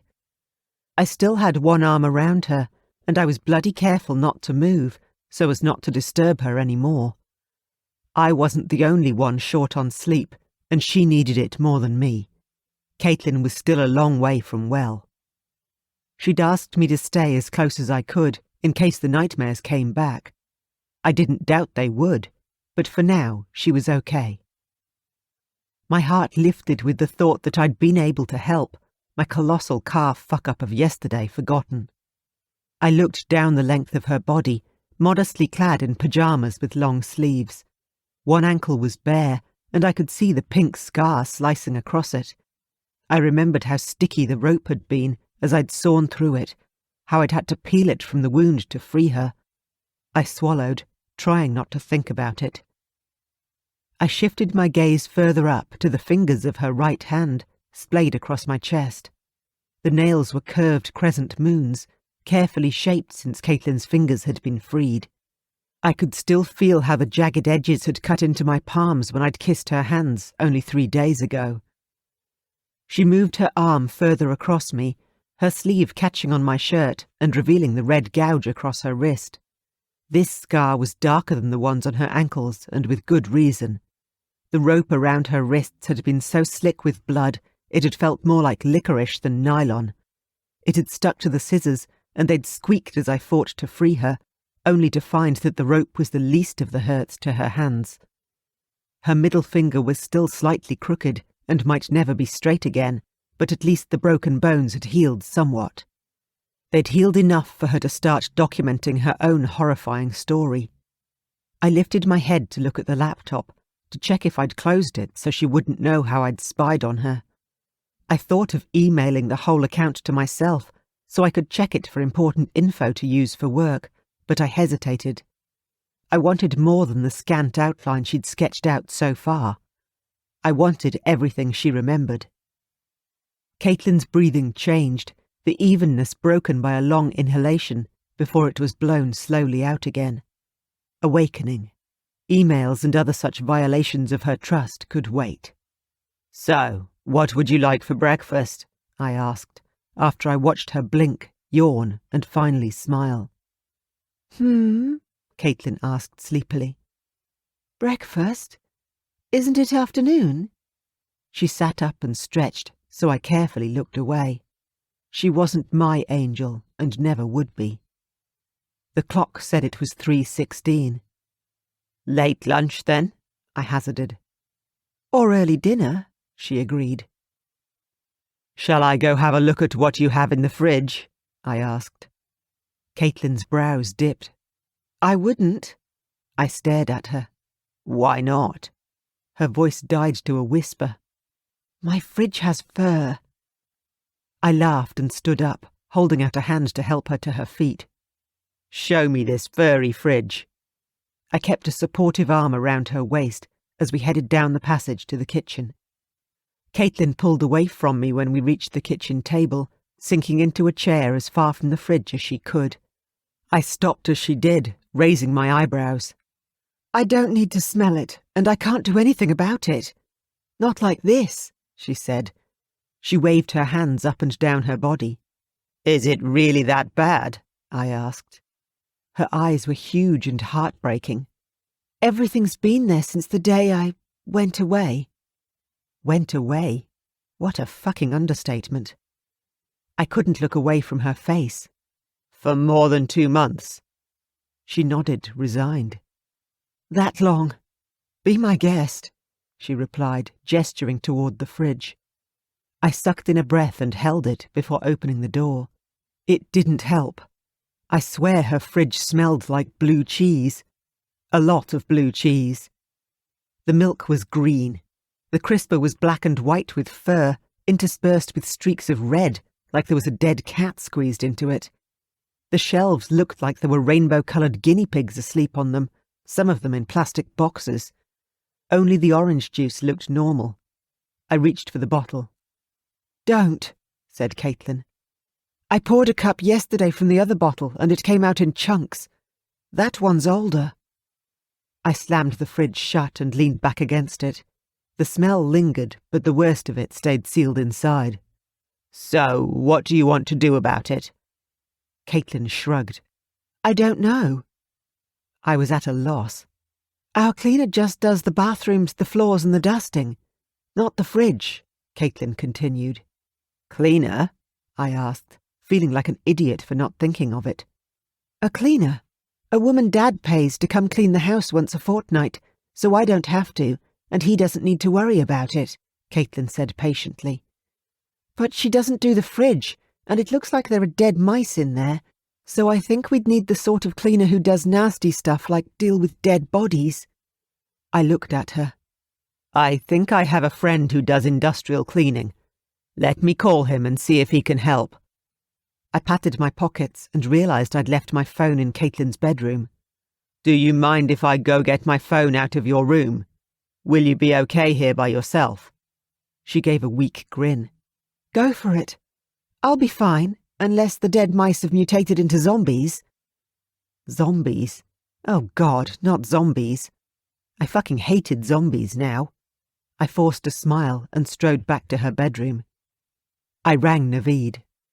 "No sign of anyone watching her house," he reported by way of greeting. "Looks like domestic bliss, the two of you in the kitchen. What's for dinner?" The surveillance cameras. Shit, he was on watch. I hoped they hadn't put a camera in her bedroom. She deserved some privacy. I smiled and kept my voice low. "Zombie mice." "Fuck. What the hell?" "She has a fridge full of fur from the food that's gone bad while she was away. Can you send in a team to deal with it?" I asked, crossing my fingers. "Mate, ASIO clean-up crews aren't for ordinary house cleaning. That's misuse of government resources," Naveed complained. "It'll be me doing it on work time if you don't send them in," I replied. "My job is to protect the valuable witness. That includes making sure she doesn't get sick from eating food from a fridge full of zombie mice." "Fuck," he swore. "Okay, I'll send them in. Get her out unless you want to tell her who you work for." I smiled for the surveillance camera. I knew he was watching. "Fuck that. I'll take her food shopping. Make sure it's clean and the team are out by the time we get back." I ended the call. There was no point in saying goodbye when he was in a van down the street, watching our every move on the screens. I headed back to Caitlin, who hadn't moved from her seat. Her eyes were questioning, though she didn't say a word. "My friend can spare a cleaning team in about an hour, but it's probably best if we go out. Leave them to deal with the dead bodies so you can come home to a clean fridge. We can do your food shopping so you can fill it up again." "Do I have time to get dressed?" she asked. I smiled. "Sure, if you're quick." 58. "I want a shower," she said softly, looking up at me. So take one, I answered. Caitlin looked embarrassed. I can't. I tried last night, but I almost passed out. I can't stand up that long. Shit. It was on the tip of my tongue to offer to help her in the shower, but I couldn't think of any way to say it that didn't sound dirty.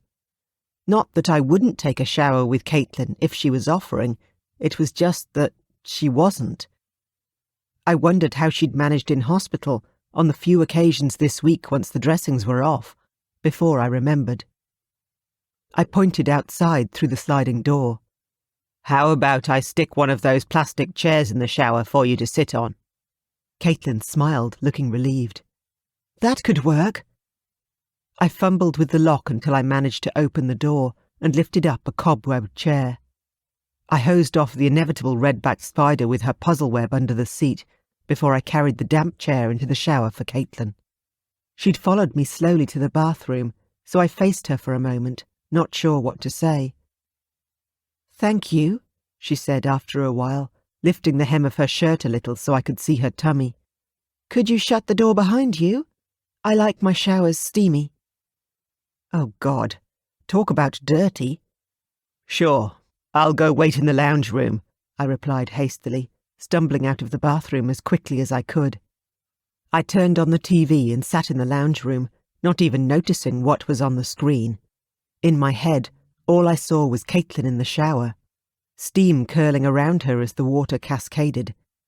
I heard her quick footsteps tripping across the carpet and turned in time to see Caitlin disappear into the kitchen. I stood and followed. I found her leaning against the fridge door, her arms, hands and head in the freezer. I reached for the freezer door, opening it wider so I could see what she was doing. Caitlin pressed herself against the fridge, squashing skin against steel as I realised what I was looking at. Shit, sorry, I said, turning my back and trying to get the image out of my head. Fat chance of that. Burned into my retinas was Caitlin, wearing nothing but a pair of pants, her breast pressed against the fridge door as she pushed her hands as deep into the freezer as she could reach, her face pale with pain. Oh shit, the surveillance cameras. Even if I had my eyes closed, Naveed was watching the screens, recording everything. Caitlin didn't deserve to be stared at like this, not even for her own safety. I pulled my shirt over my head and held it out behind me. Please, put this on. Let me help you. Cold, damp fingers touched mine as she took the shirt. I heard the fabric slide over her hair, her skin, covering her from the cameras I couldn't tell her about. Are you decent? I asked. Caitlin sounded like she was trying not to laugh. Yes. I dared to turn around. My shirt came to her knees, so wide you could have fitted two of her in it. I lifted my eyes to her face. What's wrong? She held out her hands, looking lost. I can't fasten things. Buttons and things. My fingers won't work. Ice helps dull the pain. I looked at my too large shirt. So wear a t-shirt. There's nothing wrong with looking casual. We're only going to the supermarket. I smiled gently. You'll still look beautiful. I regretted my words the instant she turned red and looked at the floor. I don't have a problem with my t-shirts. I can't fasten my bra. Fuck. Now it was my turn to blush in embarrassment. I should have seen that one coming. I can help you with that, I replied reluctantly. That would be really great, Caitlin said. She hesitated, as if there was more she wanted to say, biting her lip until she continued. But could you please turn around and close your eyes while I get dressed? I'll tell you when I need you. I nodded. Would it have been necessary to ask anyone else not to watch? Or just me, the pervert who wouldn't look away while she dressed herself in hospital yesterday? Of course. 59. 15 minutes later, I'd fastened my first bra. I'd taken off plenty and fondled twice as many firm breasts, But this was the first time I'd focused so hard on those little fucking hooks, my fingers fumbling as Caitlin held her breath, fidgeted, and fought not to ask me again if I'd finished yet. I didn't have more than a split second to admire my handiwork before Caitlin yanked a shirt over her head and down to her hips. When she turned around, I realised I was staring at her breasts and quickly shifted my eyes to her face. "Shall we go?" she said. "Sure," I replied. I looked down for the pockets she didn't have. "Don't you need to get your wallet and phone and stuff?" Caitlin swallowed, her eyes suddenly shimmering with tears. I don't have any." Fucking fool. I stood to hug her as her tears flowed, feeling the unfamiliar firmness of a bra between us for the first time. Caitlin had always seemed so soft before. I tried to focus. "How are you going to do food shopping without any money?" I asked reasonably. "I don't know," was her muffled, miserable reply as she cried into my shirt. I sat on her bed, pulling her down with me, trying to work out what to do. I could lend her the money, sure, but that didn't fix her problem of not having a phone or access to cash. I tried to remember what I'd had to do the last time I lost my wallet. "Do you have a passport?" Caitlin sat up straighter, sniffling. "Yes." "Do you think you have any official letters for you with your home address on them?" "Maybe some from uni," she began, her eyes kindling with hope. I stood. "Tell me where to find them, and we'll take them to the bank. We can arrange cash and some new cards, maybe even get you a new phone if we have time." Caitlin looked relieved. "Thanks, Nathan." Armed with her passport, some official letters, and a beautifully fastened bra, if I do say so myself, Caitlin let me take her to the nearest big shopping centre, Garden City. It was too far for her to walk from the car to the entrance, so I gave her 3 options. "Are you riding in a gopher, wheelchair, or a shopping trolley?" Caitlin choked. "A shopping trolley? I won't fit in the child seat, Nathan." I grinned. "I know. I figured I'd lift you into the bit where the shopping's supposed to go." She still looked uncertain. "I'd prefer a wheelchair if we can get one, please." As I expected, the centre had some for loan, and Caitlin was soon enthroned in a wheelchair, her feet tucked up off the ground. "Right, which bank?" I asked. Caitlin smiled as she replied, "Not that one." Dealing with the bank was surprisingly easy, as Caitlin had her identification, and the staff recognised her from the front cover of the day's newspaper anyway. The photographer had captured her delighted at the duckling's smile perfectly, but the pictures of me were blurred and unrecognisable. I promised myself I'd pick up a copy I could keep before we left the shopping centre. I stuck Caitlin's money in my pocket at her request as we headed into the shopping centre proper for a new wallet and the rest of what she needed. A woman almost barreled into her with a fully loaded trolley, and I heard Caitlin whimper as she dragged on the wheels to stop in time. "What the hell are you doing?" I asked the trolley woman, who glared at us as she kept going. I dropped to my knees beside Caitlin. Her hands were clasped protectively to her chest. "Are you okay?" I held out my hands for hers. She winced as she laid her fingers on mine. "I want some gloves," she said. I stared at her. "Gloves?" She curled her fingers. "You know, like cyclists use." We bought her the smallest pair of cross-training gloves we could find in a sporting goods shop, though Caitlin looked at the pale pink colour of them with distaste as she slid her fingers inside. "Better?" I asked. She nodded. A wallet, handbag and basic prepaid phone later, I stopped to pick up a few new t-shirts, shorts and a pair of pyjamas. Shit, I hadn't worn pyjamas since I was a kid, but I'd have to if I stayed overnight at Caitlin's place, or she'd freak out. I swung my bag of purchases as I asked, "Time for food shopping, or is there anything else you need?"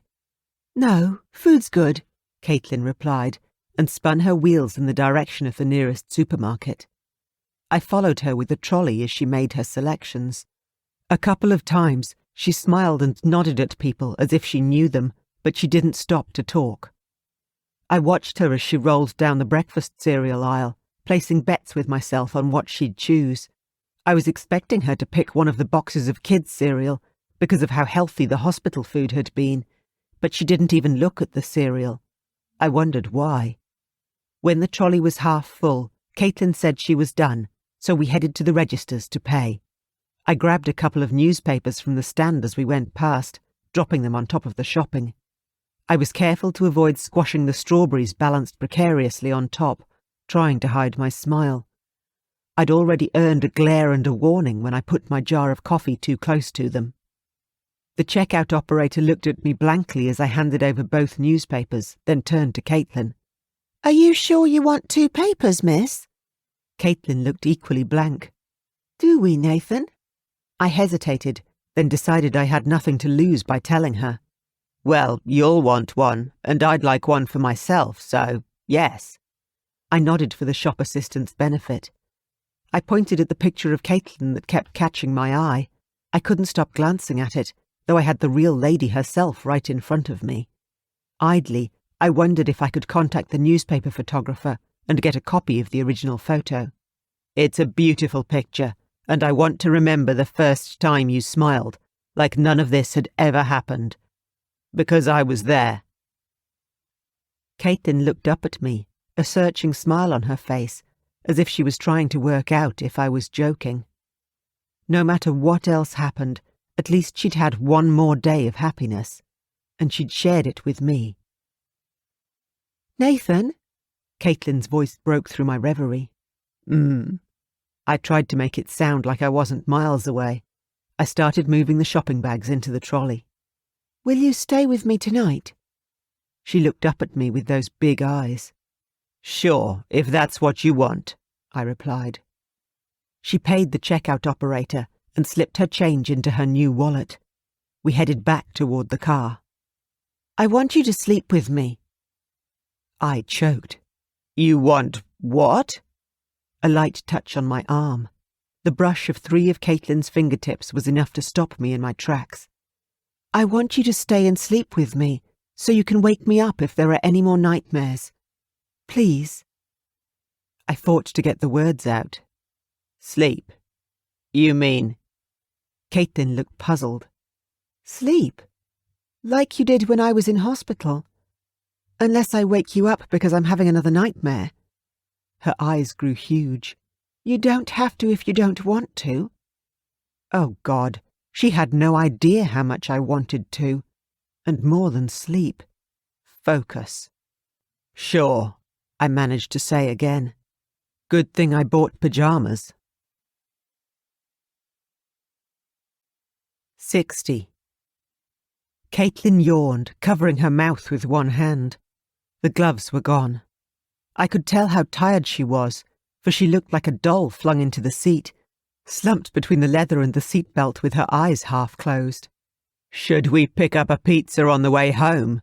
I asked gently, glancing at her just in time to see her eyes slide shut. Caitlin's eyes shot open as she straightened in her seat. "Sure.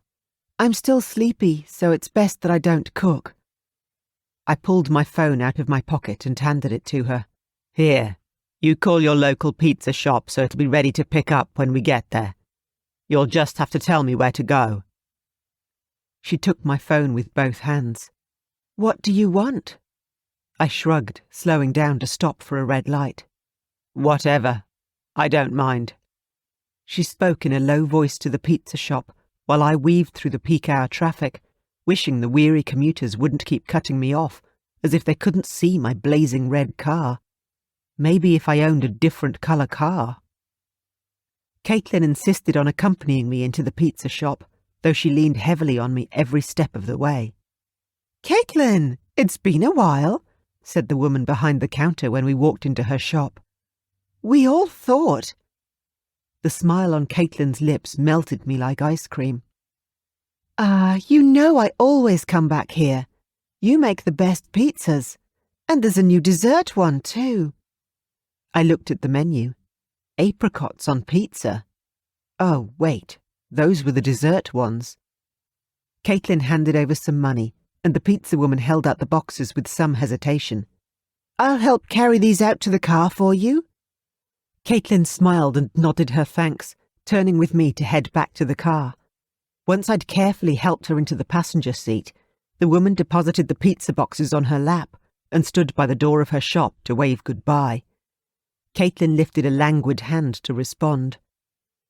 I kept throwing glances at her as we drove the short distance back to her house, until I finally said, "Everyone knows you, don't they?" Her sleepy smile widened. "I've lived in this area for a while.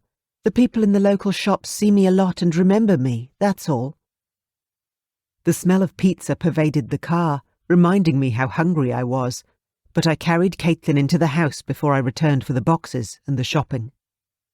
Caitlin ate on autopilot, swaying in her seat, she was so sleepy. I grabbed a slice from the box and bit into it without tasting it, deciding to put her food away for her. She could always shift it around when she wasn't so tired. I lifted the bag of strawberry punnets first and opened the fridge. The sharp smell of bleach fumes wafted out of the white interior, the fur seared from every surface. I coughed and wrapped the bag around them, before placing the whole package into the now pristine, cat-free crisper. Most of her purchases were frozen, packaged in portions that didn't need much preparation, I realised, as I stuck the packets into the freezer. Pre-made meals, bite-sized pieces of chicken and fish, pre-cut vegetables. Individual tubs of yogurt, fresh fruit juice and milk all went into the pungent fridge, along with a bag of grated cheese. I wished I'd looked more closely at the contents of her trolley while we were still at the shop. I'd have bought her steak and stuff I could cook for her. I wondered if she'd skipped meat because she was vegetarian, or if she had other reasons. I stared at the slice of pizza in my hand, the same as she was eating. Between the steak strips, salami and sausage, the slice scotched any thought of Caitlin being vegetarian. I looked up, wanting to ask why. Drooping over her plate at the dining table, Caitlin had managed to swallow a couple of slices, but now she was about to fall asleep in her dinner. "Hey!" I reached out to catch her before her face hit the plate. "Sorry," she mumbled. "So tired. Should put the pizza away and sleep." "I'll fridge your leftovers," I replied, straightening up and reaching for the box. "Then I can help you to bed." I stuck the remaining pizza in a plastic box before I slid it onto a fridge shelf.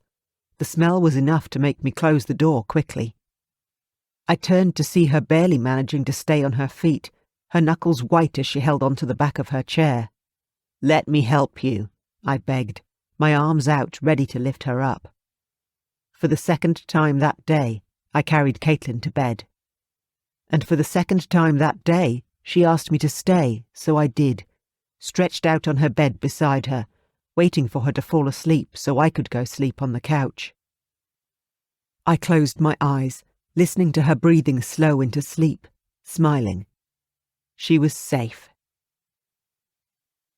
I woke to a faint glow behind my eyelids, my nose full of a sweet smell. I breathed deeply, trying to identify the fruity scent that reminded me of soap. I opened my eyes. Oh shit! I closed them again. My face was buried in Caitlin's hair, my head resting beside hers on her pillow. She lay on her side, turned away from me, but that hadn't stopped me from sidling closer to her in sleep. I could feel the warmth of her body through my jeans, so I'd been cuddling up to her for some time. I'd even thrown an arm across her waist. Shit, I was spooning a girl I'd just slept with, and sex hadn't been a part of it. Though my body definitely had ideas in that direction. Thank God I was wearing jeans instead of pyjamas. It'd be harder for her to tell what I'm thinking. Fuck, this was Caitlin. I pulled away from her as stealthily as I could, not wanting to ruin a nightmare-free night by inspiring one. Not stealthy enough, Caitlin shifted as I did. Her body pressed along my side, she gave me a quick hug, then sat up. Her light lips touched my cheek and she whispered, "Thank you," before I felt her weight lift off the bed. Her bare feet padded on the timber boards as she headed down the hallway. I sat up as soon as she was out of sight.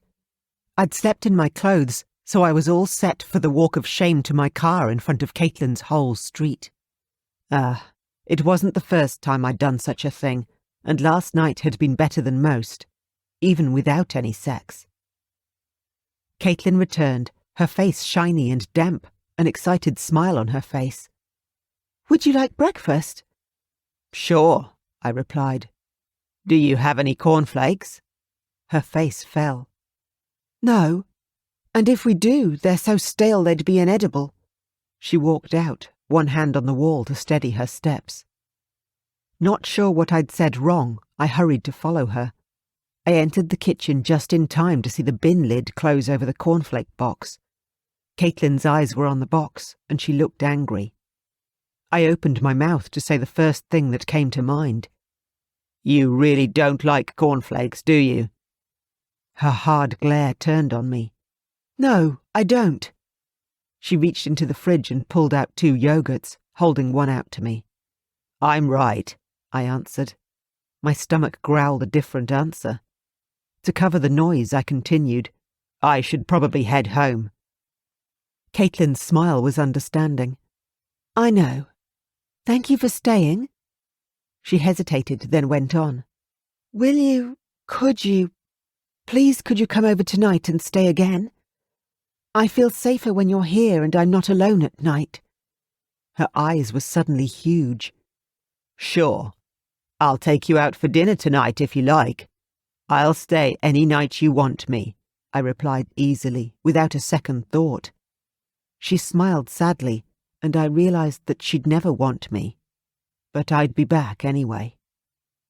I waved and wished her a nice day, then climbed into my car to pick up breakfast from McDonald's on my way home. 61. I gorged on breakfast because I hadn't had hash browns in ages. I packed a bag of clothes to take to Caitlin's, then stretched out on my own couch and watched TV, calling Naveed every hour for an update on her. By the 4th phone call, he answered with, "She's fine. If you're so worried, go bother her." But Caitlin didn't expect me till the evening, so I didn't dare show up early. I had other plans. It was Tuesday, when Chris had an afternoon off from university, so I waited for her to come home. I needed to know if she'd seen anything suspicious, anyone stalking her. If they weren't coming for Caitlin, they could be casing Chris. She didn't get home until almost 4, when I was starting to worry. I had my packed bag by the door, ready to go, and Chris's eyes darted straight to it as she stepped inside. I opened my mouth before she could comment on it. "Chris, you haven't had anyone watching you or following you, have you? After Alana, and now spending so much time with Caitlin, I'm starting to worry." I trailed off. Chris snorted. "No? Why would anyone bother stalking me?" She dropped her keys on the hall table. "What is it about that girl that has you so obsessed with her?" My reply was automatic. "She's been badly hurt and she needs my help."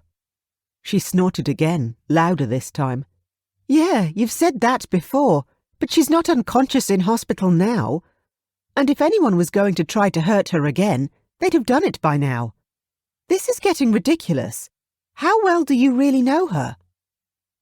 I hesitated for maybe a minute, but when the words came, they flooded out. "I know how many times she still wakes up at night, screaming at the nightmares of what happened to her. I know how much she still hurts from her injuries, and how hard she tries to hide it from everyone. She doesn't like strangers touching her. She hates breakfast cereal, my car, anything restrictive around her wrists, and asking anyone for help. I know by the sound of her screams whether she's afraid or in pain." I closed my eyes, trying to push the sound of Caitlin in pain out of my head. Chris was silent for a moment before she spoke. "Listen to yourself, Nathan. You're not talking about a healthy relationship. What you're saying sounds seriously fucked up. Is there anything good about her? Anything the girl actually likes?" "Thank you, Chris." The images in my head turned from dark to light. "She likes strawberries, music and ducklings, and occasionally me." I felt myself smiling. I opened my eyes again. Chris shook her head. Strawberries, music and ducklings. You know her real well, don't you? She pressed her lips together. Stay away from her, Nathan. That girl isn't good for you. I shook my own head. Stay away from her. I'd go crazy with worry in a day. You don't know her. Chris looked grim. Neither do you. She turned away, picked up a sponge, and scrubbed the bench so hard it looked like she wanted to take the laminate off it. Is there anything you wouldn't do for her? She muttered, half under her breath. I wasn't sure if she'd meant me to hear that last bit, but I was too pissed off to care. Nothing Chris said could come between me and Caitlin. Yes, I snapped. I wouldn't die for her. Chris turned around to stare at me, her mouth hanging open.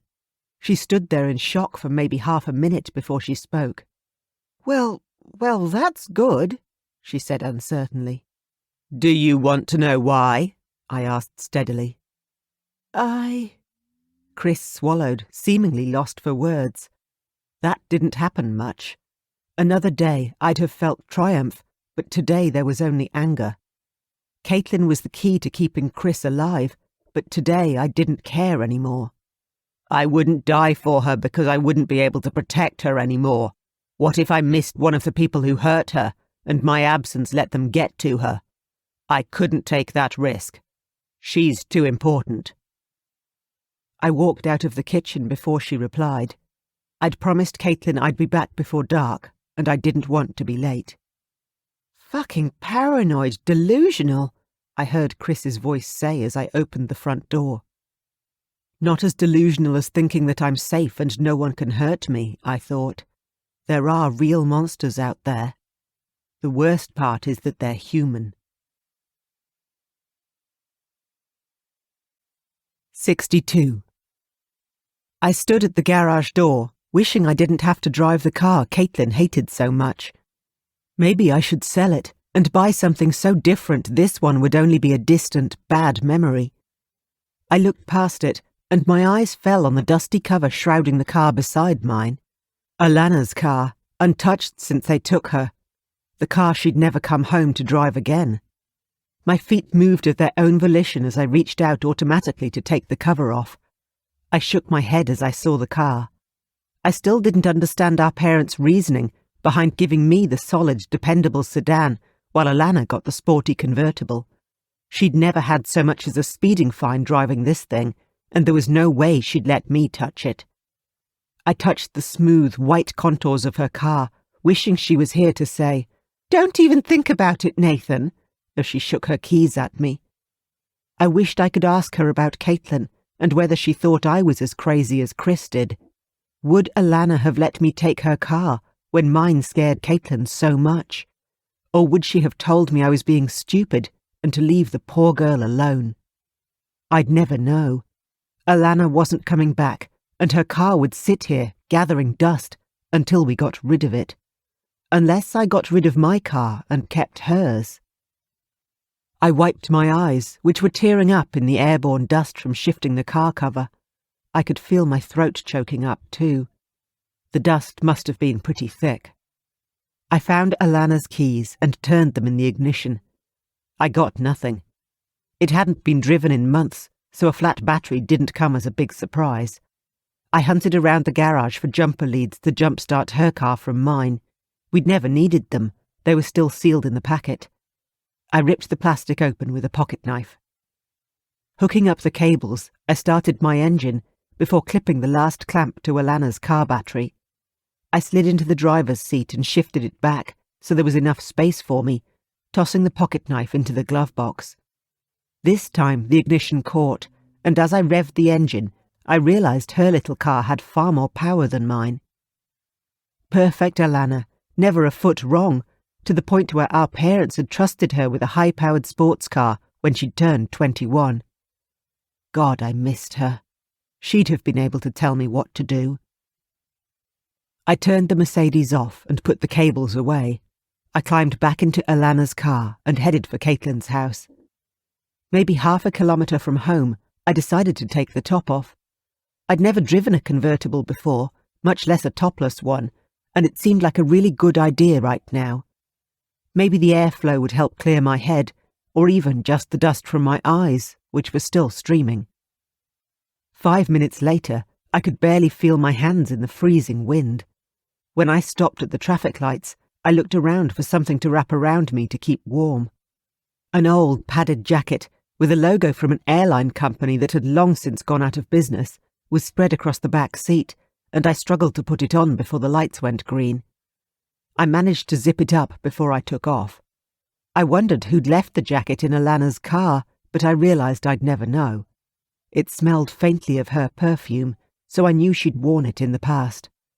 Or cuddled up real close to someone who had. I laughed aloud at the thought of Alana doing anything like that in this car. She'd have insisted on dinner, a movie or a show, before even considering suggesting he provide a luxurious bed several dates later. The exact opposite of me. I took the on-ramp to the freeway and cheered as the car responded perfectly to the accelerator. It was a heady contrast to the slow, steady speed increase of my sedan. I checked my mirrors before merging and realised my hair was standing on end, blown everywhere in the breeze that had frozen me to the bone. Caitlin would laugh herself silly, never a bad thing, if I turned up with a crest like a cockatoo, but I didn't want to take her out to dinner looking like a cocky. I spotted a cap on the floor by the passenger seat and stuck it on my head, praying it would flatten my hair, or at least hide it. As I pulled into Caitlin's street, I took the cap off and looked hopefully at the mirror, but was sadly disappointed. I stuck the cap back on and wondered if Caitlin would agree to order takeaway food again, or let me use her bathroom to fix my hair. If I'd thought to get my hair cut, this wouldn't be a problem. Only skinheads and bald blokes should drive convertibles with the top down, I told myself, resolving to shave my head in the morning. I pulled into her driveway and checked the time. Shit, I was late. Arguing with Chris and jump-starting a car had taken more time than I thought. I saw the lace curtain at the front window move and knew Caitlin had seen me. I pulled the cap down firmly to cover my hair and took a deep breath. Caitlin flew down the steps, a look of terror on her face. She skittered to a stop in front of my car for a moment, staring. Cautiously, I opened the door and started to climb out. Her eyes widened further and she took off down the street. I looked around, but I couldn't see what had scared her so much.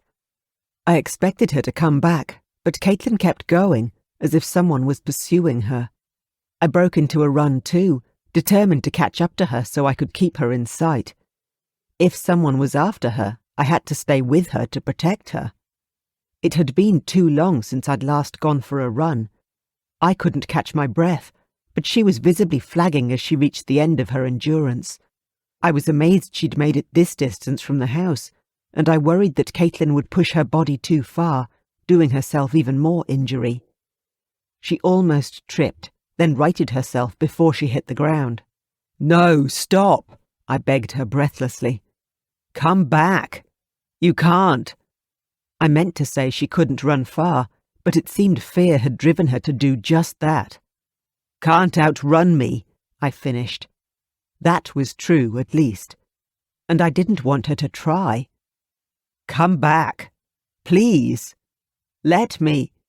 She made a fearful sound in her throat, and I redoubled my speed, desperate to catch up, stop her, and find out why she was so frightened.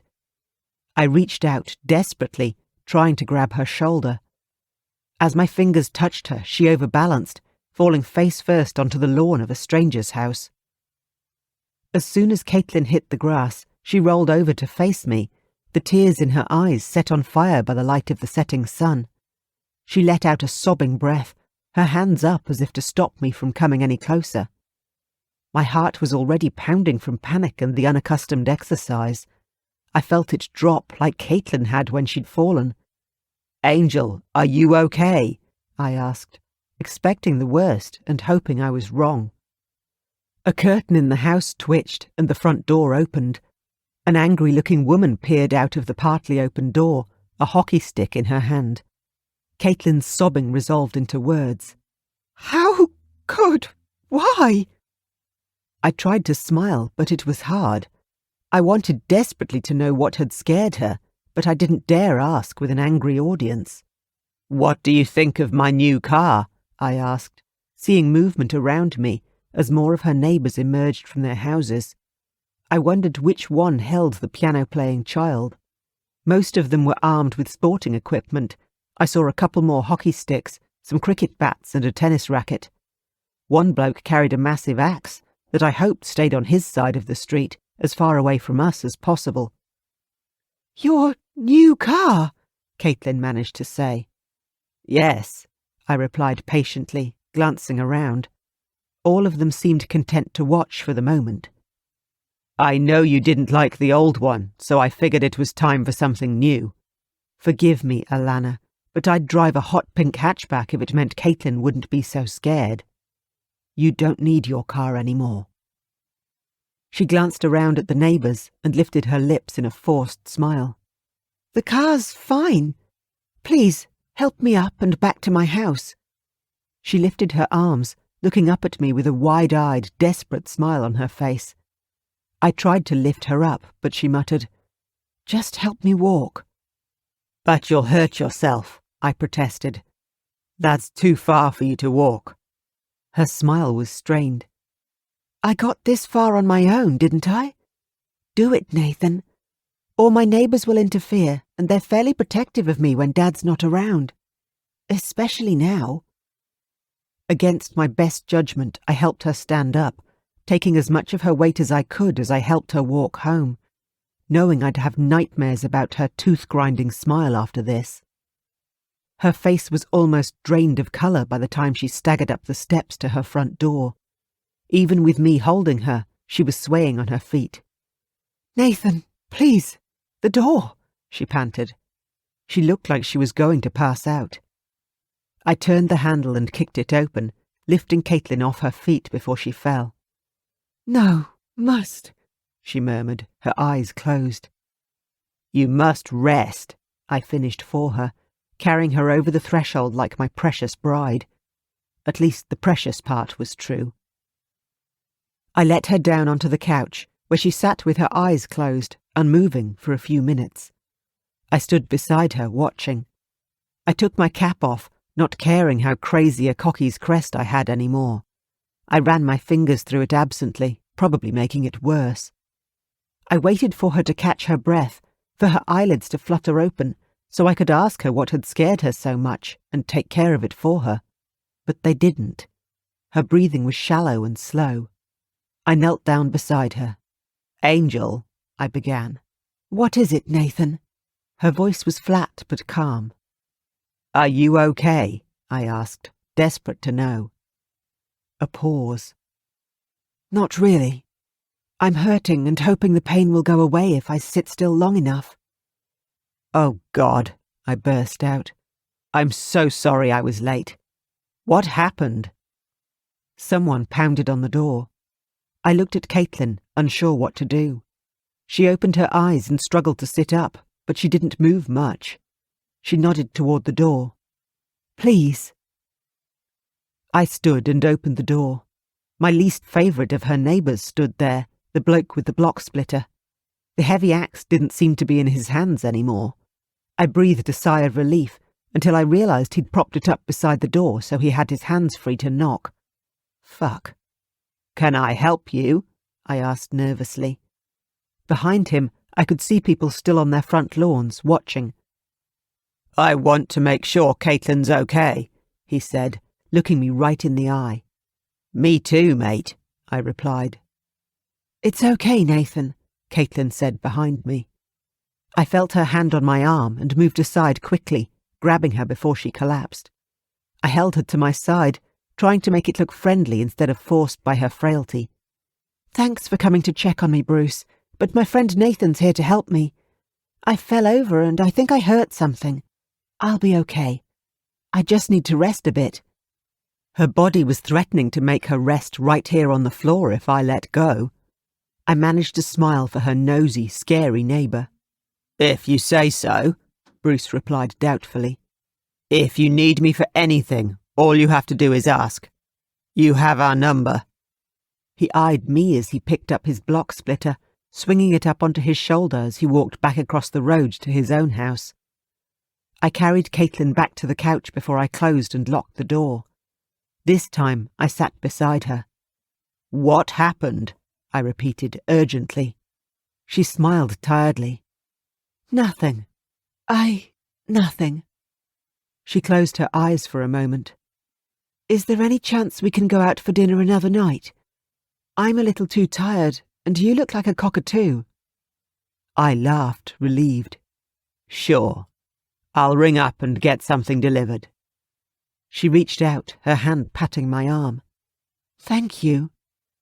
The patting stopped, her hand resting limply on my wrist. I looked at her in concern. Poor Caitlin had passed out.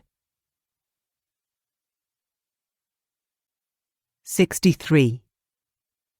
I waited a moment, calling her name softly, but I got no response.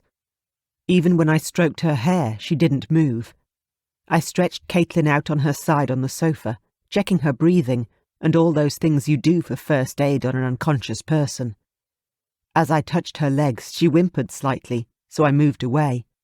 I dug out her pain medication and placed it on the coffee table beside her with a glass of water. Not sure how long it had been since she'd eaten, I washed and sliced up some strawberries for her. I left them on the coffee table too. It had been a long time since my initial first aid training, but I was pretty sure I had one more step to follow. I pulled out my phone to call for help from an expert more qualified than I was. "Why'd you put her to sleep on the couch? Wouldn't she be more comfortable in her own bed?" Naveed asked, without so much as a hello. "She's unconscious, not asleep," I replied, annoyed. "Look, I need to know what happened to scare her before I arrived. I'm trying to work out whether I should call an ambulance, or if she'll be better off staying home, where I can let her wake up normally." "Nothing, mate," Naveed drawled. I could imagine him leaning back and stretching out in his seat as he said it. "She was sitting pretty much where she is now, watching TV, before she noticed something outside. She used the remote control to turn the TV off and went to the window. She stood there for maybe a split second, then went out the front door. Whatever scared her wasn't in the house. It was outside with you. So whatever it was, you must have seen it too." I racked my brains, but came up with nothing. The neighbours hadn't been in sight until I started following Caitlin as she sprinted down the street. I shook my head. "I saw nothing dangerous outside. I don't know." Naveed laughed. "Maybe she's afraid of you, mate." I joined in his laughter. "Yeah, right. Caitlin's not scared of me. Maybe I'll ask her again when she's awake. You keep an eye out, right? Make sure we have outside cameras too, just in case." I ended the call. It felt weird not saying goodbye, but I could wave at the cameras if I wanted to. I checked Caitlin's breathing and pulse again. Her breathing was even and her pulse was fine. It was like she was asleep instead of unconscious, worn out from walking and running too far. I wouldn't let her do it again. I'd lift her up and carry her, no matter what she said. For the first time, I noticed she was wearing lipstick, a deep, moist red that was the same colour as the strawberries I'd sliced. I stared at her strawberries, magnified by the glass of water to an obscene size. I wanted a taste, just one, to see if they really were as amazing as I'd hoped, but I didn't dare. Not without asking Caitlin first. I sat in the armchair beside Caitlin, wondering if I could turn the TV on without disturbing her. I decided it didn't matter. Even if she did wake up, there was no way I'd let her do anything but rest. My mind wandered as some inane TV show played in the background, the voices a vague buzz behind my busier thoughts, wondering what Caitlin had seen that I hadn't. "Nathan?" Caitlin asked softly. I sat up, suddenly alert. Reaching for the bowl of strawberries, I held them out to her. "Here, eat something, so you can take pain medication to help you." She took the bowl with both hands and a smile. "Thank you." She popped a strawberry into her mouth. I watched, mesmerised by the red on red. Don't even think it." 64. Little bitch. Loud shadow in the doorway. Flipped him the finger. Scared, determined to fight. Biting, kicking, punching, scratching. Half my face on fire, flying. Landing heavily. Taste of blood. Hurt to breathe. Broken ribs. Him on top of me. Slamming my face into the floor. Not her face. Need her pretty. Raked my nails down his arm. Broke my fingers. Both the middle ones.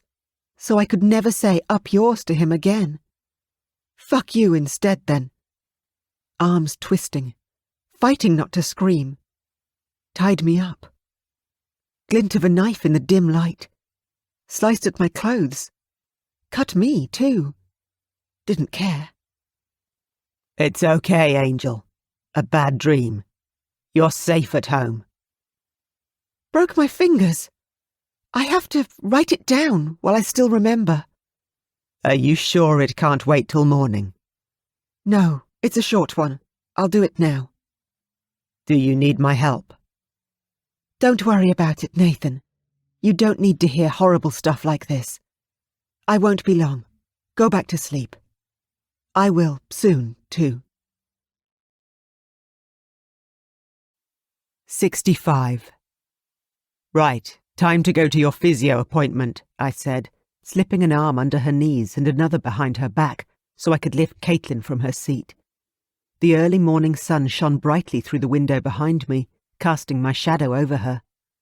Put me down! Her voice was cold with fury as she struggled. Agoraphobia, I thought as I hesitated. She didn't want to leave the house now. Now, Nathan! She'd never used this tone on me before. I'd only heard it in her nightmares.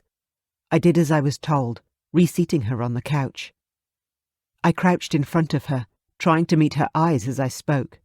Angel, I'm only trying to help you. Everyone's trying to help you. The doctors, the physio, even me. I want to help you. She hooked her arms around my neck, her face so close, looking into my eyes. She cut me off mid-sentence. If you want to help me so much, don't carry me. Help me to walk. But yesterday you hurt yourself. You shouldn't overdo it, and I can't stand to see you in pain like that. I'll walk on my own damn feet or I'm not going, she insisted. Unwillingly, I helped her to her feet. My arm around her waist, her arm around my shoulder. I watched her face, that look of fierce determination, then the pain she battled to hide as she took a step. I looked away, unable to watch. I was helping her hurt herself. Again.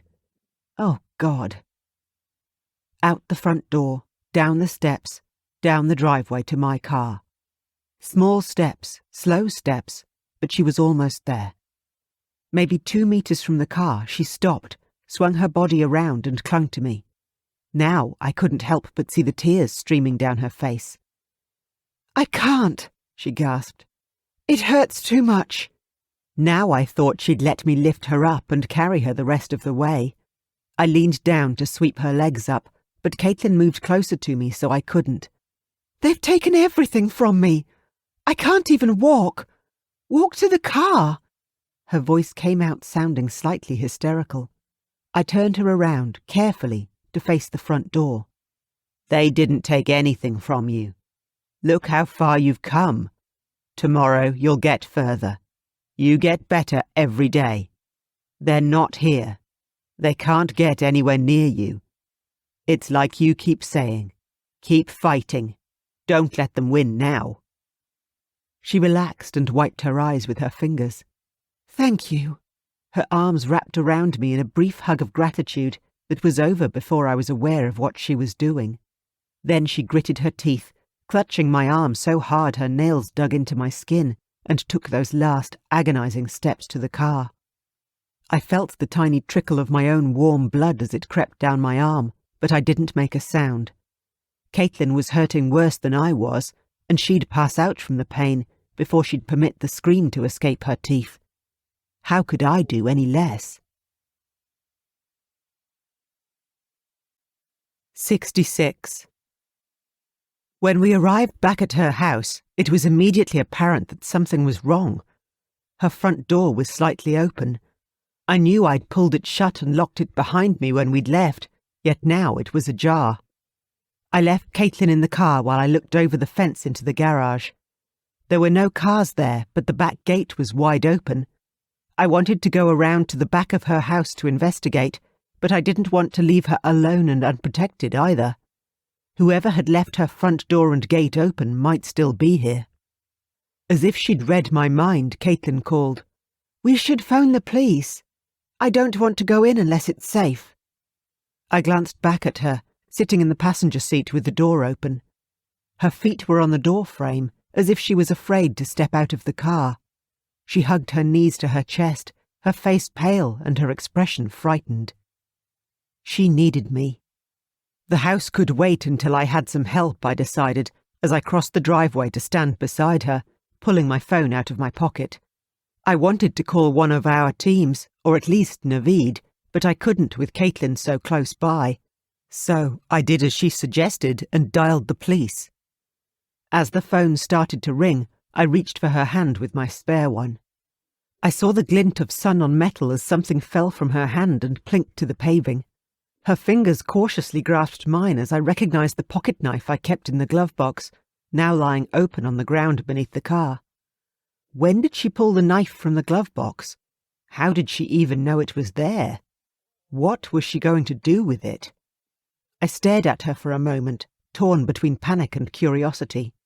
She looked up at me, so trusting, and I had to drag my attention away from her to focus on what the woman on the other end of the phone line was saying. We didn't wait long before a police car was in the driveway. 2 male officers got out and approached the front door. "Have you been inside yet?" he asked us, and I shook my head.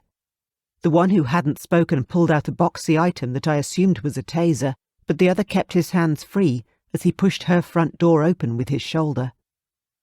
Caitlin shivered despite the warm day as both police officers moved out of sight into her house. I crouched in the driveway and slid an arm around her shoulders. She leaned in closer to me, her eyes fixed on her front door, now wide open. It was less than 10 minutes before the police officers re-emerged from her house, but the wait felt interminable. From the doorstep, the talkative one called out, "You can come in. There's no one else here," as the quiet one went around to the garage and through the open back gate, looking thoughtful. Caitlin didn't move.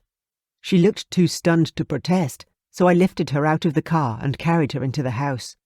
She closed her eyes as we entered the lounge room, but after a few seconds her eyes were open again, looking for some evidence of what the intruders had done. I saw nothing different, so I put her down in an armchair before sitting in the chair closest to her. She kicked her shoes off almost immediately, bringing her knees up to curl into a little ball where she sat.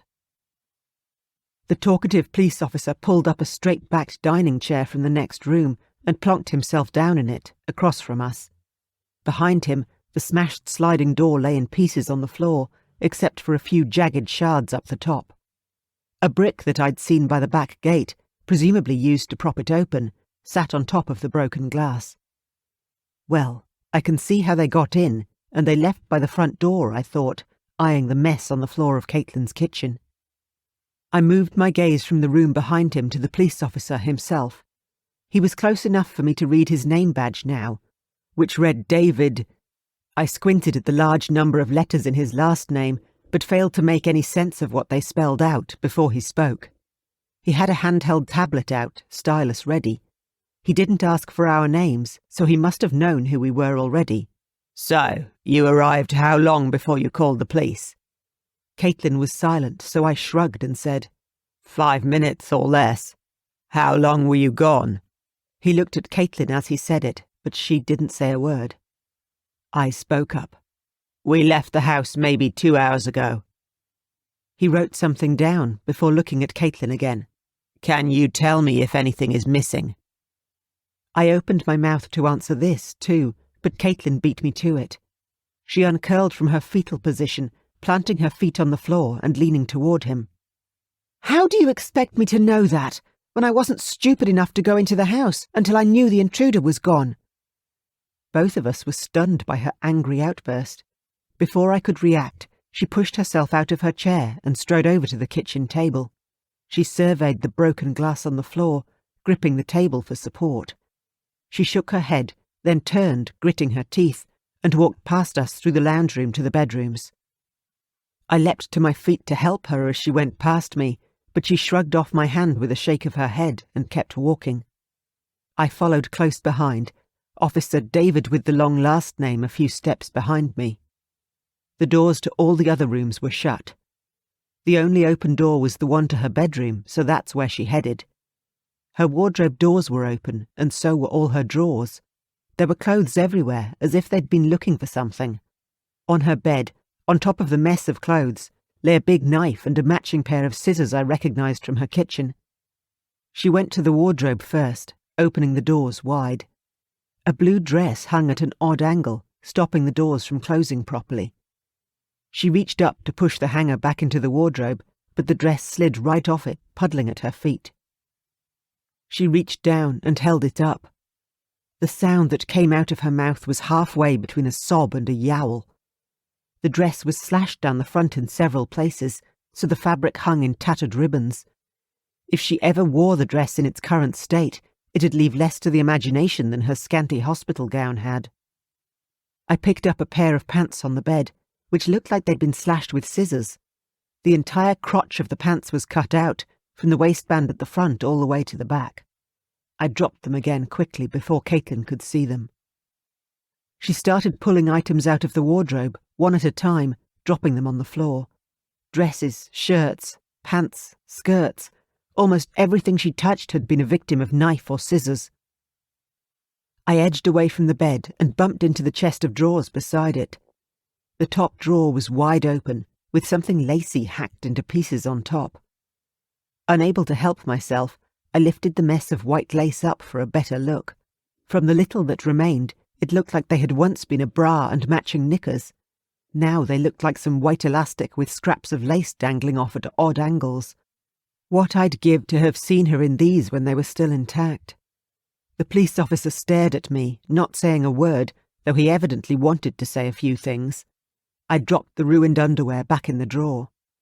Caitlin backed away from the wardrobe and sat down heavily on the bed, taking stock of the destroyed clothing strewn across it. I stumbled through the clothes on the floor to the passage outside and made it to the bathroom. In my mind's eye, I saw the drawer full of shredded lace and wondered why they'd come in and shred her clothes, but leave before she came home. The silent police officer stood in the open bathroom doorway. He moved aside when I approached. My eyes went to the floor of the bathroom first, but the only clothes were the pyjamas Caitlin had left there this morning when she'd taken a shower. They looked untouched. I closed my eyes and splashed water on my face, grabbing a towel to dry myself where I stood. So I was standing in front of the mirror when I opened my eyes to see my reflection was obscured by lipstick smeared across the reflective surface. 4 words in bright red capitals. Fuck you, little bitch. What remained of the lipstick was on the bench beside the basin, next to a box of Caitlin's makeup that I'd never seen her use. The lipstick looked like the one she'd worn only last night. When it had graced her lips, it had reminded me of strawberries. Scrawled across her mirror, now it looked more like blood. When I turned to meet the eyes of the silent police officer, I was more confused than ever. The bastards who hurt Caitlin weren't likely to cut up her clothes and make a mess of her bathroom mirror. Any message they'd have for her would be vocal, physical and brutal. Any red marks left in the house would have been drawn in her blood. The officer looked grim. "There's a woman out there who really hates your girlfriend. She should watch out." A woman? Who hated her more than those bastards? I found that hard to imagine until I remembered. When his wife heard what had happened to him, she was very distraught. Her name was Laura. The dead bastard had a wife. I wonder if she knew what he was really doing. She was little and pretty, with short dark hair. The woman driver, who spoke to Caitlin before she hit her and pushed her into the car, had short dark hair. What if the bastard's wife not only knew what he was doing, but she'd helped him? She'd be pretty pissed off, especially if she thought Caitlin had killed her husband. I stared at the police officer in horror for a moment before pushing past him to hurry back to Caitlin. I stood in the doorway of her room, hesitating. She still sat on the bed, not touching any of the clothes. She'd clenched her hands into fists, and her teeth bit so deep into her lip, I hoped she wasn't bleeding. She was fighting so hard not to cry, with Officer David with the impossible last name's eyes on her. She didn't trust police officers, not after one of them shot her. Oh shit, I'd left her alone with one. He left the room as I entered it, murmuring something about filing a report and how he'd be in contact soon. He handed me a slip of paper, telling me it was for insurance. Caitlin nodded numbly. I shoved the damaged clothes into a pile on one side of the bed, away from her, and sat beside her in the space I'd made. I cautiously slid my arm around her shoulders and tried to pull her closer, but she wouldn't budge. "We'll get you an alarm system and security guards," I told her, dropping my voice to a whisper.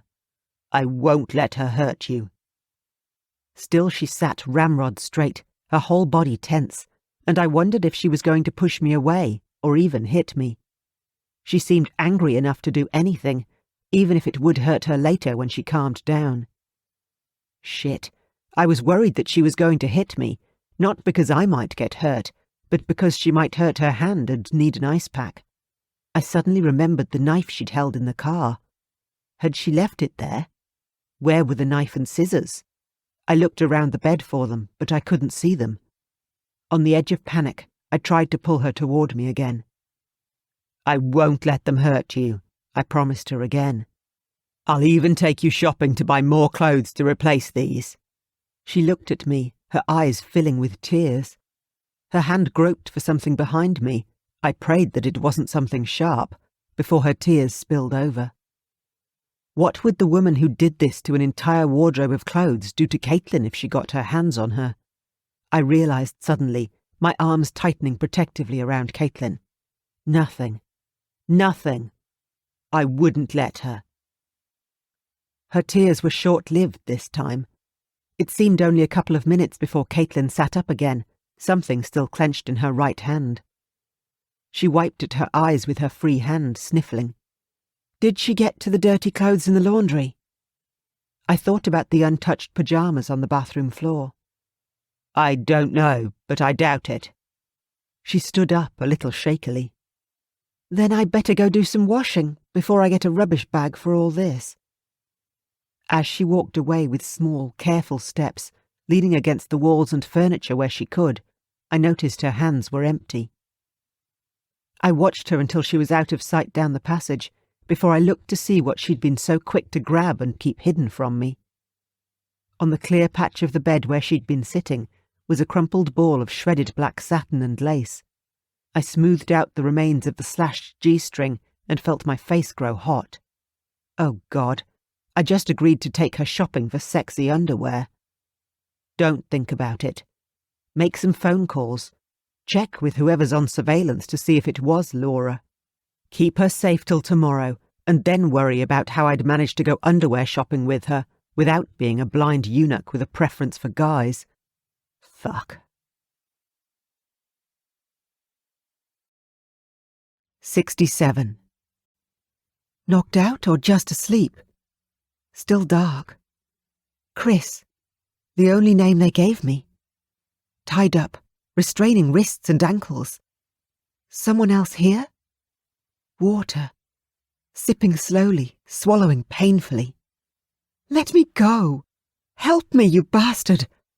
Give me a weapon so I can hurt them, kill them. No. Tears. Pills. Hurt? Hell yes. A sip, a swallow.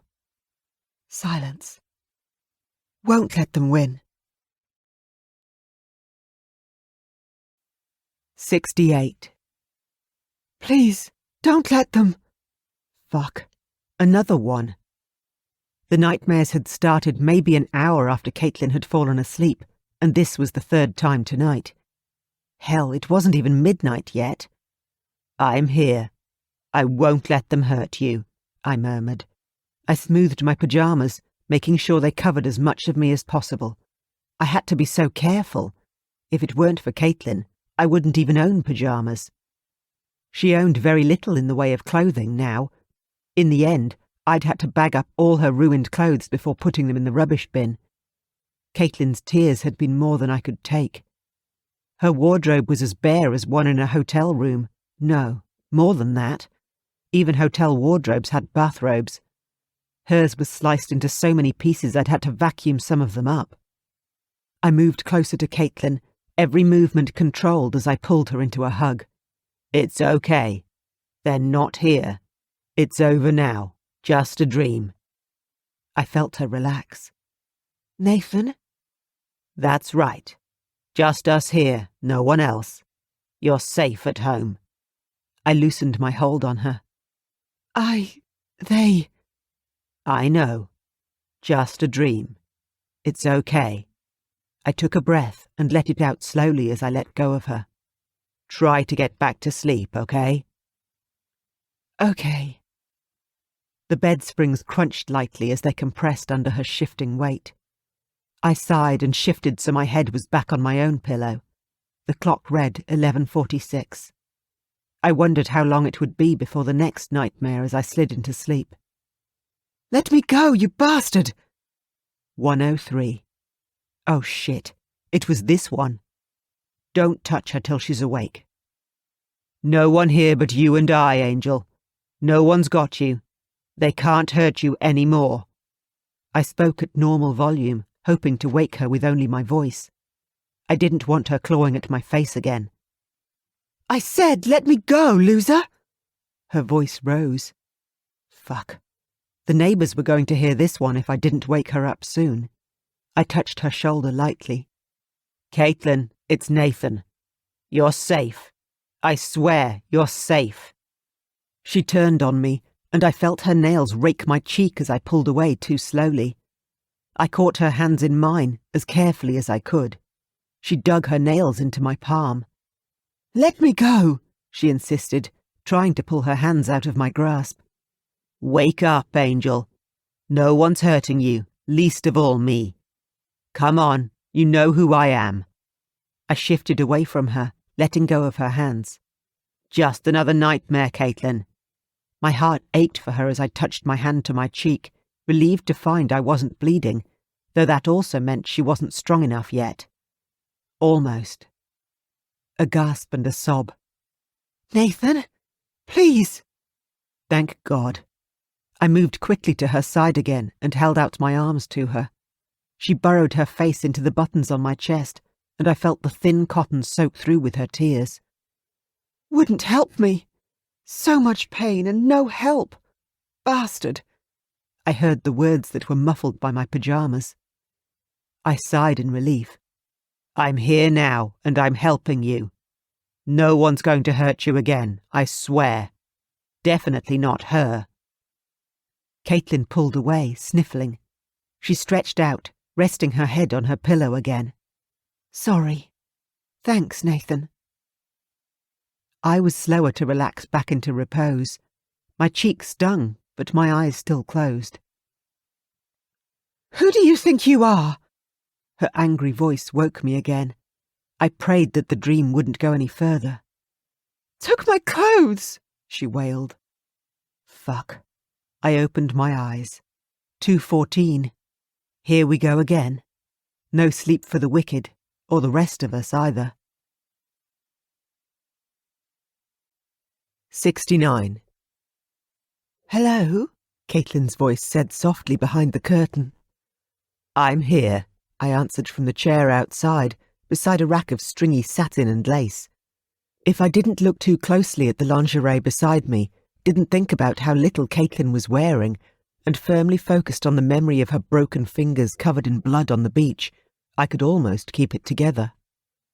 She stuck her head out, clutching at the curtain so it didn't reveal anything I really didn't need to see, except her bare shoulder. Is the shop assistant there? I need help, and I don't know how much longer I can stand up. She swallowed, looking worried. The dark circles under her eyes only served to make them look bigger and sadder. I crossed to the entrance of the change rooms and looked. The music over the shop speakers was a lot louder out here, but it didn't improve the perky pop song any. The teenage sales assistant was busy with a couple of giggling teenage customers, so she ignored my frantic waving. Maybe she just didn't hear me over the loud music. I headed back into Caitlin.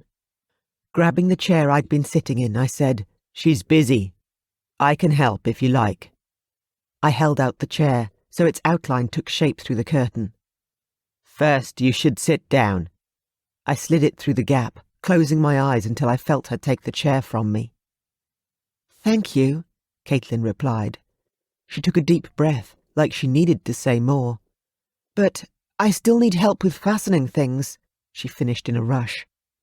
"Fuck. I'll go see if she's free," I told her, as I headed for the entrance again.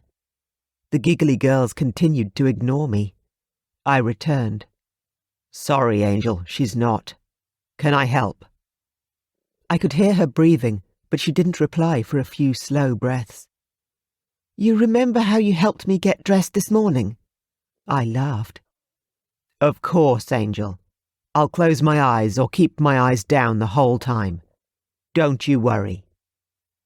Think horrible thoughts. Twisted, broken fingers. The gunshot wound in her leg bleeding onto the road. Keep a blank face. I slipped behind the change room curtain, my eyes on the grey carpet. A quick glance up told me Caitlin was sitting sideways in the chair, resting her arm on the back of it, so she had her back to me. As long as I stayed behind her, I might manage not to stare at anything she didn't want me to see. Of course, I wasn't counting on the surrounding mirrors, making sure even the slightest glance gave me a panoramic view. She held out the back of her bra. I sighed and started on those little hooks. One, then the other one. Oh shit, now the first one again. I hated those bloody... Done. I risked a glance up. Strawberry red satin lifting a lovely cleavage. I closed my eyes. Not strawberries. Think of blood. "Nathan, could you—" I opened my eyes. I didn't have to. I could undo her bra with my eyes closed. I kept my eyes on her back while she slipped the red one off and pulled something black on instead. Smooth skin, marred only slightly by the pink and white patches where her ulcers had been. Healing rapidly, she'd already recovered so much. Far from the shadow of herself that I'd seen stretched out on the sand, she was every bit as real and vibrant as the angel I saw tripping down the terrace. I wanted to. "Nathan?" Black hooks on black satin. I tried to focus on that bit, not the curve of black lace tempting me in the mirror. Think of her screaming in the dark, when there was nothing I could do to calm her down. I could feel my face wincing at the memory. "Please?" Pink and patterned, the swell of skin above them like the top of a tight-fitting corset. Pink like the scars on her ankles where I'd had to peel the bloodied rope away. Black and white stripes, cutting into her flesh like a knife blade about to pierce the skin. Blood red with black edging, like an encrustation of fresh and dried blood on her skin as she lay barely conscious on the sand. Plain black satin, as dark as the inside of a nightmare when I couldn't stop her from screaming. White satin, pure and pale like her face had been on the beach when I thought she was dead. "Can I help you with anything?" the salesgirl asked behind me, treading on my foot as it stuck out behind the curtain.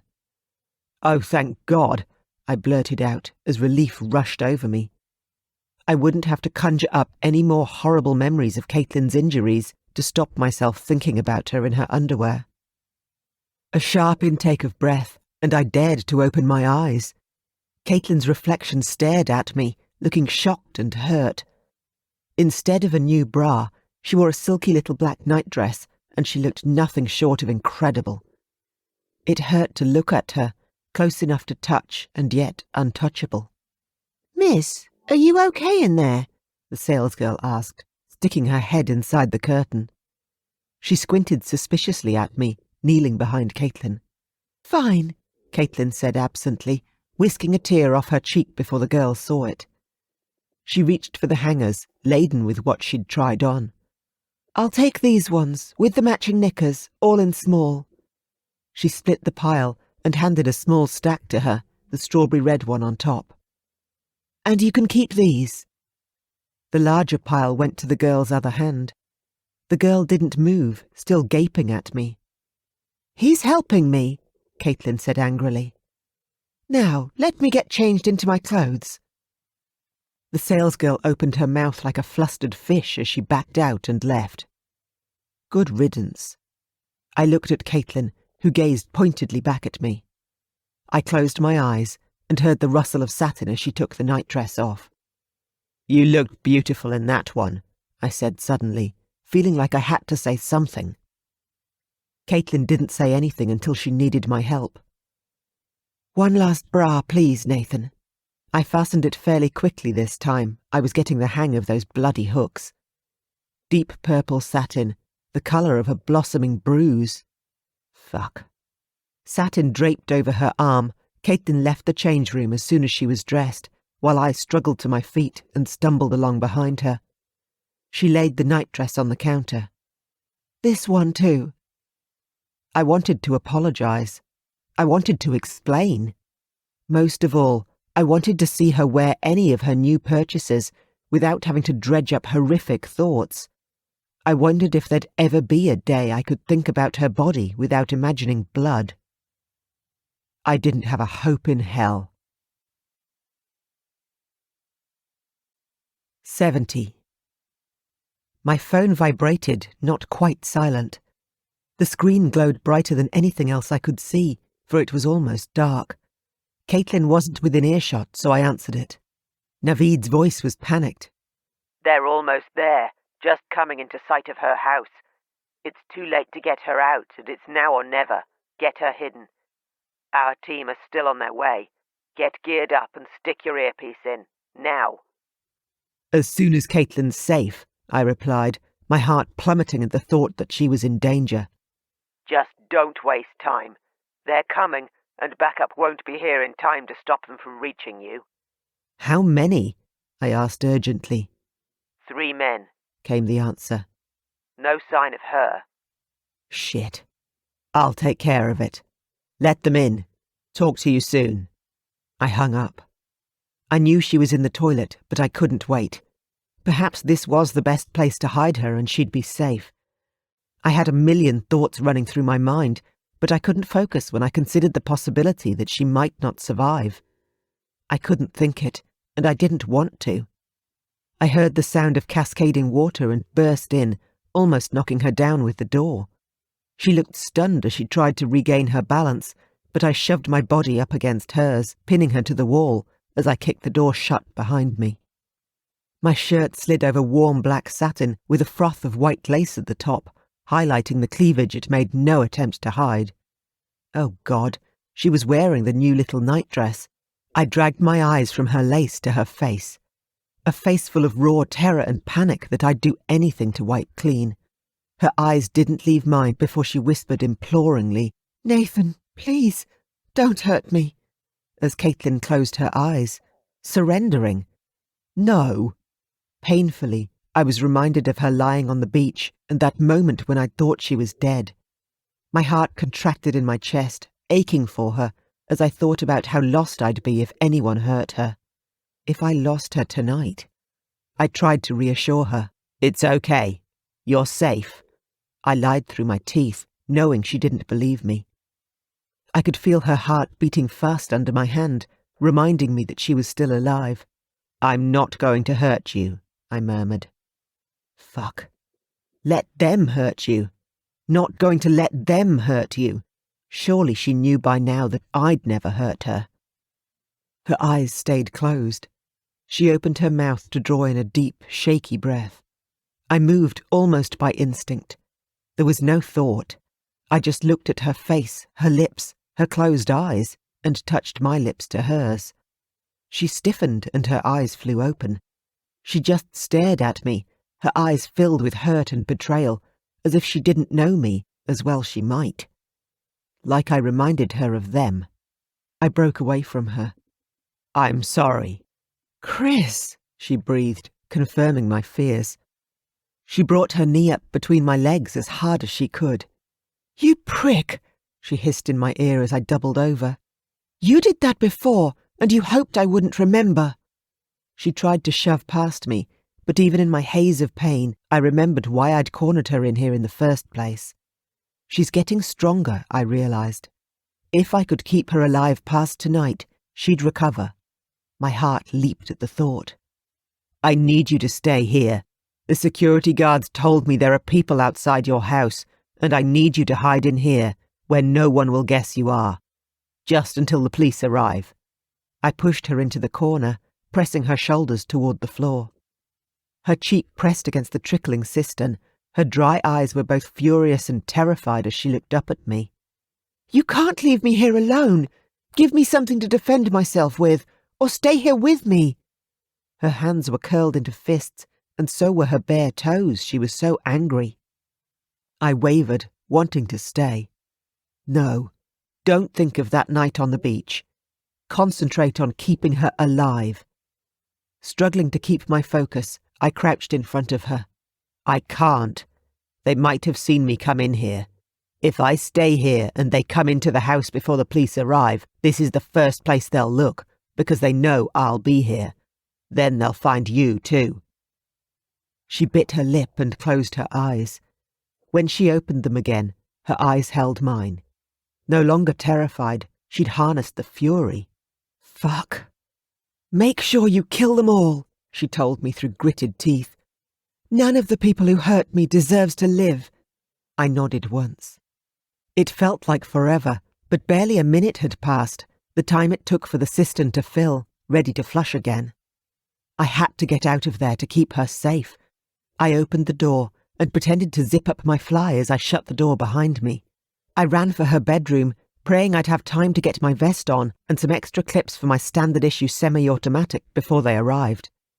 The rip of Velcro as I fastened the vest, as fast as I could. Spare clips shoved in every available pocket.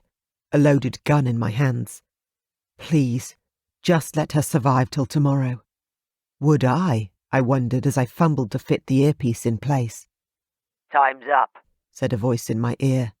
I jumped a mile before I realised I was alone. The voice was Naveed's. "Coming through the kitchen now. Ready?" No. Nevertheless, I nodded. Now or never. I needed to end this. Don't let her die. 71. "Rounding the corner. You should see him in 5, 4. Naveed's voice buzzed in my earpiece. I heard him before I saw him, so when he rounded the corner, he met the muzzle of my gun in his face. He backed up a little and his hands went up too. He didn't even have a weapon out. "Which one are you?" I asked roughly. "I'm Pete," he said through his nose. "What did you do to Caitlin?" I demanded. "The little girl?" He grinned lazily. "I fucked her more times than I could count. Broke her fingers too when she tried to fight me. She screamed real sweet then." Caitlin screaming. Nothing sweet about that. The sound of her screaming still echoing in my head, I shot the smile off his face. Okay, I shot off most of his face. The dead body crumpled to the carpet. One down. I felt nothing but a grim satisfaction. "Fuck, Nathan. Alive?" I nodded, knowing Naveed could see me through the surveillance cameras. I'd try harder to resist killing the next one if I could. "Leaving the kitchen now. He's headed into the lounge." I stepped over the corpse and carefully continued up the passage. The clean-up crew could deal with it later. I crept up on the next one from behind, my gun to the back of his head as he leaned over to look under a table. "Which one are you?" A snort as he straightened. "I was Senior Constable Nick Dennis, before I got suspended after meeting you and your girlfriend. What did you do to her?" He grunted. "Nothing. It's what she'll do to you that matters." I jabbed him with the gun. "What Caitlin will do to me?" He snorted again. "Laura, fuckwit. It doesn't matter where you go or what you do, she'll find you, and fuck you up worse than the little girl who killed her husband. Tell me where to find her, I said urgently. I can get you into protective custody. He let out a bark of laughter. Not from her, you can't. She'll pay whatever it takes to get whatever she wants. I'll lose my job as it is. I almost did when I shot you and her. Are you going to shoot me? I pulled the gun back a little so it wasn't pressed against his skull. Maybe not, if you tell me where I can find her. More laughter. She'll find you, and you'll wish she hadn't. Not me, mate. He lifted his own weapon. The barrel pointed at me over his shoulder, and I ducked to the side. I was just in time to miss the shower of blood and brain that blew out the back of his head as he killed himself. Instead, I felt nothing. Number 3, in the bush with the red flowers. Unconscious is fine, but we need him alive. Do you want to do this? I muttered. I'll take your place in the van. Love to, mate, but you know Sam will kill me if I don't come home in the morning. I have to pick up nappies on the way home. It took me a minute to make sense of that. His wife would kill him if he got killed. I shook my head and decided I didn't need to understand it. The third man was outside, keeping watch by Caitlin's bedroom window. I looped around the house, out of his sight, so I could come up behind him and surprise him. I stuck the gun in his ear. Which one are you, and what did you do to her? He didn't say anything, so I repeated the question and jabbed the gun to emphasize each word. Tom, he grunted. Held her down for the old bugger. Did her a couple of times, but I don't like leftovers. Are you going to tell me where she is? Little leftovers? Or the bitch she made a widow? I spat the words out. The bitch who's responsible for what happened to Caitlin. Focus, Nathan. I ignored Naveed's voice in my ear. You won't get Laura. She had her husband in a gimp mask for a week for asking her if the dishwasher had been loaded. Whipped him raw, too. If she did that to her own husband, fucked if you have a hope in hell. Good luck. He lumbered to his feet, reaching for his weapon. Stop, I ordered, still aiming my gun at him. He dropped his hands to his sides again. You think I'm the last one who matters? She has the money to hire as many thugs as she likes. Tomorrow she'll have replacements for the lot of us, all convicted rapists and child molesters, who'd pay for a bit of little leftovers. Don't know why. She's about as responsive as a corpse. I wanted to kill him, my heart almost bursting out of my chest. I was so angry. Not another step.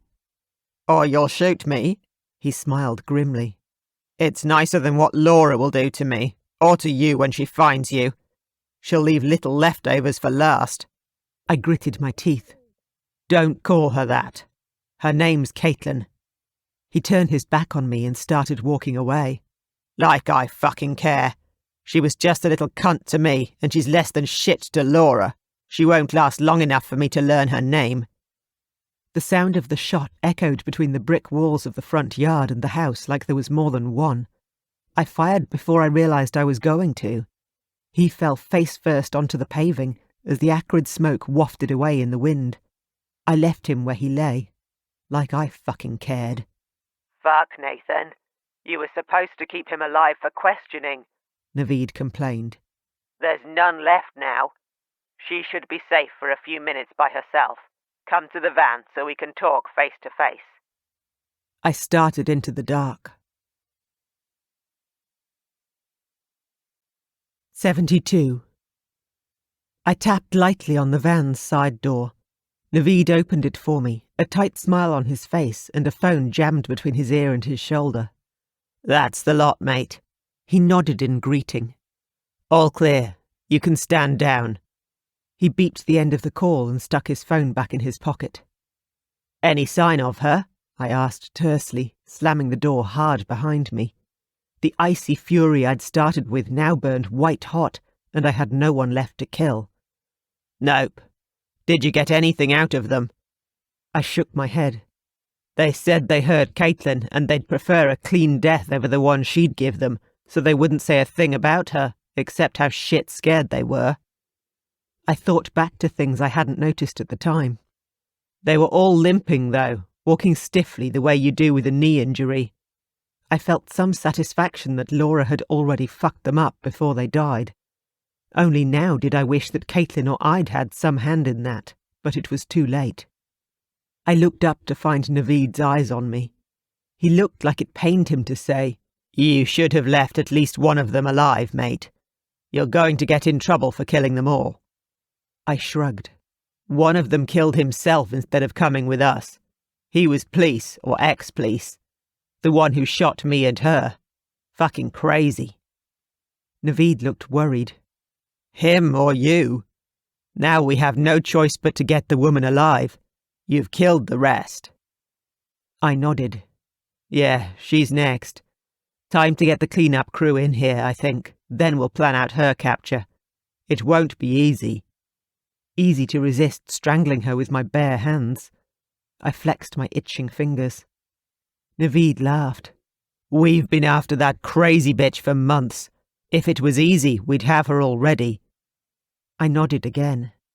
But first, Caitlin, I need to get her somewhere safe. He shot me a sideways glance. Didn't you already hide her somewhere safe? She gave me the shock of my life when she came sliding out of the ceiling, right in front of one of my cameras. Some very close-up curves. He smiled. I stared at him. I didn't hide her in the roof. Show me. He checked the surveillance footage and replayed it, from maybe 20 minutes ago, when I'd headed for the third bloke in the bushes. A clear hallway, then a pair of black-clad legs dangled in front of the camera. She descended slowly, as if she was carefully letting herself down from the access cover by her hands. Her hair swung a little, too short to touch her shoulders. It looked like a black helmet, matching her dark clothes. She hung suspended from her fingertips for a moment, before she dropped to a crouch in the passage. My heart plummeted, watching her pull out her handgun and hold it out in readiness as she rose smoothly to her feet. She strode down the passage, scanning from side to side, rolling out like a tank on patrol. It looks like she's doing your job for you, Naveed said with a smile. That's not Caitlin, I managed to say. I stared at him in horror as my heart froze. We both dived for the door, fumbling with the lock, losing precious seconds to clumsiness. Released, I sprinted back to her house, Naveed right behind me. How far away are the rest of them? I panted. 10 minutes, puffed Naveed, struggling to keep up as he pressed buttons on his phone. I heard him recall the team that should have been here by now, but I made no move to slow my pace. I was out of breath by the time I reached the toilet, but I wasn't sure if the pain in my chest was from trying to breathe, or trying not to shout at Naveed for putting Caitlin at risk and not fucking telling me. I had to get her out and somewhere safe, before Laura found her. The toilet door was still shut, as I'd left it. But when I tried, the damn thing didn't open. There wasn't a lock. She must have somehow wedged it shut on purpose. Caitlin, Angel, it's me, I called through the door, but I got no reply. The door was still stuck. I shoved with my full weight, and it opened a little. I pushed and widened the gap further, now big enough to get my head inside for a proper look. She was there, lying face down, the soles of her shoes jammed against the door. I'd never felt so relieved. Laura didn't get to her. I got here in time. Oh, thank God. Hey, it's okay. It's me. I knelt and moved her legs so that I could open the door fully. Strange, she was limp. I shook her shoulders, her nightie sliding off her and revealing her bare skin, but she didn't react. I turned her onto her back. My God! The black tiles beneath her were slick with blood, and her face was a mess. Feeling sick, I felt for a pulse that wasn't there. And the smell. Had all this been for nothing? Stupid, stupid to have left her alone. I should have stayed with her. That was what she'd asked me to do. Now she couldn't even have the satisfaction of being right. She couldn't have anything. I may as well have killed her. This was my fault. I'd as good as killed her. She was dead. Shit. I'd killed Caitlin. 73. I stood up slowly. I had tears on my face, and I didn't want to turn around till I'd wiped them away. Naveed would think I'd lost it. But I'd lost her. Fuck. I swiped at my face with the hand that wasn't covered in her blood. When I turned around, Naveed's hands jerked up in stunned surrender, like someone had jammed something explosive up his arse. I saw light glint on something behind him, and realised it was a gun to his head that had him scared shitless. The fingers holding it were small and definitely female, the edge of a black sleeve barely showing at her wrist. Laura, you fucking bitch. You killed her. Naveed had a wife and baby waiting for him at home, and I had nothing. I didn't care what happened to me anymore. I was useless now Caitlin was dead. What else did I have to lose? Maybe the last shreds of sanity is all. I heard her hoarse whispered, "Yes," as Naveed nodded emphatically, a puppet without strings. I hoped her throat was sore because Caitlin had tried to choke the life out of her, fighting back to her last breath. Now it was my turn. I lost all reason then and there. I shoved Naveed out of the way and went for her. It didn't matter if I died, just as long as I took her with me. It was the least that Caitlin's killer deserved. All the shit she put that poor girl through. She tried to hide behind him as she crooked her finger round the trigger. Naveed and I both heard the click as her gun jammed. We exchanged a glance and moved together. He pinned her up against the wall, almost smothering her with his body, as I bashed her gun hand on the metal door frame, trying to get her to drop the weapon. The psychopathic bitch wouldn't let go. She even tried to point the Ruger at me. I'd have laughed if I could unclench my jaw.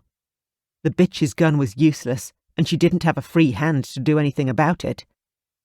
I managed to pry my fingers between hers and the butt of the pistol, so the gun clattered to the floor. The noise distracted Naveed, and that was all she needed to slip from his grasp, sliding down the wall to the floorboards. From her crouch, she dived between his legs for her useless weapon, but I kicked it away from her scrabbling hands as he flattened her to the floor.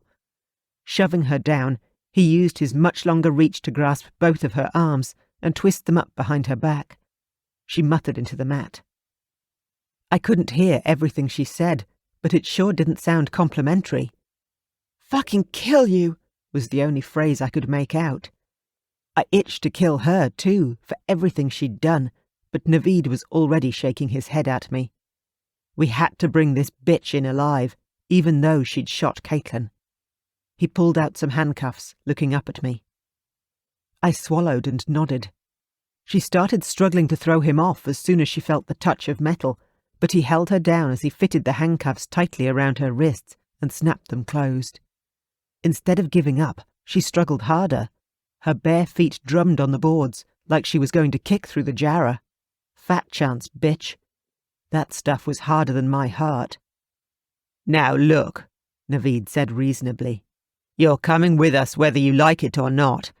If you don't cooperate, I'll knock you out and carry you like a sack of potatoes. Are you going to cooperate?" "Fuck you," she panted, her voice muffled by how her face was mashed into the hall runner. Naveed pulled a syringe out of his pocket. "I'm taking that as a no." He ripped the cap off with his teeth and looked at me as he pressed the point of the needle to her neck. I wanted to be the one to stab her, just for the sheer satisfaction, but I knew it was better if Naveed did it. Gritting my teeth, I nodded again. She jerked her head up at the touch of the needle. "Nathan, please!" Her eyes met mine. I saw betrayal and terror. Oh, fuck no. I froze in horror. It was only for a moment, but in those precious seconds, Naveed pushed the plunger on the syringe with his thumb, and she collapsed. He rose to his feet, leaving her body where it lay. No, it couldn't be. I had to be hallucinating. Like the time I thought Caitlin was Alana in the ambulance. No, don't think about that. Lock it down. Think about now and what you need to do. I dropped to my knees beside the unconscious girl, my hands shaking. I reached out to touch the handcuffs at her wrists and saw the scars beneath the metal. No. Gently I turned her over. Her face was streaked with blood and grime, but it was unmistakably her. I hadn't killed her. She was alive. I lifted her torso so her head rested on my chest. "Get the cuffs off her." My voice came out quieter than I'd intended. Naveed looked confused. "But she just tried to kill both of us. I'm not taking her in the car without restraints. What if she wakes up?" "You're not taking her anywhere. Take the handcuffs off her. I need to get her cleaned up before she wakes up." Unwillingly, he did as I asked. Gently, I brought her arms around so her hands rested in her lap, trying to rub away the red marks on her wrists. Her expression tightened in discomfort as she pulled her hands away from me, so I stopped. With a sigh, I shifted, lifting her limp form in my arms as I stood up. "Get some towels. A lot of towels. And some clean pajamas for her. Bring them to the bathroom." I strode toward the shower, her body carefully cradled in my arms. I was filled with a desperate desire never to let her go again. "I'm sorry," I whispered to her, too late, as I touched my lips to her blood-matted hair. Naveed hadn't moved. He was staring at the wall. "Naveed!" He didn't turn around. "Naveed!" He finally turned around, then stared at me, or Caitlin. "But she killed the girl we're trying to protect. What do you think you're going to do with her?" I looked from the bloodied bitch's body on the toilet floor to the unconscious angel in my arms and shook my head. "No.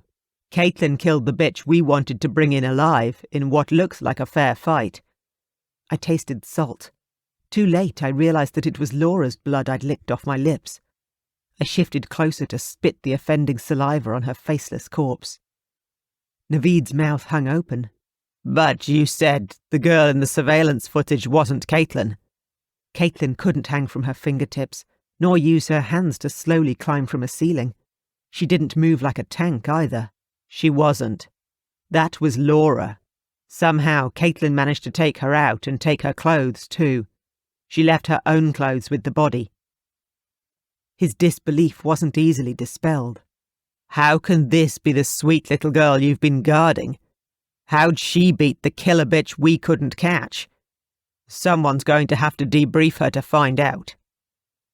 Caitlin was stronger than he knew. She'd survived this long against all odds.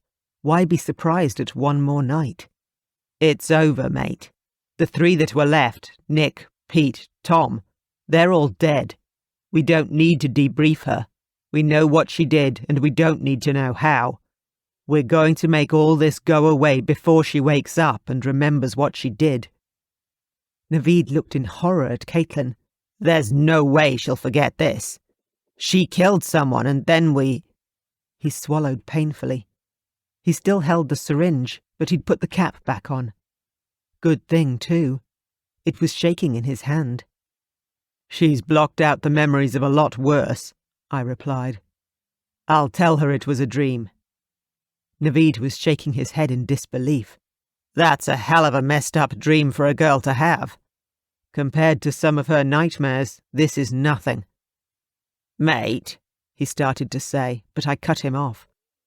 "Can you get someone to take care of the mess?" I nodded in its direction. "I want the whole team guarding every entrance to the house, especially her room. I want you outside her door all night. If anyone leaves his post, I want him replaced, even if only for a minute. And get some ice for her hand." He stared at me. "It's over. You said it yourself." I slowly shook my head. "We got all the ones who hurt her. One of them said she paid them for what they did. She could have hired more." I swallowed. "Please. I can't stand to lose her again. One more night, just in case. They're all on duty tonight anyway. Mate, please. I'm begging you." Naveed nodded. "Hell of a night." He chewed on his lip, as if he was trying to bite back what he really wanted to say. "I'll go direct our team. They're arriving as we speak. You take care of her, okay?" Curtly, I nodded too, carrying my precious burden back to where I could get her cleaned up. I wished I could wipe her memories away as easily as blood, 74. Staring and standing beside her car, they matched. Bright red car, bright red lips. Shiny black and silver wheels, shiny black bobbed hair. Her heavy breathing friend. A blow. Couldn't breathe. Pushed in with the pervert. Her friend. She drove away. Kept driving. Bastard in the passenger seat. Her friend. Forced down against taut thighs. Face up. Face faded as dark descended. Red-tinted darkness. 75. When I reached the bathroom, Michael, his earpiece barely visible, had a stack of towels in his arms and a fairly confused look on his face. We exchanged nods. "Naveed said you needed these," he said.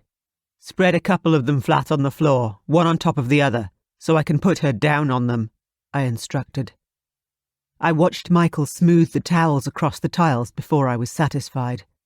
"Now, go and get her some pyjamas or a nightie to wear. I don't care if you have to go out and buy it. Just leave them outside the door." He nodded and left. He didn't have anything else to say to me tonight. I didn't have anything to say to me either. All my attention was on Caitlin. I'd come so close to losing her, I was scared almost into speechlessness. But I couldn't touch Caitlin without talking to her. She flinched away from contact unless I spoke. No bloody wonder after tonight. "Okay, I'll be really careful, just in case you've been hurt. I'm going to try to get you cleaned up a bit. It's okay, it's just you and me. No one else." I carried Caitlin to the shower. The plastic chair was still in the cubicle, so that's where I carefully placed her, the arms curving around her and keeping her upright. My arms felt empty as I let her go. I shook myself out of my silly sentimentality and dropped to my knees on the tiles. I started checking her over. She'd been splattered with Laura's blood, dusted in something grey and then rolled on the carpet, so it was hard to tell if she was wounded. I decided to check her bones for breaks first, then look for anything else after I'd cleaned her up. Aside from the red marks from the handcuffs, her left hand looked fine. Her right hand wasn't so good, though, already swelling and tender from the pounding it had taken against the wall. A trickle of blood started at one knuckle, running down to her wrist. I took her hurt hand in mine and brought it up to my lips. "I'm sorry," I whispered again. I felt stupid talking to her while she was unconscious, but it wasn't the first time, though it might be the last. I wondered what she was dreaming about, or if she heard me. I closed my eyes, wishing there was someone else I could ask to do this, but there wasn't anyone else I trusted. I took a deep breath. "I'm going to take these clothes off you, Angel. I need to check your injuries and make sure you're okay. Then I'm going to get you cleaned up. You won't need those anymore. I'll get you into your own clothes as soon as I can." Gently, I peeled the blood-stained pants from her legs, then pulled them off her feet, one at a time. I balled them up and threw them into the corner by the bin. I took a deep breath and looked at Caitlin. There was dried blood on her knees and all along her shins. I closed my eyes, the images coming unbidden. She'd knelt in her nightie on the floor, slick with Laura's blood, as she pulled the pants off her and put them on. Fuck, what had she been thinking? Taking the clothes from a corpse. Another deep breath that I held. Time for the vest. I swallowed, wishing I didn't have to do this. I had to check if Naveed had broken any of her ribs. I told myself that if I thought of this as just another med practical and ignored her boobs, like any professional doctor would, I'd be okay. Fuck. No, I wouldn't. Like a coward, I closed my eyes as soon as I touched the zip. Caitlin cringed, throwing her arms up to protect her chest, pushing my hands away. I lifted my hands in surrender. "It's me, and it's okay. I need to check if you're injured and get you out of these clothes. You're covered in blood, Angel. I need to know that you're okay." Cautiously, I touched her zip again. "Just me, Angel. I'm not going to hurt you. And I'm going to do my best not to perv on you, I swear." I clamped my mouth shut so I didn't say it. Right now, I'd apologise for it being dark at night if it would make her feel better. Slowly, I pulled the zip down, then flipped it open to expose her blood-soaked shirt. Pretend you're back in the hospital, doing a chest examination on someone who's been in a fight. It's okay, I murmured as I checked her ribs. I breathed a sigh of relief as I realised that none of them was broken, though she had a fair bit of bruising already. Okay, I'm going to take the shirt and vest off you completely, so I can wash off some of the blood. Carefully, I slid the vest down her arms, mindful of catching her hands on the armholes, before I pulled the shirt over her head. Desperately, I tried to think of anything but what was in front of me. I turned away to bunch the whole mess up and pitch it after the pants, but it was soaked in blood, leaving still more on Caitlin's skin and mine. I'd never been so happy to see she wasn't wearing a bra, for it was one less thing to take off. I pulled the shower head from its cradle, pointing the nozzle at the floor as I turned the tap on. I waited for the water to warm up, wanting it the perfect temperature to wash Caitlin without waking or burning her. I kept one finger in the spray the whole time and turned the fine mist on Caitlin's body. I fixed my eyes on the floor, trying not to look at her as the pink water cascaded onto the tiles. When the water ran clear, I dared to lift my eyes. Her shins were clean, and a few seconds more took the last of the dried blood from her knees. I leaned over her, letting the spray stream down her back as I watched the water on the tiles go from red to pink to clear once more. Lastly, I focused on Caitlin's face. Blood streaked her cheeks, and there were chunks of Laura in her hair. I couldn't leave Laura's blood on Caitlin's hands or any other part of her. There was no way I could convince her it was all a dream if traces still remained. Gently, I cupped the back of her neck in my hand so I could tip her head back and rinse the gore from her hair. That done, I carefully directed the spray so it ran lightly down her face. She screwed her face up, but she didn't open her eyes. "It's okay, Angel," I said softly. "Almost done." I turned the water off and reached for a towel to cover her with. I spread another across my arms and lifted her from the chair to the towels on the floor, laying her flat. I slid a folded towel under her head as a makeshift cushion, spread another towel over the top of her, and returned to the shower. For a moment I looked at her, lying unconscious and cocooned in the white towels, as she had been in the sheets on a hospital bed. It was less than 6 weeks ago, but it felt like a lifetime that had nearly ended for her. I stuck the shower head back in its cradle and turned the water on, hotter and stronger than I had for Caitlin. I dumped my vest on the floor and stood beneath the needle spray in my dripping clothes as tears rolled down my cheeks. I don't know how long I stood there, nor whether I was mourning or relieved, or both. Eventually, I came to my senses enough to realise that I had to get Caitlin up off the floor and into her own bed. I shut off the shower and dripped across the floor to the door. Just outside was a plastic shopping bag, so I yanked it inside and closed the door. I dried my hands before taking a look in the bag. It looked like someone had gone up to Kmart and brought back some new pink pyjamas for Caitlin. I ripped the tags off and looked at her towel-shrouded body on the floor. Now I just needed to get her into them. I swallowed and leaned over her, not sure where to start. The pocket of my shirt sent a stream of water pattering onto the tiles. I jerked back, not wanting to wet her again. Fuck. I needed to take my wet clothes off, and any clean ones I had were still in her room. Fucked if I was leaving her alone to go get dressed. But I couldn't go naked around her either, in case she woke up. Fuck. I stripped my wet clothes off quickly and wrapped a towel around my waist, praying it wouldn't come off. I wasn't sure what she'd do if she woke up to find me naked next to her. I knelt on the floor beside Caitlin and slid a hand down her back, lifting her torso a little off the floor. "Okay, I've found you some pyjamas. Let's get you dressed again," I murmured as I slid the top over her head. She started to pull away, but I kept talking. "It's okay. It's me, just getting you dressed for bed." I pulled the top down over her chest and stomach, taking the towel away as I did so. The top was huge on her. I told myself it was better than nothing. I couldn't have done any better. Only in books and movies could a bloke buy clothes for a girl and get the size perfect, first try. Right, time for the pants. I pulled the towel down further. Oh, shit. She still wore her wet underwear. I wasn't game to find her fresh underwear. I didn't want to take these off, but I'd have to. Fuck. Caitlin's a beautiful girl. I'm not gay. It was fucking hard, and I was wearing nothing but a fairly flimsy towel. I tried really hard to think of something, anything, but the beautiful girl I was about to undress. I kept the towel over her. I hooked my fingers into the waistband of her knickers and pulled them down, keeping my eyes closed till I got them to her feet. Equally quickly, I slid the pyjama pants up to her waist, trying to touch her as little as possible. I pulled the towel away when I knew she was dressed.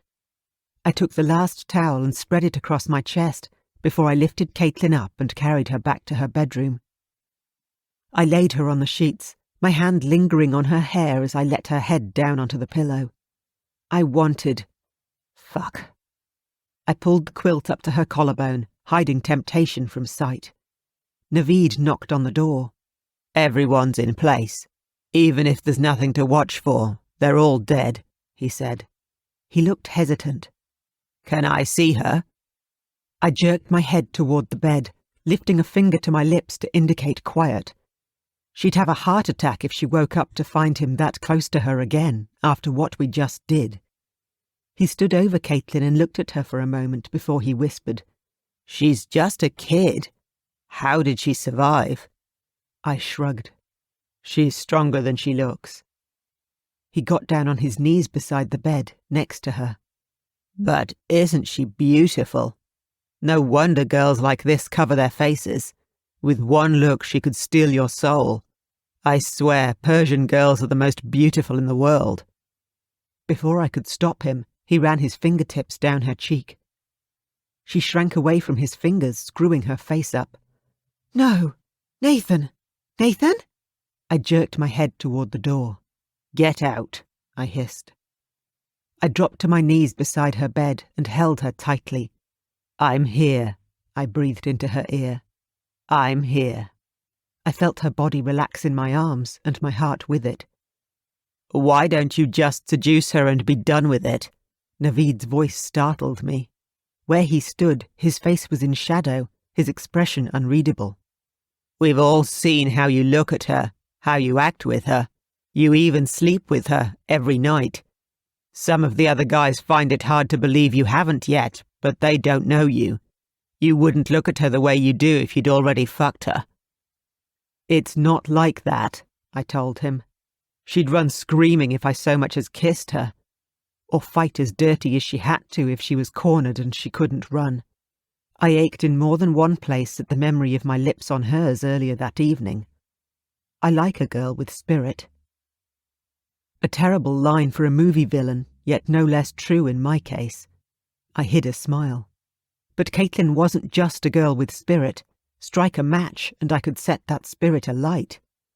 Oh God, what I'd give to see her burn with a passion that wasn't fury. Naveed interrupted my thoughts as if he'd heard them. "Give it a shot. What do you have to lose? You said it yourself. This operation is effectively over after tonight. It's not like you'll be seeing her for much longer." I could see his shoulders shrug. What did I have to lose? I could lose her. For the second time that night, I felt hollow, as if all my organs had suddenly been sucked into a vacuum in my chest, my ribs caving in under the pressure. I snapped. "We almost lost her tonight because you couldn't count. Only 3 men and no sign of her, you said. The only reason we didn't fail is that Caitlin shot her. Now go stand guard to make sure there aren't any more mistakes."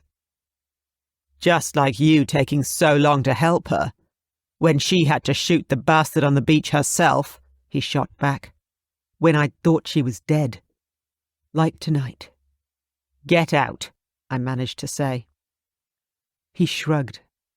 "You might want to put some clothes on if you're not going to fuck her. You look pretty stupid in a towel." I heard his laughter as he left. He shut the door again, and we were alone. The loudest sound in the room was her even breathing, lifting my heart like a feather buoyed with each breath. She was alive. Oh, thank God, she was alive. They were all taken care of. All of them. Her house was safe. She was safe. Even I was safe. For the first time in how long? Too long. I pulled on my own pyjamas automatically, my eyes not leaving her sleeping face. I almost lost her. Then I almost killed her. By what miracle was she alive? I didn't care. I lay down beside her, wrapped my arms around her like I had in the hospital. It seemed like a different century, and tried to believe that this was really happening. Despite my stupidity, she was alive in my arms. 76. Hand sliding between shirt and skin.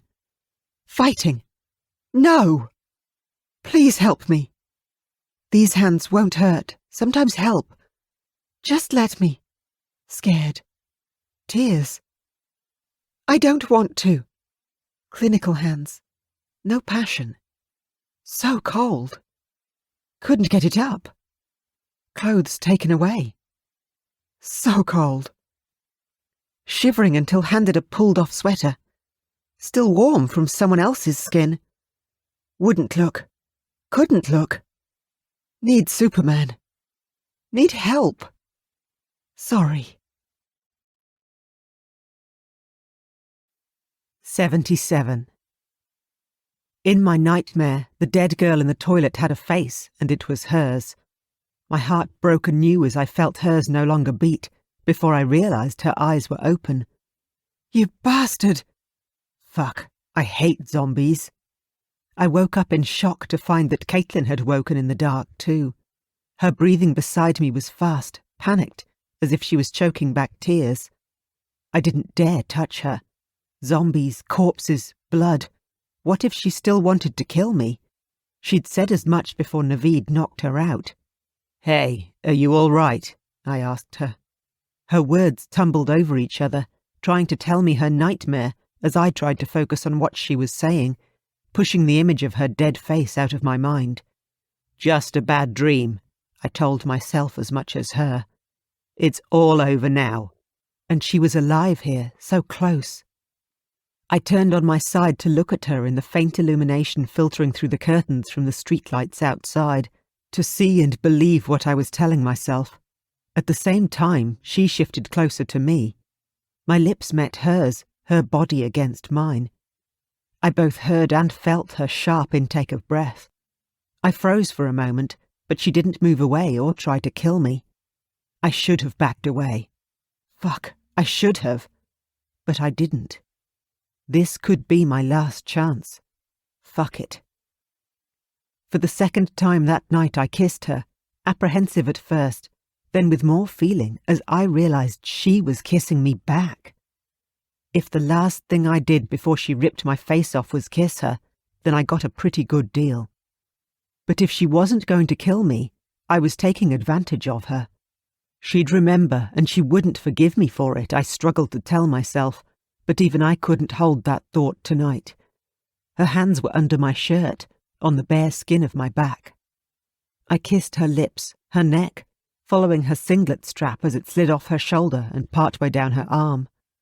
I brushed my lips along the satin edge, from her shoulder to the swell of her breast. I took a deep breath and let it out, fluttering the thin layer of fabric. I gently cupped her breast in my hand through her top, hesitated, then planted a kiss where satin met skin before letting go of her. I felt her gasp, her rapid heartbeat, and her ragged breathing as I waited to see what she'd do next. She pulled back. Her hands held my face like a huge, hairy hamburger she was hesitant to touch. Her lips sought mine in a less ardent kiss than my last. Her hands weren't touching me anymore.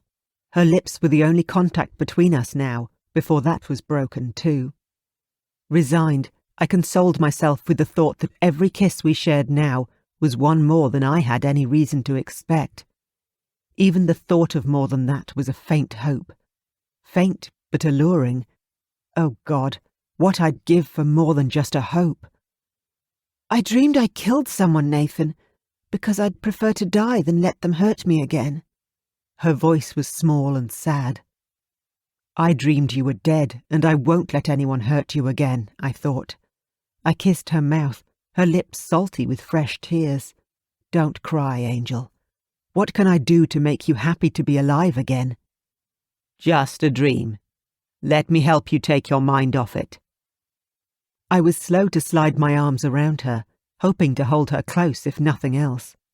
Of course, I hoped for more, too.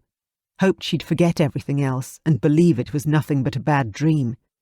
Dreamed she'd let me do some of the things I fantasized about the first time I saw her. Not a hope.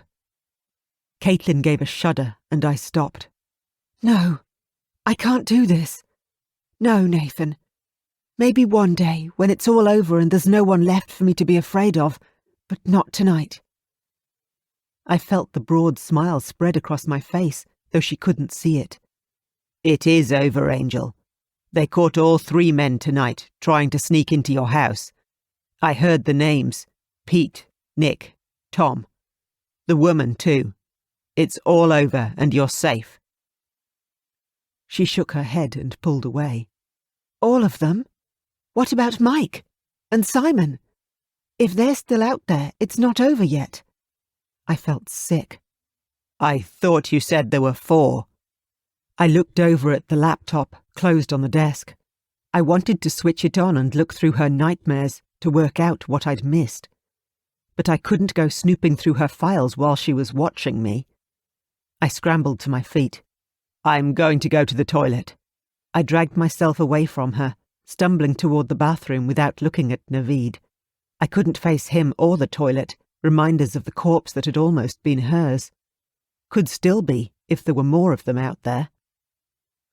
I gripped the edge of the basin, my head swirling, trying to focus on whether I was going to throw up or not. When I managed to get a hold of myself enough to realize that I was not, I turned the tap on. I took my time washing my hands, trying to come to terms with the last few hours, still not entirely sure they'd really happened. I splashed water on my face, a cold shock that still couldn't clear my head. I did it again, slopping water down my pajama top. Oh, fuck. I pulled it over my head and draped it over the side of the bath. I dried myself before I went back to Caitlin's room. This time, I stopped just outside the door, trying to work out how to tell Naveed that I'd fucked up. More nightmares? Naveed asked, not looking at me. Yes, I said shortly, low enough so that Caitlin wouldn't hear me. Hopefully there won't be any more tonight. I stared at him, not sure how to start. She says we didn't get them all. He raised his eyebrows. Are you shitting me or serious? Serious, mate. I wouldn't joke about Caitlin's safety. He pulled out his phone and started dialing. It's Naveed, sir. Sorry, sir. No, apparently Nathan says we didn't get all of them. No, sir. Sure. He held the phone out for me. He wants to hear it from the fuckwit's mouth. The fuckwit tonight was definitely me. Hello? Naveed tells me you were quite the hero, taking out 4 of them in a gunfight. My boss said with a laugh. The girl was good bait. A pity we didn't get any of them alive. But he tells me you have new information for me. The following silence was ominous. The girl says we didn't get them all. He laughed. Has she changed her story? Before, you told us there were 3 men left and the woman. Naveed's confirmed, 3 men dead and 1 woman, with no casualties on our side. I wet my lips. One of tonight's kills was a police officer. His name doesn't match with what I remember her saying. I took a deep breath. She said there could still be 2 of them we didn't get. One of the kills confirmed it. The woman had the means to hire whoever she felt was necessary. So you're saying we still have live ones we can interrogate? He sounded surprised. Live ones who aren't here and could still target Caitlin, I replied cautiously. A sigh. Fuck. We can't waste any more resources on just a hope. Naveed's team will pull out in the morning. Make sure you get her out of the house so we can remove any surveillance equipment. But it's only been a week, sir. You gave me 2.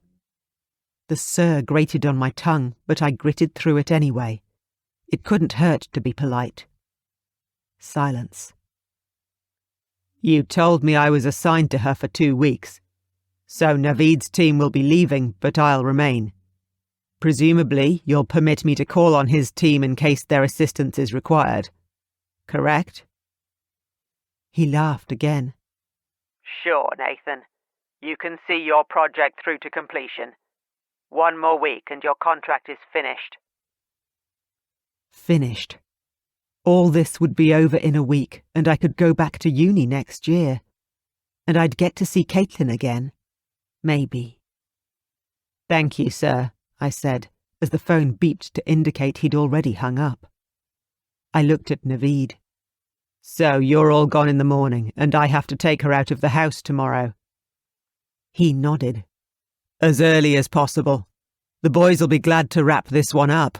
Babysitting your girlfriend was getting to be a joke. She's not, I began. He nodded and waved me into silence. I ventured back into Caitlin's room and shut the door behind me. I sat on the edge of her bed, listening to her even breathing, not saying anything. Caitlin, I began softly, but she didn't answer.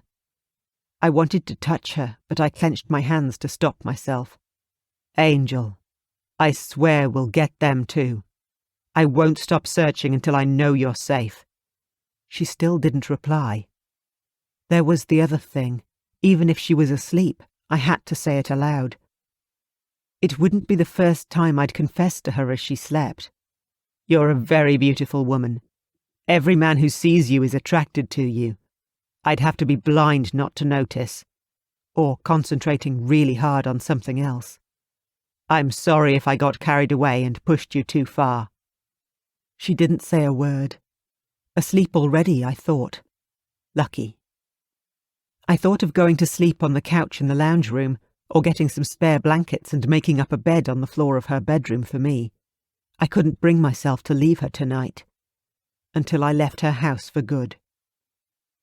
Wondering where she kept her spare blankets, I wavered between waking her to ask and leaving to search the house for them.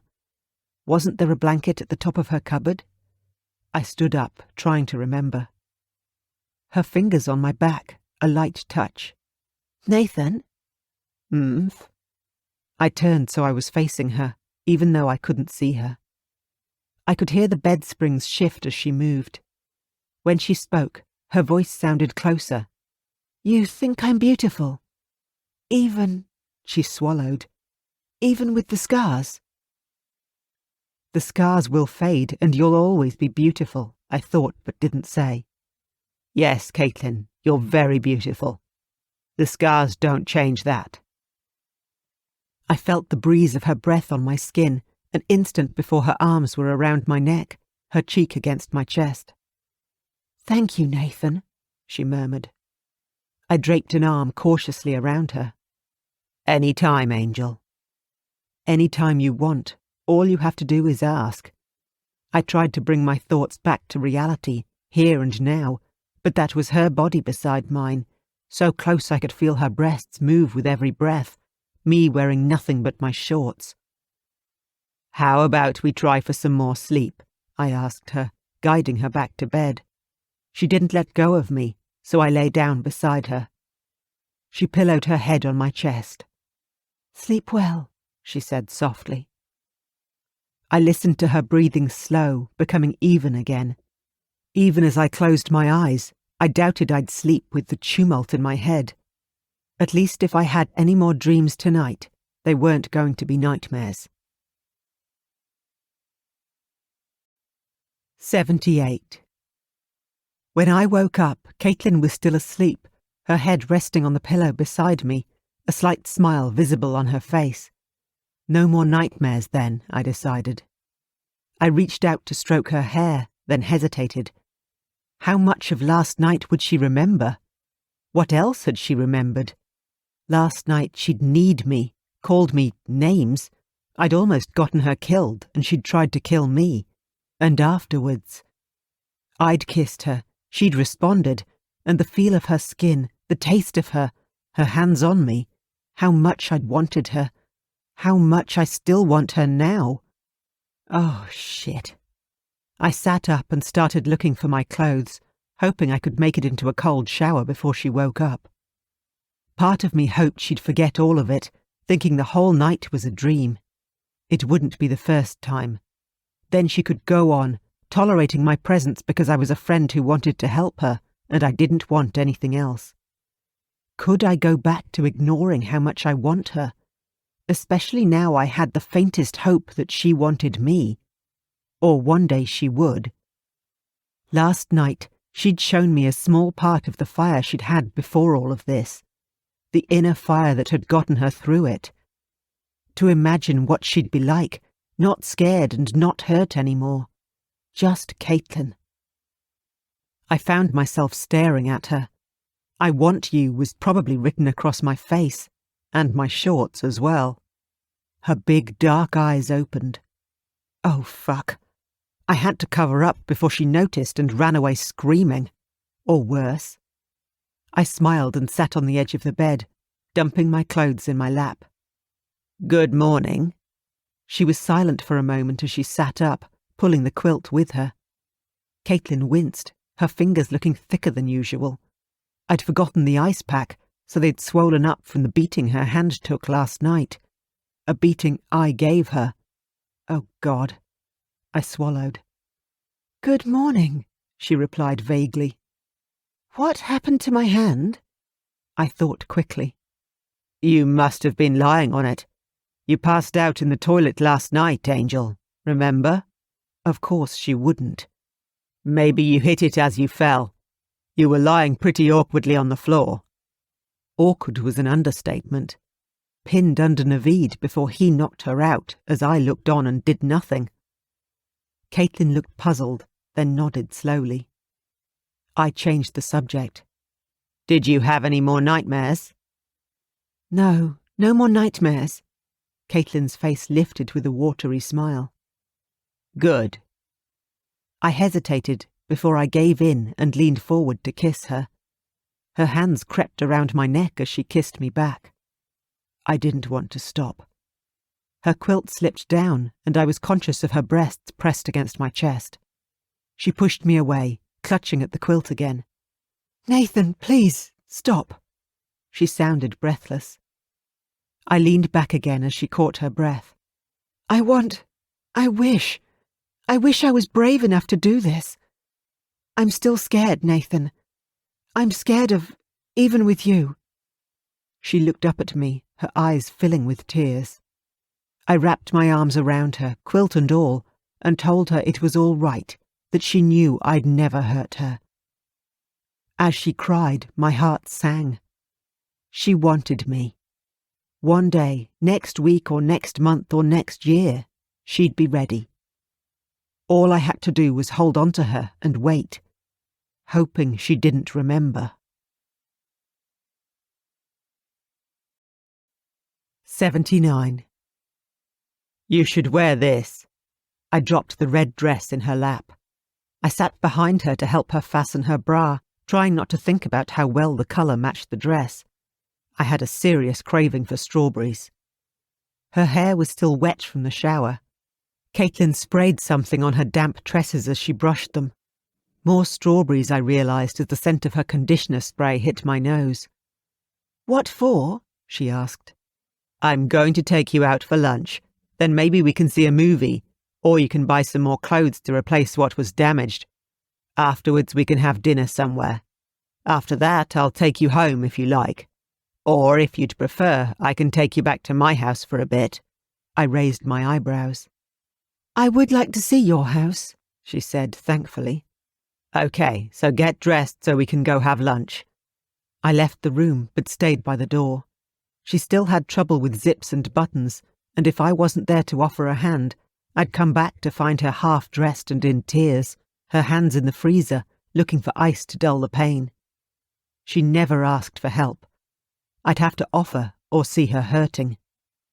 "Nathan, could I ask you a favour?" Her words were quiet and precise. "Sure. I answered. She didn't ask for many favours. "Tonight, I'd like you to get me drunk in a pub or a nightclub, please." I was glad she couldn't see my face. I didn't know whether to be horrified or happy. My heart flew. She'd do this so she could find the courage she thought she didn't have. She wanted me to get her drunk so she'd sleep with me. Before it fell. That'd be taking advantage of her. No, it wouldn't. She was a responsible adult making a choice. And was twisted like a crushed aluminium can. She wasn't a responsible adult. The pain and the pain drugs messed with her head. If I took advantage of her when she was drunk, I'd never forgive myself, and she might not either. She might not even do it. She might just want to get drunk, pass out, and nothing would happen. "Why do you want to get drunk?" I asked, glancing over my shoulder at her, but she didn't need my help yet. This time she hesitated and sounded uncertain. "Because I turned 18 while I was in hospital. I've never been drunk in a pub, and I want to. I know that you'll make sure I get to bed afterwards." Big, trusting eyes looked up at me. If only she trusted me enough to let me do what I'd like to with her. Nothing scary, nothing strange, nothing I'd have hesitated to ask any other girl I wanted. Until Caitlin. If only she'd let me. "Okay, I'll take you to a pub tonight and buy you some belated birthday drinks," I told her. "And anything else you want, Angel. All you have to do is ask. And if you don't, I'll be the perfect fucking gentleman, as always," I resolved grimly. 80. The bouncer took one look at her ID, recognised who Caitlin was, and let us straight in. It was Friday night and the place was packed, but we'd managed to get a tiny little table with a good view over the dance floor that wasn't too far from the bar. I bought us drinks, and we toasted her belated happy birthday. She was happy enough, well into her first drink, when the DJ turned the music down to make his announcement. "We have a local celebrity here tonight, a girl who we all thought was dead, but here she is, celebrating her 18th birthday here with us. Let's all say a big happy birthday to Caitlin Lockyer." Cheers erupted as he pointed straight at us. "There she is, and we're all going to make sure she has a great time tonight." More cheers, louder this time. The music started up again, and Caitlin suddenly became very interested in finishing her drink. People around us were staring, and I could hear someone at the next table saying, "Found by some bloke on a beach where she'd been left to die." I offered to get her another drink, but it was a long wait at the bar. I found myself listening to the conversation going on behind me. "Matt, don't. Her boyfriend's just at the bar. You're not going to get anywhere with her." "I say he's her bodyguard, not boyfriend. Come on, mate. It's worth a try. The worst she can do is say no." I turned slightly to look at the blokes having the conversation, just in time to see Matt disappear into the crowd. His mate shook his head and drank his beer. "Nathan?" The voice that knew my name was familiar. Memories stirred of tequila shots, chartreuse, and taking home 2 hot Canadian students. Marcus, who'd never let me live down leaving him alone while I escorted both girls to my house. I turned my back on the head-shaking stranger and came face to face with Marcus. "Hi, mate." He grinned. "I knew it was you. Haven't seen you in ages. I've had the pick of the best while you've been away. Who's your target tonight?" Feeling proud, I nodded toward Caitlin. Red dress. And far more beautiful than any other girl I'd seen in this club. Not tonight. Not ever. I saw Matt sidle out of the crowd and sit down opposite Caitlin. "Looks like you have competition, mate," Marcus teased. Matt said something, and she gave a short reply with a nervous smile. I shook my head. My smile was as confident as ever. I was the only one who'd be taking Caitlin home. "No, mate. Caitlin's mine." "Caitlin?" Marcus peered at her, looking worried. "No, don't, mate." I laughed. Give up on my angel? Not a hope. "Why the hell not?" She's been in the news, mate.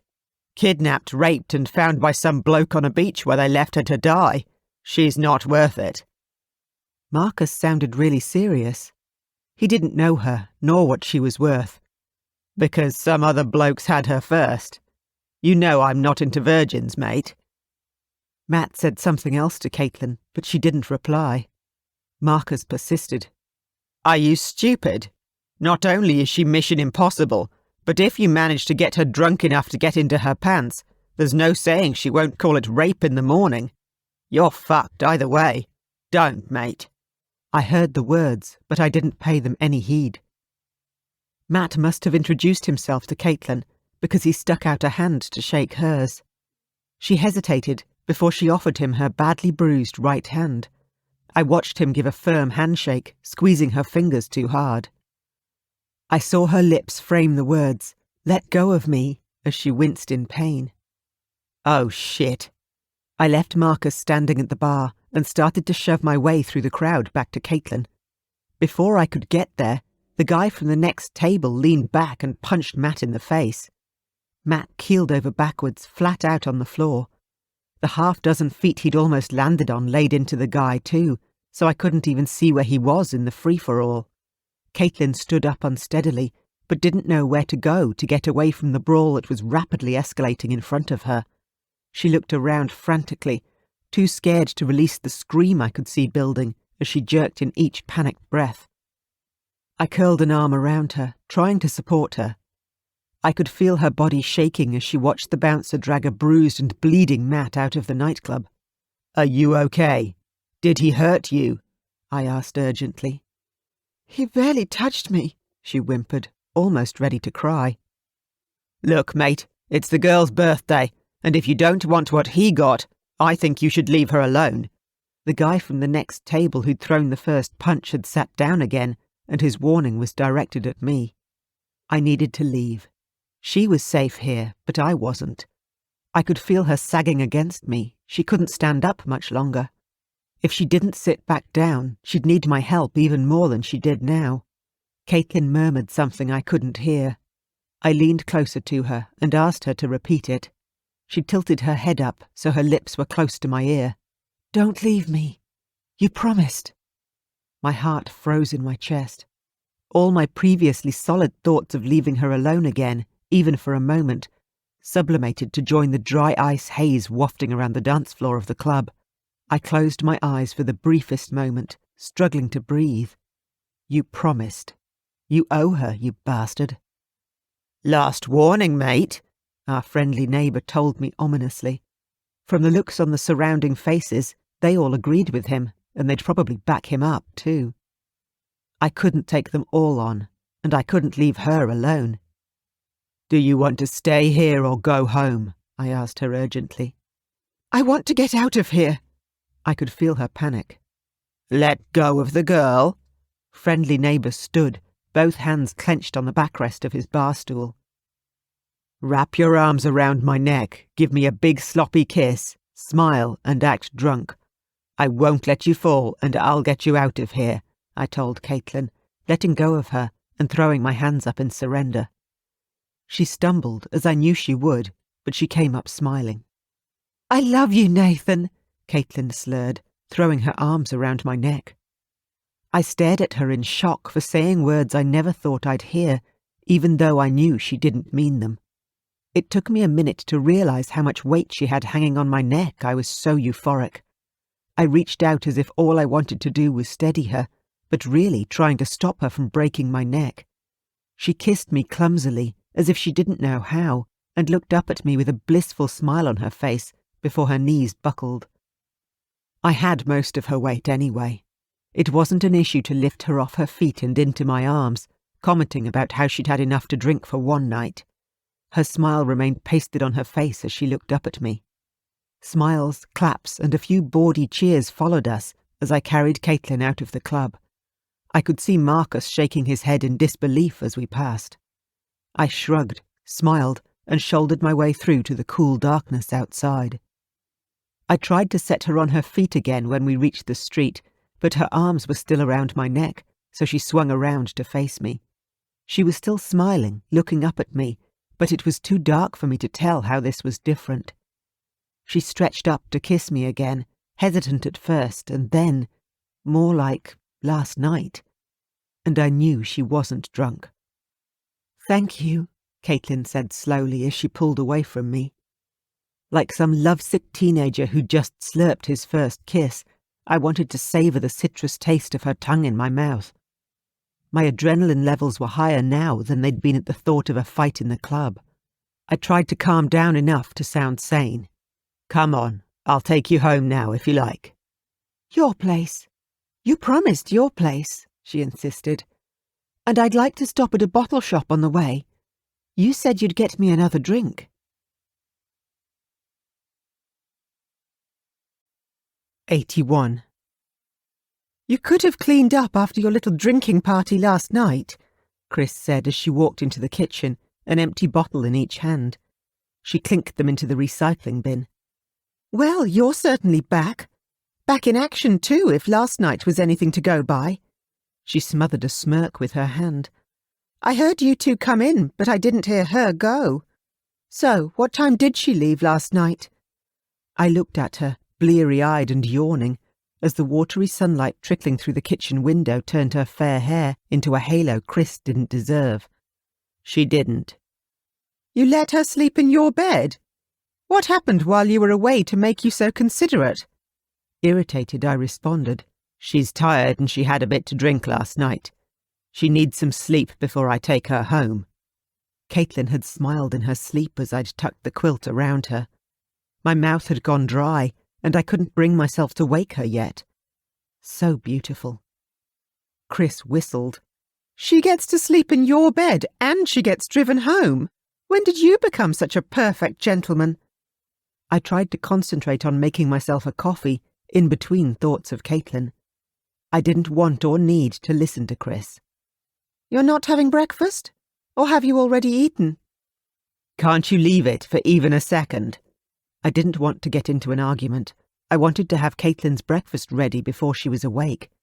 "What can I make her for breakfast? Do we have anything besides?" I glared at the box. "Cornflakes." "Breakfast too? Was she that good?" Chris pressed. Now I was pissed off. "Leave her alone. Just lay off her, okay?" She let up. "All right." She paused long enough for me to take a sip of my coffee. "At least it's good to know you're not a paedophile." "What?" I nearly choked. "Well, you finally left that poor kid alone. The one in hospital. How old was she? 12? 13? It's about time you got over your crush on her." "I didn't have a crush on her. She wanted me to be there." "Come on. The last thing she needed was to have you at her bedside, mooning over her." "There are plenty of girls who'd love to have me sit by their bedside when they're in hospital." Chris took a deep breath. "Like the one in your bed right now?" "Maybe, but not a girl who's been abducted. After she's been raped and God knows what else, the last thing she wants is a man anywhere near her. Least of all you." She grabbed the cornflake box and turned around to put it away. She reached for the sponge and started wiping down the bench, refusing to meet my eyes. "Nathan?" Caitlin was hesitant. I saw Chris turn around at the sound of her voice, but I had eyes only for Caitlin. "Good morning, Angel." I greeted her with a smile. I couldn't take my eyes off her. Behind me, I knew Chris was staring too. One arm was wound around the door frame and the wall beyond, supporting her. Caitlin wore one of my jumpers, which reached almost to her knees, making her look like the child Chris had called her. The depths of her eyes told another story, though, one that wasn't suitable for children. I took a step toward her, drawn closer by the irresistible black hole hint in her eyes. She gave a sheepish smile, or perhaps it was rueful. "I can't seem to be able to turn the taps on in the shower." She held up her hand and her fingers looked red. "I'll be right there." I jumped up, as if my chair was an ejector seat, and coffee splashed over my hand. I almost dropped the cup, but made it to the table in time. Shaking the coffee off my burnt fingers, I added, "Just as soon as I finish my coffee." "Thank you," Her eyes lingered a moment before she left. Chris barely waited a few seconds for her to get out of earshot before she spoke. "You didn't!" She was right, and I hadn't. I'd come damn close, though, and I wasn't telling her that either. Caitlin. Oh my God, Caitlin. It was worth every sleepless, screaming night just for last night. And there'd be more. I responded with only a smile. One that said there's chocolate for dinner and nothing else. "You're a bloody cradle snatcher! And don't get any ideas! You aren't, and you'll never be Prince Charming!" she shouted at me. I tipped the rest of my coffee down the sink, then stalked to the door. "Just leave her alone." "You should take your own advice," she said with venom. "Go on, go help her. She probably can't even reach the taps." Bloody Chris. Didn't know when to keep her mouth shut. After a night like last night, the last thing I wanted to do was argue. Couldn't she see that? To stop myself from shouting back in kind, I left. Just outside the door, I almost stepped on Caitlin, sitting on the floor. She didn't say anything. She just looked up at me with big, sad eyes, and I held out my hands to help her to her feet. I walked her to the bathroom, where she sat on the edge of the bath to watch me. I closed the door, then turned the taps on for her. She came up behind me, her hands sliding under my shirt. "Why don't you set her straight? You could just tell her how old I am. It's hardly a secret." "I know." My voice was muffled as she pulled my shirt over my head. "Then why did you let her say what she did without defending yourself?" "She likes to argue. That's why she wants to do law." I shrugged. "I don't want to argue with her. It would end in me telling her things she doesn't need to know, about you and about me." I closed my eyes, trying to squeeze my mental images out of existence. Caitlin had taken my jumper off, and the touch of her bare skin against my back was more than a little distracting. "Would you like me to help you in the shower?" I couldn't resist saying. "That would be lovely, Nathan." She sounded like she was smiling. 82. I offered to make her breakfast, but Caitlin said she wasn't all that hungry. She kept quiet as I helped her dress in some new clothes she'd bought yesterday, so we could both hear Chris crashing dishes around in the sink. I was more than happy to avoid the kitchen until Chris was out of it, but Caitlin insisted she wanted to speak to her. I grabbed the wet towels to hang them outside, telling Caitlin she could call me in if she needed anything. So I was outside with a clear view into the kitchen when she walked in. Chris couldn't miss Caitlin entering the kitchen this time, a beacon of glowing white as the bright sunlight touched her t-shirt, but my sister didn't let on. Caitlin turned the kettle on and began hunting through the cupboards. "He's not even making you breakfast," Chris said suddenly over her shoulder, not looking at Caitlin. Caitlin glanced at her, then looked away. "No, I talked him out of it." She stared at her in surprise. "How did you manage that? It's difficult to talk him out of anything." Caitlin laughed, her face lighting up in that irresistible way she had. "Difficult? He's as stubborn as a mule." Chris broke into a smile. "Well, yes." She laughed too. Caitlin stuck out her hand. "I'm Caitlin. Nathan seemed too preoccupied to introduce me before." Though she tried to hide it, her hand still hurt her, and I saw her wince as the pressure of Chris's handshake bordered on painful. "I'm Chris, his sister, as you've probably already been told." She saw the look on Caitlin's face. "Shit, are you all right?" "No, but I will be one day," Caitlin said pleasantly as she pulled her hand away. At that, Chris pushed Caitlin down onto one of the chairs and made coffee for her. When Caitlin protested, Chris said bluntly, "It still hurts you to walk, doesn't it?" "Not as much as it did at first, but it still does a bit," she admitted reluctantly. My heart constricted in my chest. She tried so hard not to let the pain show, but I knew. "Does he even know?" Chris said, half under her breath. "Look, I don't know what you've been through, what they've done to you or anything, Just don't assume he's some kind of Prince Charming because he rescued you. He's nowhere near perfect. He'll probably just end up hurting you, breaking your heart. He's good at that." She sounded bitter. I frowned. What in hell did she know about broken hearts? I'd never hurt anyone. I'd never hurt Caitlin. "Do you think badly of me for staying last night?"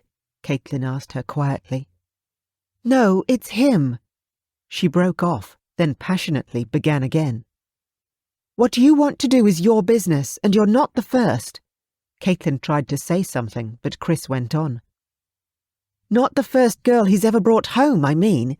He'd come in late, not alone, and she'd be gone by morning.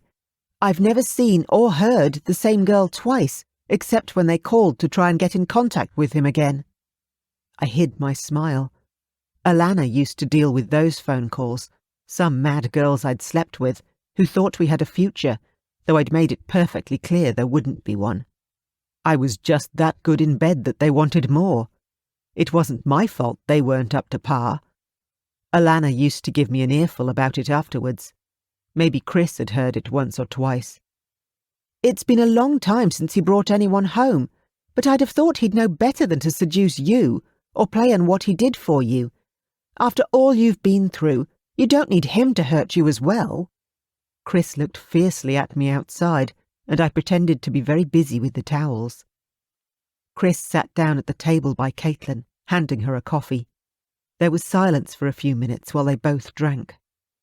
Caitlin broke it. "I'm the same age as you. He told me about you, so I knew." When? When had I told her about Chris? "Just don't let him hurt you," Chris repeated, staring at Caitlin as though she could see bruises. Oh, hell.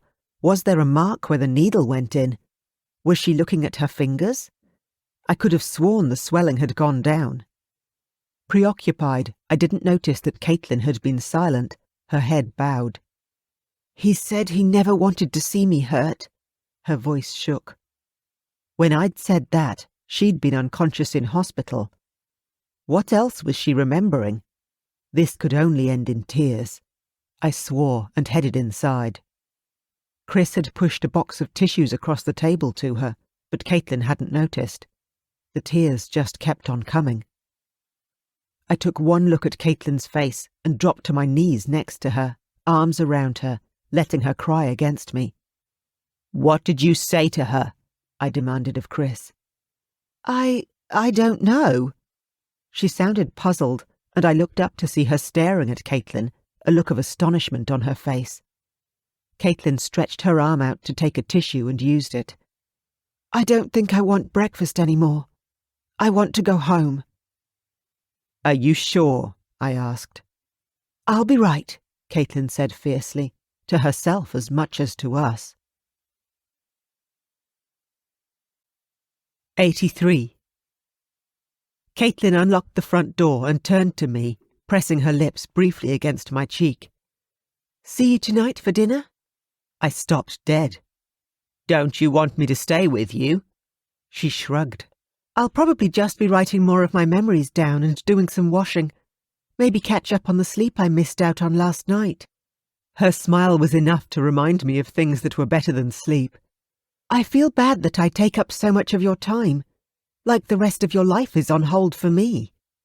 Right now, her safety was my life. Nothing was more important to me. I'd sound like a real idiot if I said it, though, so I smiled and said, "I definitely don't mind.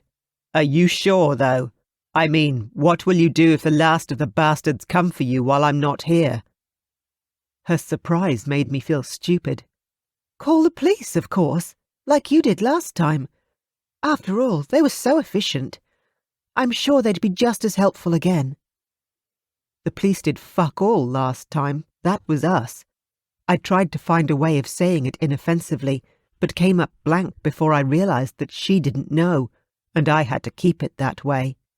"I'm sure they will," I said, summoning a smile. "You know my number if you need me, too. So, dinner?" Caitlin looked relieved.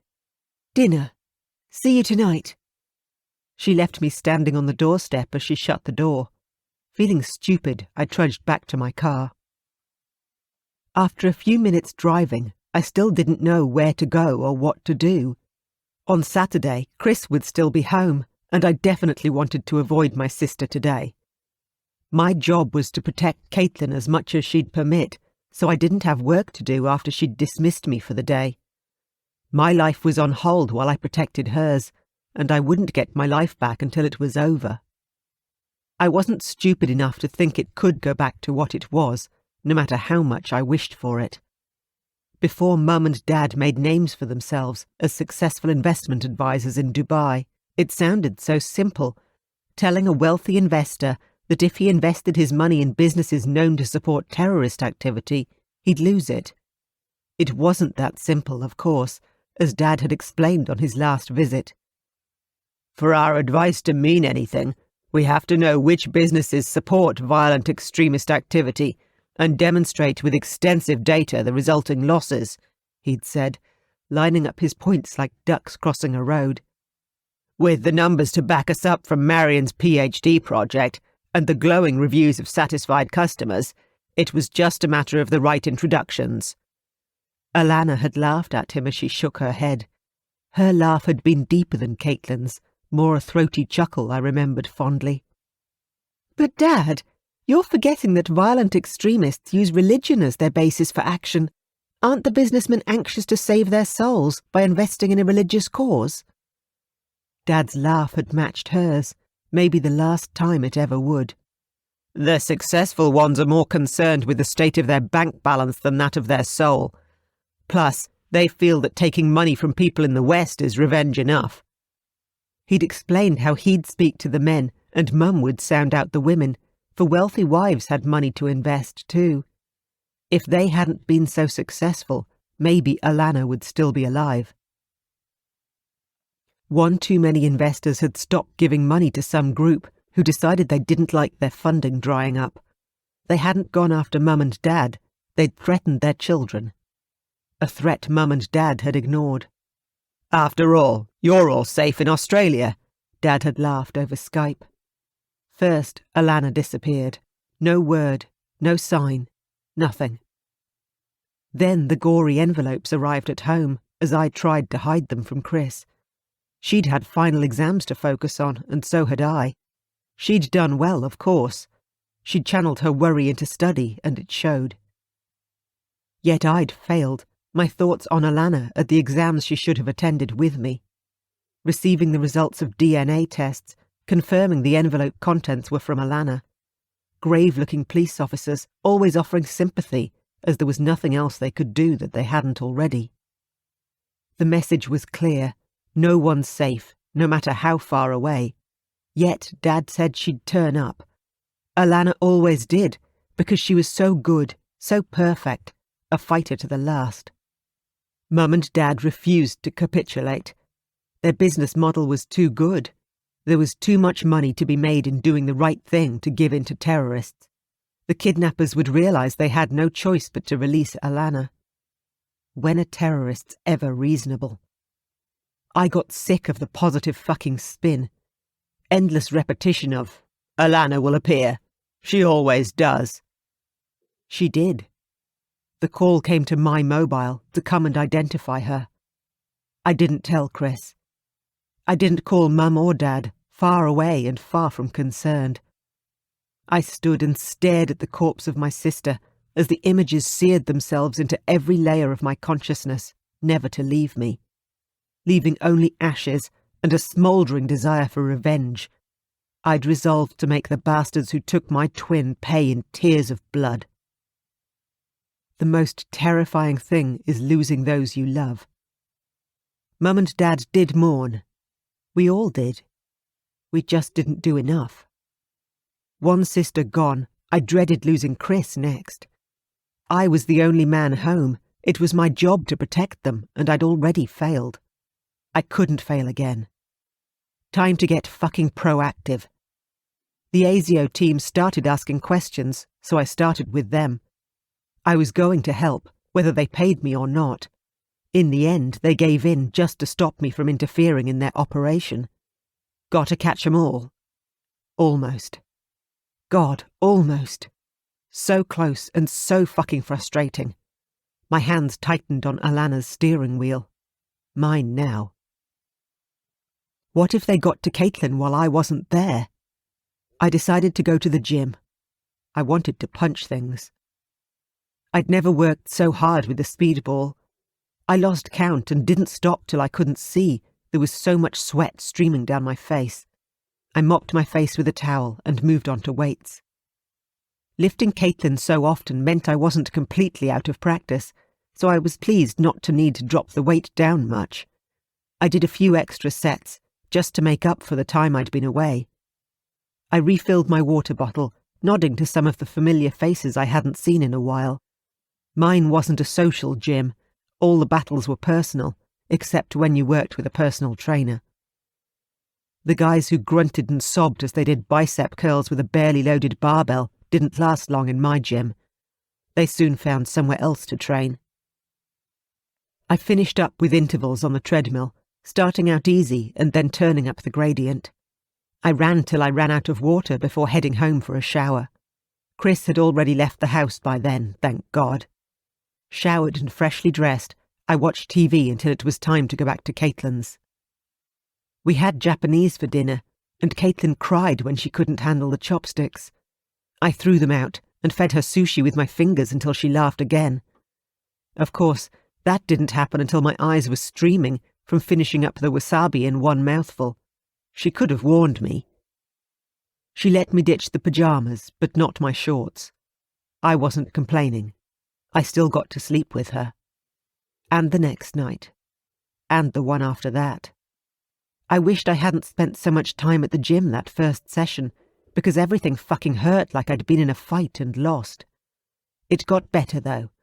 After 3 days, I upped the weights. It felt damn good. The gym had to replace the speedball, and my six-pack was starting to return. For 2 days and nights, I rinsed and repeated. Gym, shower, clothes, TV, back to Caitlin's. I could hear the child practicing the piano again each day as I climbed out of the car. The same song, over and over, but it sounded smoother and more like music now. Everything coming together to turn something rough and awkward into something pleasurable. Maybe tonight, I thought as I walked stiffly up the stairs to Caitlin's front door. 84. Caitlin smiled when she saw me. She let me in and offered me a drink. I took it and drank deeply, my bicep burning with fatigue as I lifted my arm. "What did you do today?" I asked, wondering. "Writing down more memories. Getting reacquainted with some of my music." Caitlin trailed off vaguely, and my attention wavered until I realised she was looking at me expectantly.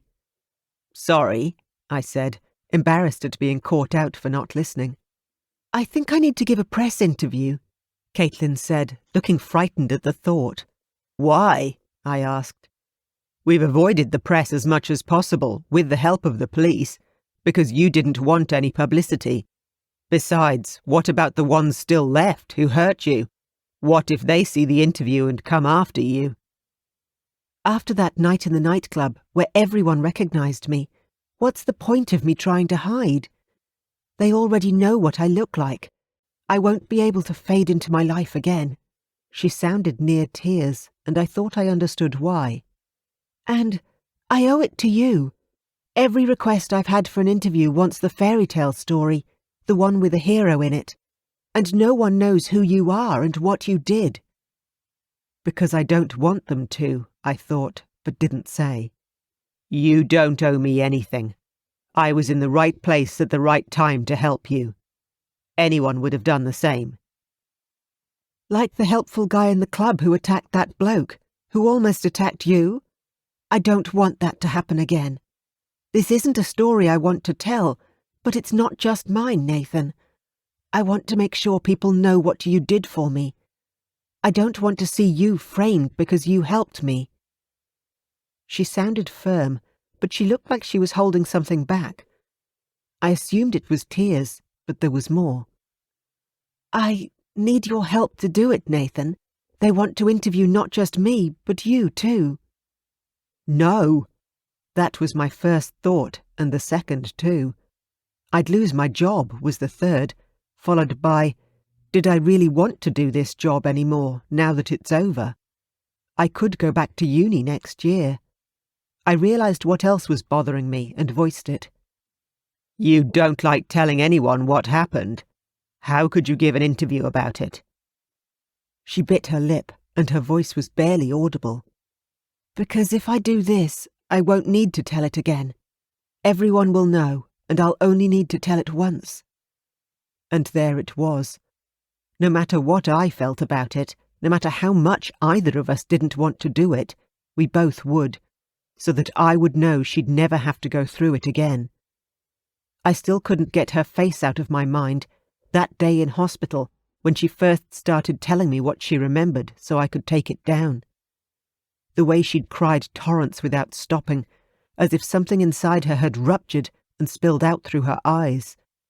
I'd do anything to know she never had to hurt like that again.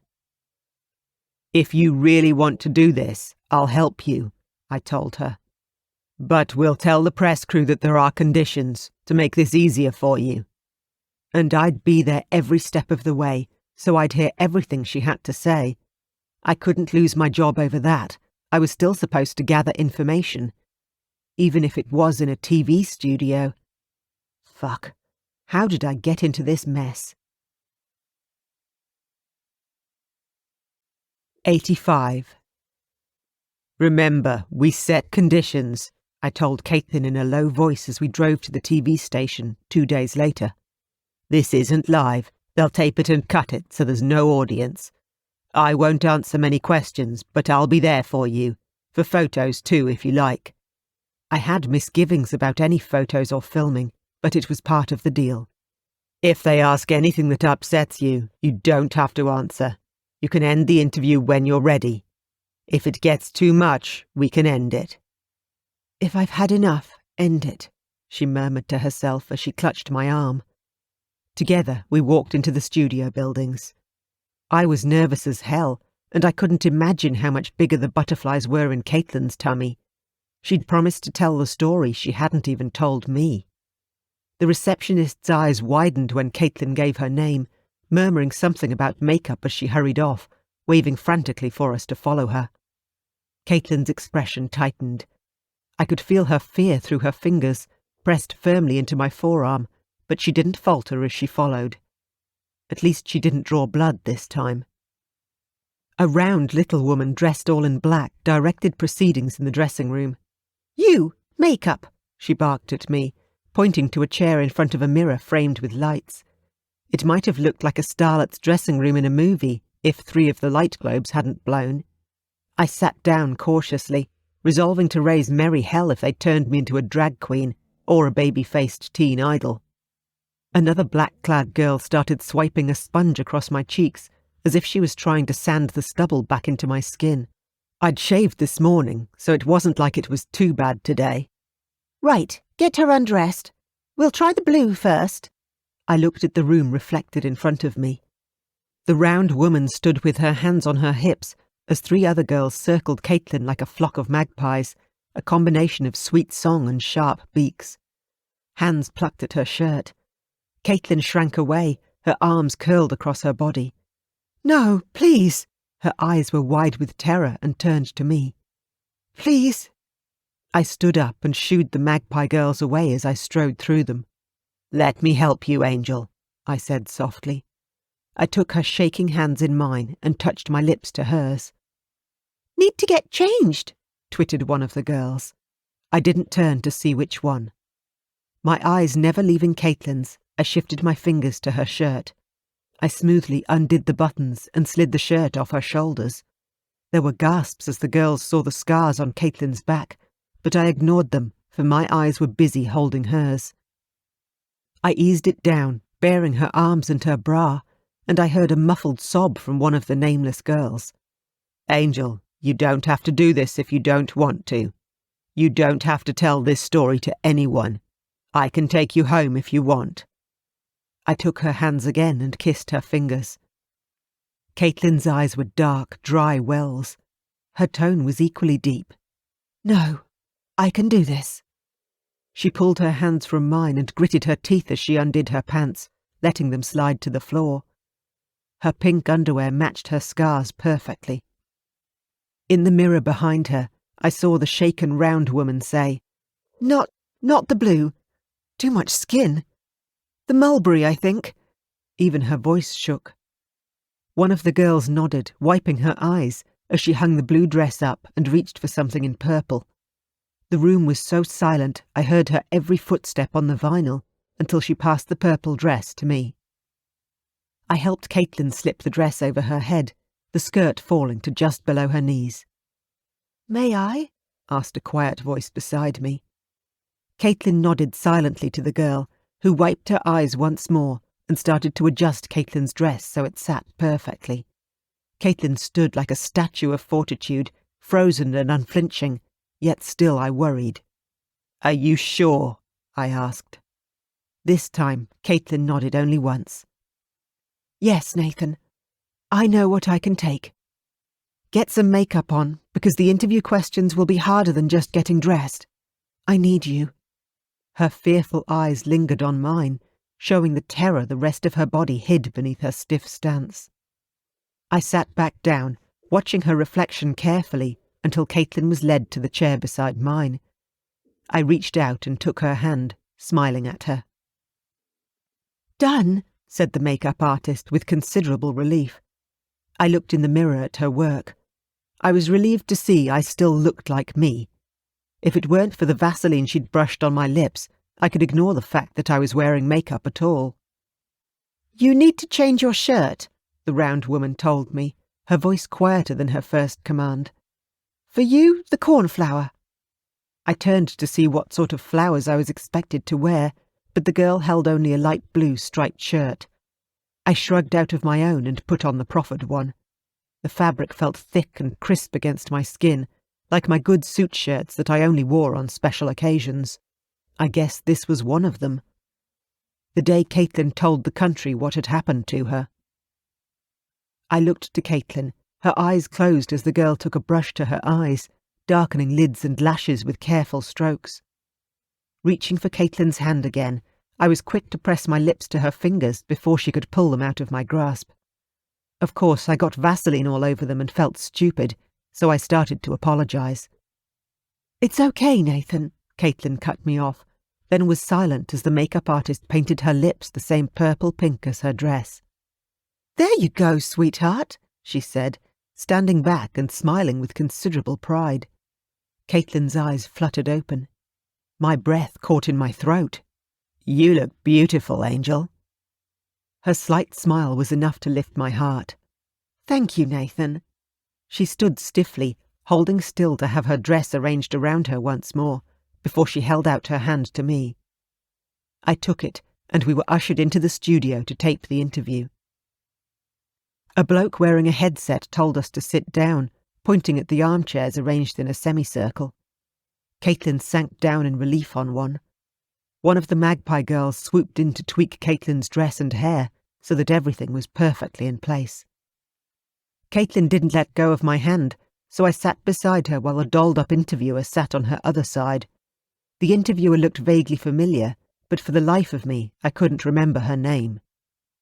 She'd evidently been warned not to attempt to shake Caitlin's hand, so she just sat and smiled at us while people scurried around the two women, making sure they looked their best. Caitlin looked pale, which only served to draw more attention to her big, dark eyes. I caught sight of what she looked like on camera on the screens in front of us, a hauntingly beautiful woman I ached to make mine. I looked over at her, and she turned those eyes on me. "Help me," they said, as she looked more vulnerable than she ever had before. "I'm here for you," I promised her. The interviewer cleared her throat, and we looked to her. The questions began. As she asked Caitlin the first question, my stomach clenched in the worst case of stage fright I'd had since primary school. I forced my face into sympathetic blankness as Caitlin told what she remembered, being kept in the dark, men hurting her. I let the words wash over me, trying not to visualize the vague events she described in more detail on Alana's laptop. She wasn't asked to elaborate. Instead, the interviewer asked how she felt and prompted her when Caitlin appeared lost for words. "I wanted to kill them all, but knew I couldn't," Caitlin said at one point. "Sometimes I just wanted to die so that the pain would end." Her eyes filled with tears then, but she squeezed my fingers and, with iron self-control, she didn't cry, blinking the tears away. "And then I woke up and Nathan was there. He told me it was over and they weren't going to hurt me again. It seemed too good to be true, so I didn't believe him at first." Her watery smile left me wishing I could comfort her. As if her words were some sort of cue, it was my turn. "How did you find her?" the interviewer asked me. I took a deep breath, trying to unlock my jaw to answer. I'd prepared a response for this, and I had to get the words out. Do it for Caitlin. I looked at her beautiful, brave face and found courage I didn't know I possessed, the power to open my mouth. "I couldn't sleep. I went for a walk on the beach.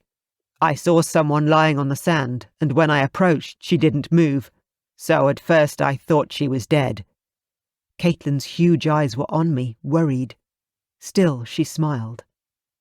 I asked her if she was okay, but she didn't answer." Now her eyes held sadness. "She was very cold and barely conscious, so I called an ambulance and got a first aid kit from my car while we waited for help to arrive." Caitlin pressed her lips together, giving the slightest nod. This was the hardest part. Slowly, slowly. "She woke up before the ambulance arrived. She was so scared." I swallowed as I looked at her, remembering what I could never forget. The interviewer's voice broke through my memories. "What was the first thing you said to her?" "I'm sorry. Oh God, so sorry." "I told her it was over and that I was there to help." One look at Caitlin's watery smile made me continue. "She asked me to stay with her in the ambulance and the hospital because she was afraid to be alone." The image came to my mind then of what she'd looked like when she'd said that, and I stared at her now, trying to replace the hellish image I remembered with the vision I saw now. "She's amazing," I blurted out. "No matter how much pain she was in, she never stopped fighting to live, to get better. Anything else would mean they'd won."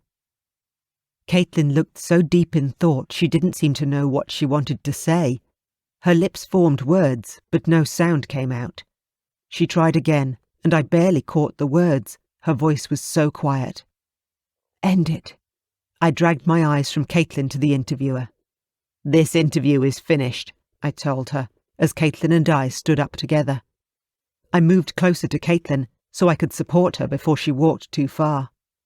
She stood still for a moment, her arms resting on mine as mine held her. She looked up at me slowly, a smile on her face. She brought her lips up to mine and kissed me. Her gaze never wavered from my face, even as her heels touched the ground again and the kiss ended. "Beautiful," came a voice from behind us. I turned my head a little to see a cameraman flip 2 emphatic thumbs up. Caitlin sagged in my arms, squeezing her eyes shut, more exhausted than I'd realised. "I'll take you home if you like, Angel," I said softly. She nodded wearily, leaning heavily on me as I escorted her out. "End it." The words echoed in my head as I desperately hoped they didn't inspire the same memories in Caitlin as they did in me. 86. "An interview. You gave a fucking television interview." His name was Paul Mott. It said so on his door. An ordinary name for an ordinary bloke, the boss who was yelling at me for fucking up this entire operation from start to finish. This time in person and not by phone. I'd failed. I didn't get all of them. Caitlin would never be safe, and I'd never stop worrying. "It won't be broadcast until Friday," I replied. "You still have time to pull the interview. You can contact the TV station and ask them not to air it." I kept my face blank, fighting a smile. "Tell the news that they can't show an exclusive interview they paid for. Fuck, Nathan, they'd have a field day with that one." He glared at me. How much did they offer you? I met his gaze squarely. I don't know. I didn't ask for or accept any payment. I believe they offered money to Caitlin and she accepted it. Money to support her through her studies. A tiny amount of compensation for what she'd been through. Millions couldn't make up for her time in hell. What questions did they ask you? My breath hissed through my teeth. They asked how I found her. And you said? His voice was dead flat and dangerous. Nothing about the police, shots fired, or even the other bloke on the beach. I didn't say which beach or how we knew she'd be there. I said I stumbled across the poor girl, lying on the sand, all alone. You know you can't be working for us when it airs. You're no use to us as some hero everyone's seen on TV. Any hope you had of continuing your contract died the minute you walked into that TV studio. And the moment you opened your mouth, you voided the contract anyway. My face was stony. I was already photographed with her at the hospital. I had to go in to find out what she'd say about what she remembered. She said less than I did, and that's saying something. Half the interview is her describing her feelings about what they did to her. Fuck, that's something no one should hear. I answered questions to back up her vague story so they'd believe it. That's all. I looked at him, about as angry as I'd ever been at any boss, no matter what the job. The contract ends tomorrow. Let me keep her safe for one more day. And try to find a way to get her to let me stay for longer than that. If it was anyone else, I'd say fix it or I'll fire you, for it's not fucking hard. His eyes burned with anger. But you can finish up tomorrow, along with your contract. I don't want any more fuck-ups, so you'll be handing over all your gear, weapons, body armor, the works, today. I don't want to see you back here. I nodded, knowing I couldn't ask for any more. Do we have any leads on the rest of them? Please tell me, so I know what to look out for to keep her safe, even when it's not my job anymore. He sighed. Our team has been through Laura's house from one end to the other, and nothing. We have her computer files, but no one's managed to break into those yet. The only records she kept on paper are a diary she had in her handbag. She occasionally made references to contact with someone she called Al-Himar, but we haven't managed to work out who he or they are. Once we have access to her computer, we'll call in the translators and see what they make of it. If we don't close this operation properly, we'll look like right asses. What if they come after Caitlin tomorrow when I'm unarmed? I asked. He snorted. Let her take care of them. She has a pretty good track record so far, maybe better than yours. I didn't laugh. I wanted to cry.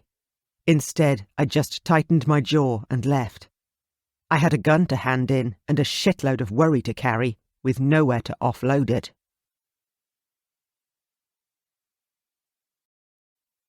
'87. I arrived early at Caitlin's.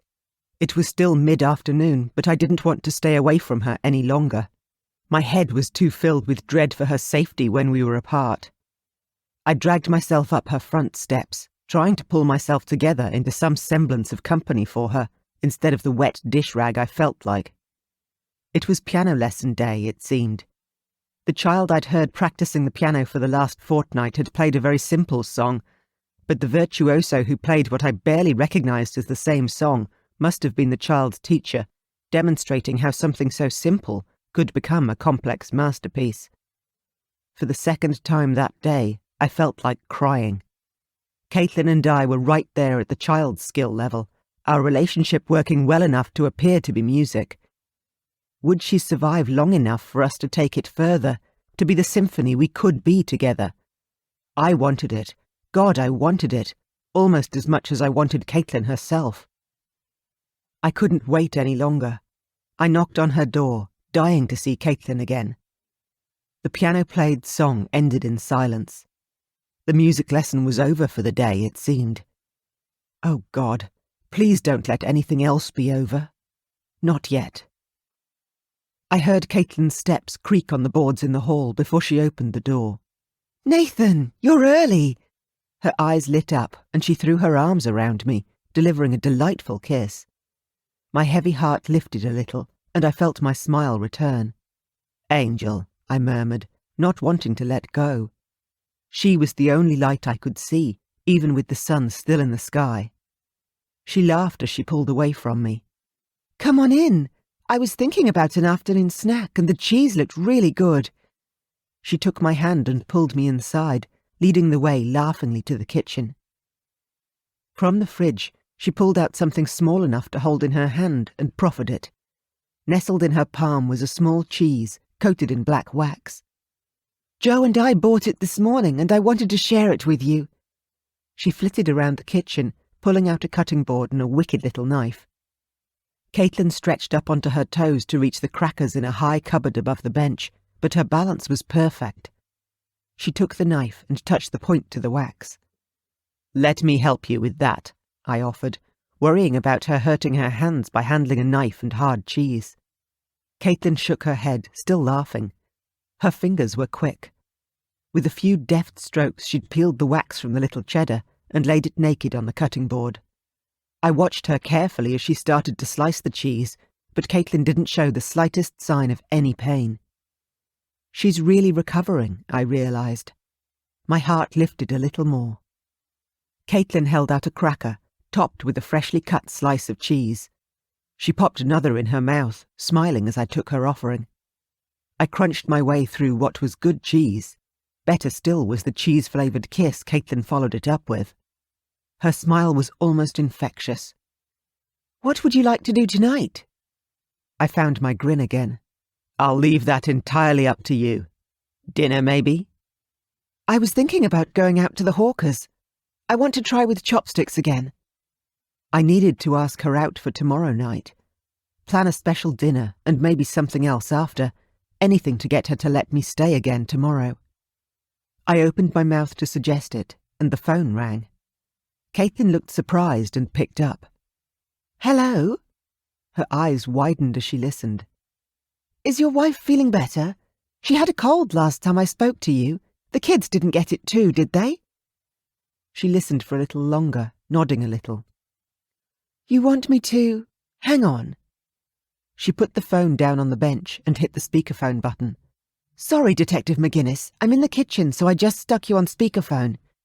Now, what was that about me coming in to identify someone?" Our eyes met and my mouth wouldn't close.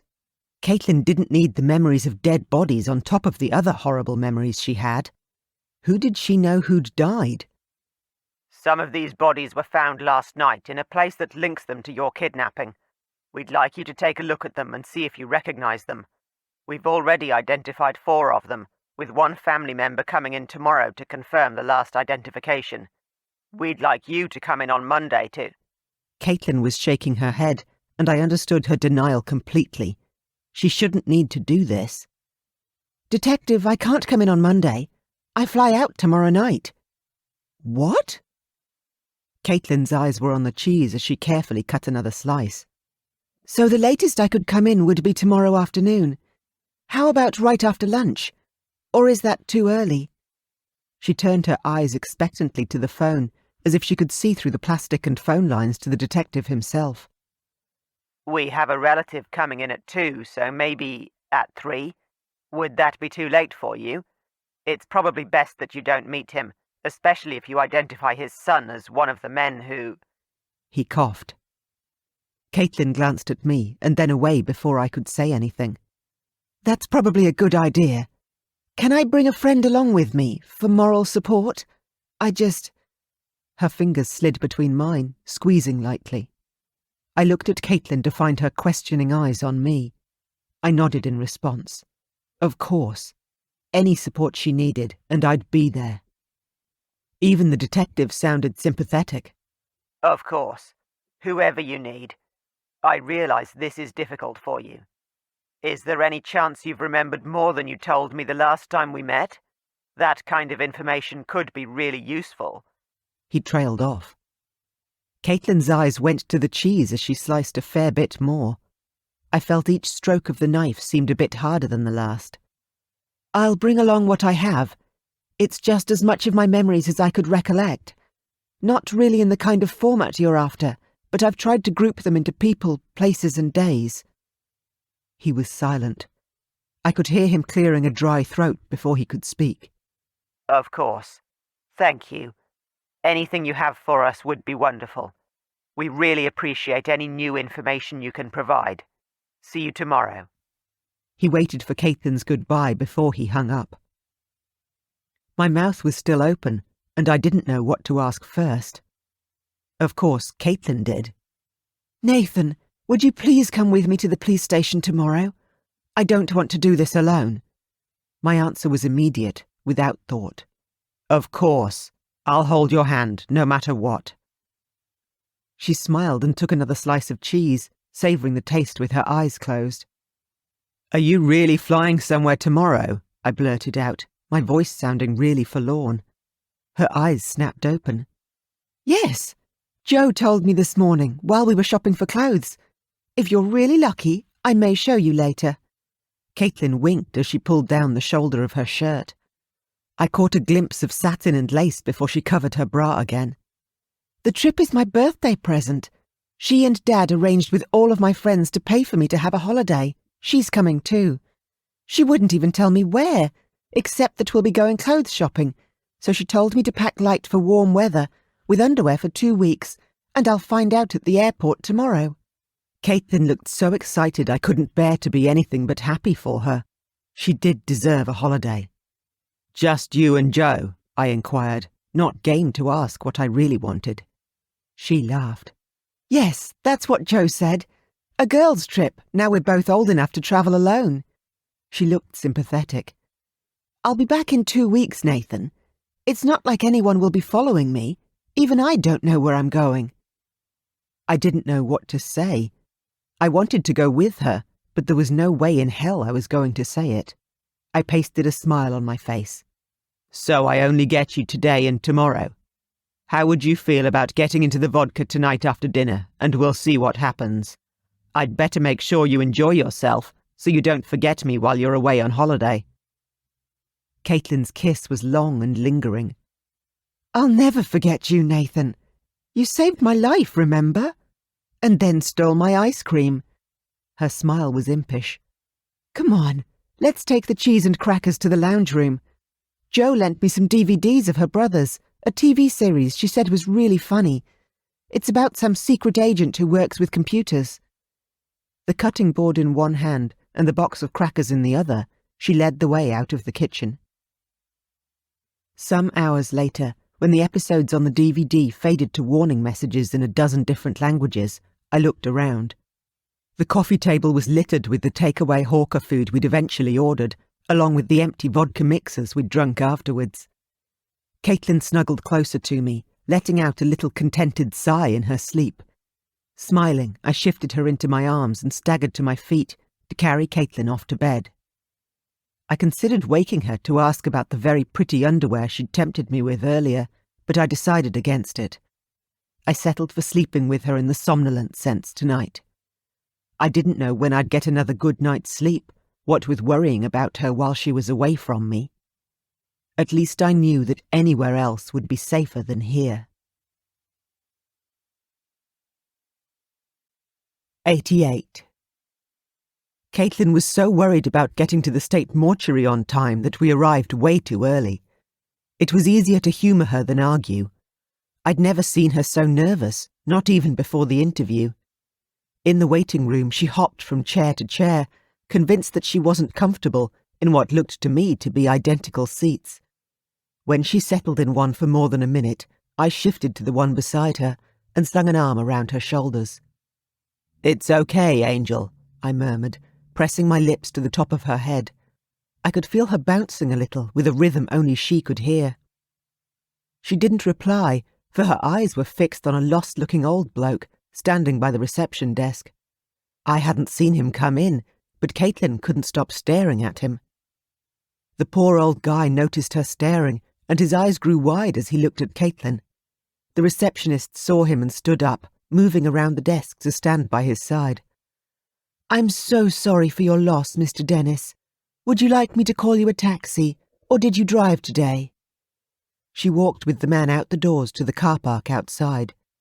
She returned after a few minutes, looking sad. He must have lost his wife, poor bloke, I thought. I looked at Caitlin. Her eyebrows were down and her forehead was wrinkled. I stretched out a hand to smooth the skin, stroking her hair too. Don't worry, Angel. We'll be out of here soon. Her smile was tight as it turned up her mouth, as if she were trying to convince herself as much as me. You're right, Nathan. It'll be okay. I didn't want to think what would happen if circumstances conspired to make it any less than okay. Footsteps sounded on vinyl, and the detective I'd last seen trying to interrogate Caitlin in hospital stepped up to the reception desk. The receptionist said something to him, too soft for me to hear, before he turned to look at us.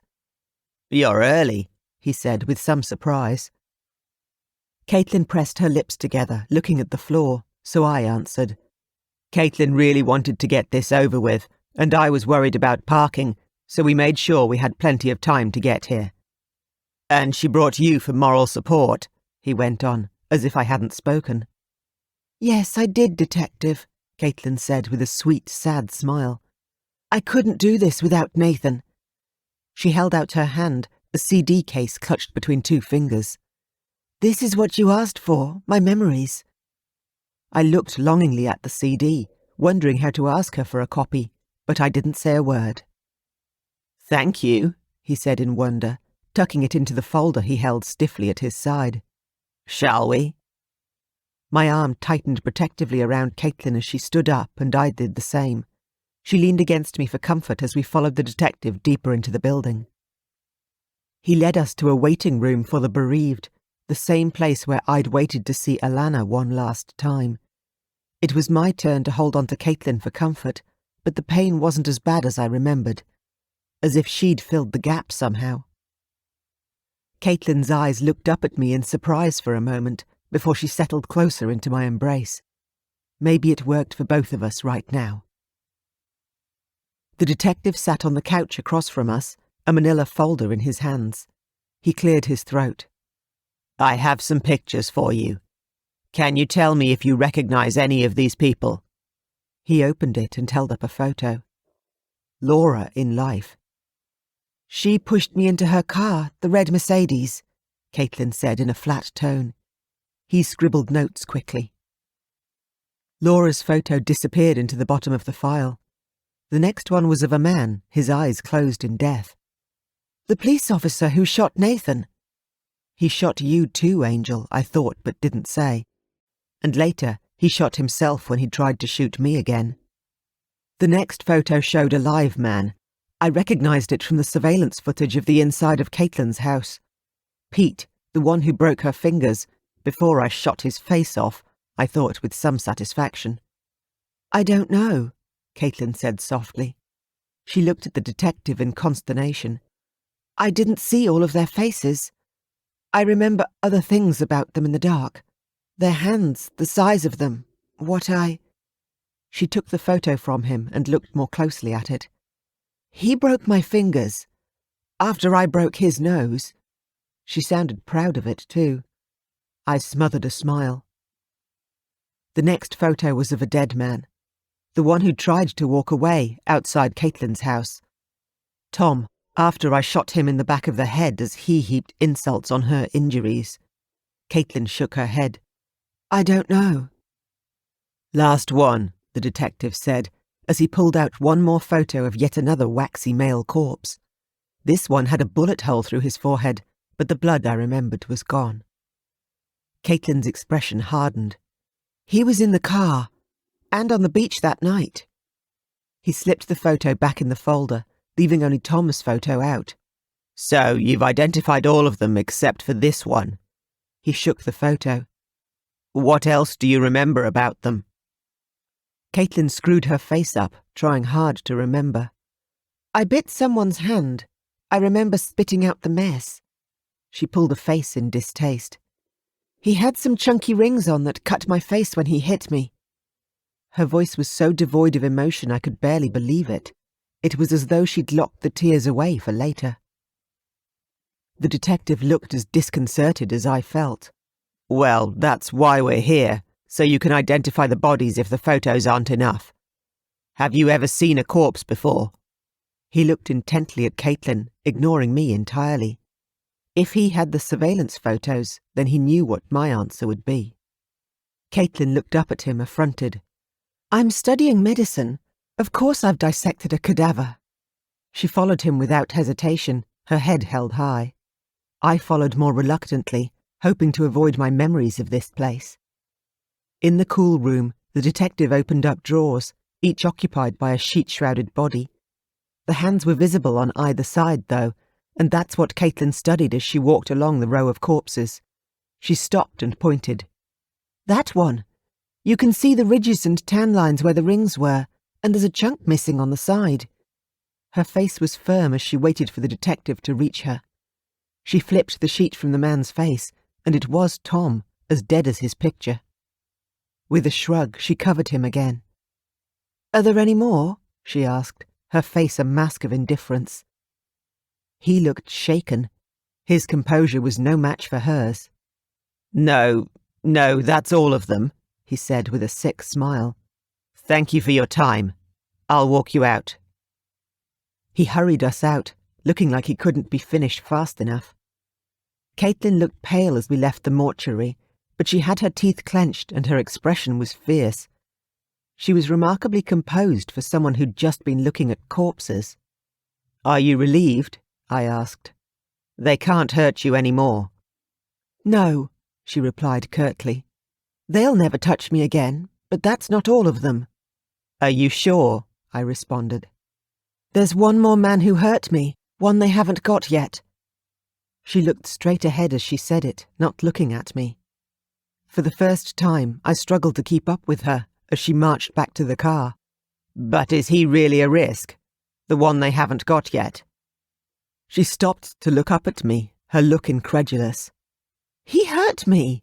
He wasn't the worst of them, but he still hurt me. I'm not safe until they have him. Excuse me? I turned to see the lost-looking old man approaching. There was no one else around, so I answered. What is it? I'm sorry for your loss, mate, but we're in a hurry here. Caitlin had stopped moving. She was a frozen statue at my side, clutching at my arm. I felt a frisson of fear. He raised his gun and pointed it at us. You killed my son. Give me the girl. I don't know what you're talking about, I began. I do, Caitlin cut me off. She glared at the old man. Give me the girl, he insisted. All warmth drained from me as she let go of my arm and took a step toward him, lifting her hands to the height of her shoulders. Another step, and another as I watched, helpless to stop her. No, don't hurt her. I barely recognized the desperate voice as my own. I watched him lower the gun as she steadily approached. I wished Caitlin would look at me, to let me beg her not to do this. My voice died in my throat, terrified that she'd die before my eyes. She stood close enough to press her body against his, but he held the gun between them. I couldn't see if it was still pointed at her. I couldn't see her hands or his. The moment stretched forever. He broke the silence. You killed my son. Caitlin shook her head. I heard the quiet murmur of her voice, but not the words. Would they be her last? Please no. She lunged across the narrow space between them. If he'd had his gun pointed at her, it would have dug into her soft flesh. I heard the shot and was cowardly enough to close my eyes. I couldn't bear to watch Caitlin die. The slither and slump of a body hitting the bitumen. I could have cried when I heard the most heavenly sound in the world. Good riddance, Simon. I opened my eyes in time to see her spit on his corpse, the gun still clenched in his hand. She turned to smile at me. Pure spring sunshine. Now it's over and I'm safe. I stumbled toward her, my arms out to hold her, to make sure she was real. She let me hug her before she straightened up and pulled away. I have to get to the airport, Nathan, she said. I looked at the body on the bitumen before my eyes bumped back to her. But he's... Her hand slid into my pocket and pulled out my phone. "You have friends to call to clean this up. That's what they're good at, isn't it? Tell them you have the last one." I stared at her, speechless. How long had she known? "I need to get to the airport. May I borrow your car?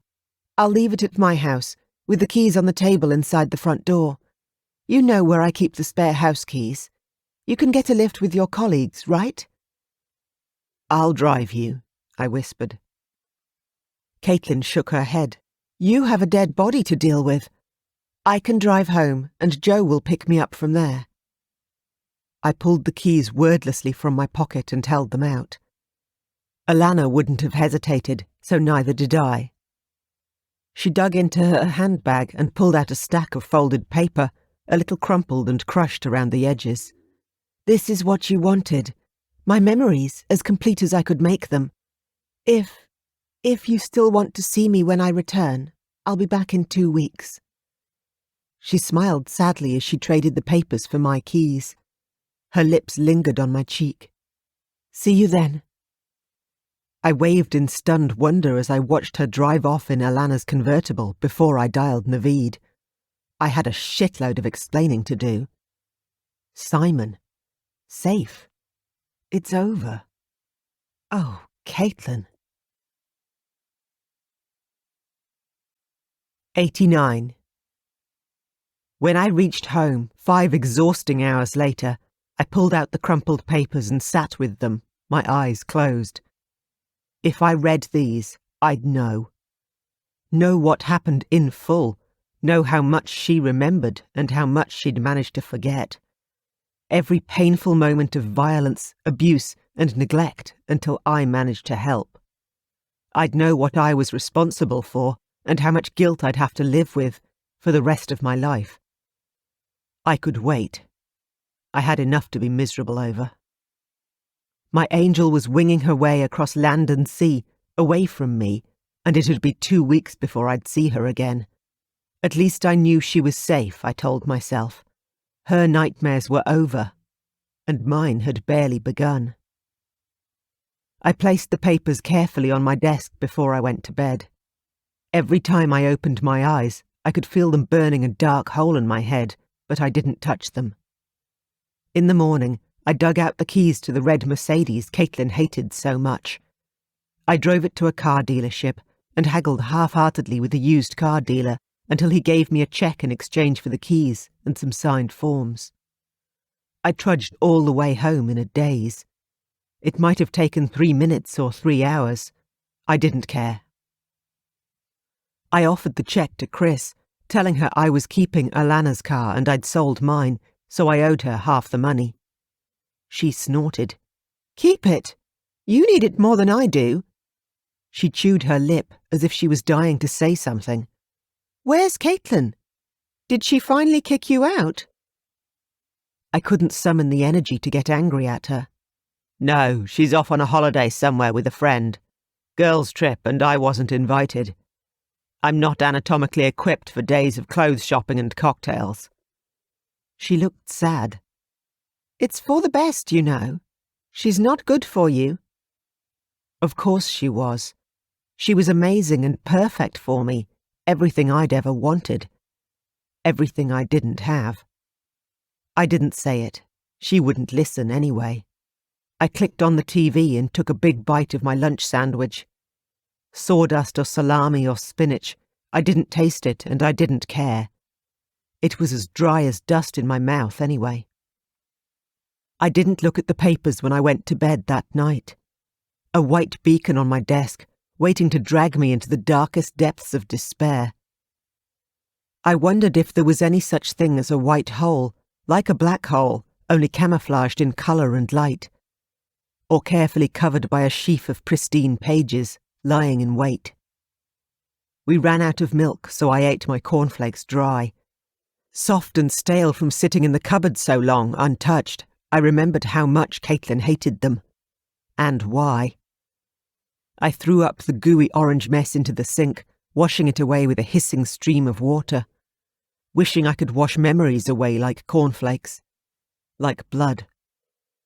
The pages taunted me day and night. Sitting in a patch of sunlight through the window, glowing in moonlight much later, hidden by darkness and ever lurking. I should have just rung Naveed and handed them over. Never reading, never knowing. But I owed it to Caitlin to read what she gave me, to know what she went through. The least I could do. But not yet. I watched TV. Light blended into dark and I didn't leave the house. I focused on nothing but advertising, endless repetition of a dramatic voice, telling me that Caitlin would tell her story. The time, the day, and the haunting picture they'd plastered over the papers. Her haunted eyes as she whispered, "End it," over and over until I tried to reach out and touch her through the LCD screen. I wanted to steal an old TV from someone's verge, one with a dodgy picture that wasn't so clear and real.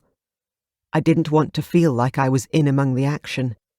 If I couldn't touch her, it was more torture than entertainment. The minutes ticked till the Friday when they'd show the complete interview. Or as much as they chose to. Friday night came and Chris was out. I spread out across the couch with a beer and waited. I tuned out through a story about cyberbullying. My beer was empty and I went to get another one when the story switched to some con artist who wouldn't say anything but swearing to the cameraman as they stalked his house. What else do you say to stalkers who won't leave you alone? Up next, miracle girl Caitlin Lockyer tells her story. A quick flash of her duckling photograph from the newspaper and an ad for cornflakes appeared. Fucking cornflakes. I went to get another beer, but we were out. I opened one of the lemon vodka things Caitlin had left here when she stayed over. When we'd... "End it," her voice said from the lounge room, and I ran back to the couch, only to find that it was an ad. A dancing dishcloth cleaned someone's house to upbeat music as I thought about ringing the TV station to complain about the wait. I didn't do it. I drank a gulp of vodka, remembering the taste of it on Caitlin's tongue. I decided to order a copy of that photo in the morning. They hurt me. They came in the dark and hurt me. I couldn't understand it. Why they'd want to, why they came back again, only to hurt me. Her forlorn voice cut deep, and I listened. She never used the words rape, break, or cut, though that's what they did. Only hurt. All she ever said was that they hurt her, a word that haunted me more than the precise ones she avoided. Please don't hurt me. My heart went out to her, wherever she was, and for the first time I saw the interviewer's tears too. Yet Caitlin never cried, not a drop. She'd cried herself out in my arms, and she had no tears left to shed when she talked of hurt and dark. I stared at her angry-looking protector, knowing it was me in makeup, as the figure on the screen talked of how amazing she was and how she never gave up. If I'd known then what I knew now, that she could kill a man for what he did to her, no fear left, for she'd spent it all long before. Our kiss had the interviewer clapping and crying at the same time. I didn't remember her making a sound. Maybe they taped her response later. My strong suspicion was confirmed when she asked one more question that I know I never heard. What were you thinking most in the pain and the dark? Caitlin's whispered response was taken completely out of context. End it. And the interview ended. No, she wasn't thinking that she wanted to end it, I fumed. She was thinking what she said so many times in her sleep. Keep fighting. Don't let them win. Up next, a live performance from meteoric Melbourne band Chaya, performing their debut single, Necessary Evil, followed by an exclusive interview with their hot lead singer, Jay. I clicked the TV off. You didn't know her. You made her sound like a helpless little innocent instead of the fierce fighter she was. No matter what kind of hell she'd been through, there was nothing that could stop me from going to meet her again when she came home. Fuck it. I was going to read the whole thing in the morning. I owed it to her. 90. I finished my toast and sat down to read what Caitlin had given me. It was what I both hoped and dreaded, a detailed description of everything she remembered of her kidnapping, captivity, and afterwards. Every memory was preceded by a line of key words across the top in bold, a chilling summary of what was to come. Names, feelings, sounds, and specific injuries. My heart grew cold as I read, wondering how she'd come to write those lines. As if she'd thought, I dreamed he broke my fingers and raped me, then searched for those words to add to the memory of breaking and brutality. Oh, God. There was far more than I thought she'd remembered, and my first instinct was to call her, to start asking questions. I hesitated a moment, before I realised I should read it through to the end, before I started asking anything else. I couldn't call her. I didn't know if she had her phone, or even if there was mobile access, wherever she was. My questions would have to wait. One page had her handwriting across the top, above the line of bold words. Not in the police transcript. Of all the pages, this one I kept returning to, as if rereading the words would somehow change the past they described. I ripped the page free of its fellows and read it again. Beach, stars, sand, shots, surf, Chris, Nathan, numb. I was floating. No pain, nothing holding me down anymore. Something cold touched my face, and I opened my eyes slowly. I recoiled from the dark shape hovering over me. "It's okay, I'm just washing your face," said a voice I barely recognised. I shivered in what felt like a cold wind. It couldn't be. I looked around fearfully. I looked up and saw the contrast of pinprick stars and the darker black of the open sky. Where are we? We're at a beach, out of there, away from them. His voice sounded different. That was why I didn't recognise it immediately. More abrupt, more certain, more authoritative. "There's something I have to do here." "You got me out. Thank you, Chris." I felt a surge of joy well up, bringing tears to my eyes, barely able to believe it was possible. He was silent, and I looked at him to see the reason for it. I was shocked to see he held my hands in his. I couldn't feel his touch, and they didn't look like my hands. They were twisted and swollen, dark with blood to well past my wrists. As he held my hands, he said, "Can you trust me?" "Okay." I was surprised that he'd bothered to ask, after all that had happened. He suddenly turned to face the dunes, looking worried. "Wait here, I'll be back." He got up and jogged off into the dunes, leaving me alone. "First aid kit" were the only words I could discern as he took off. I tried to move, but my body wouldn't respond. There was no feeling left in my legs, and my hands were numb from the wrists down. I tried to call out, to tell him to wait, not to leave me alone like this, but even my voice wasn't strong enough.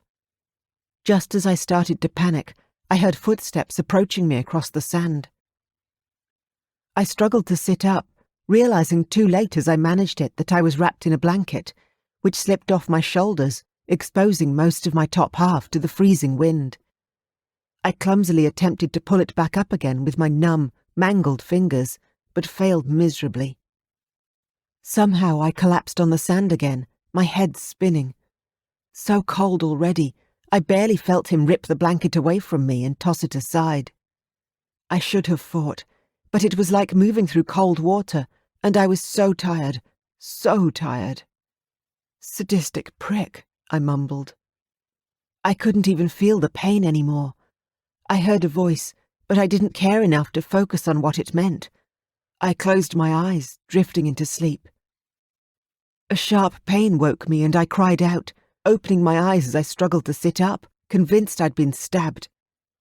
He pushed me back down, his voice an unintelligible sound that I couldn't focus on, but I fought him now, desperate to see if I'd dreamed it.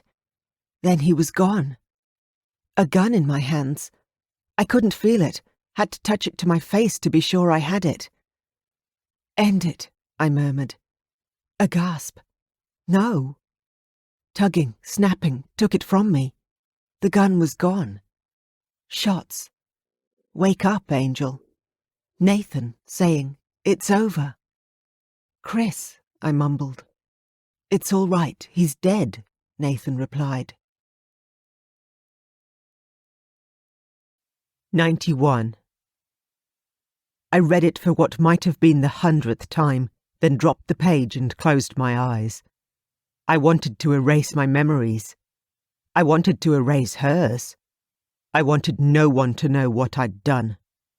But some things can't be undone. I opened my eyes, looking for where the paper had fallen, and realised she'd written something on the back, too. Nathan, this is as much as I can remember.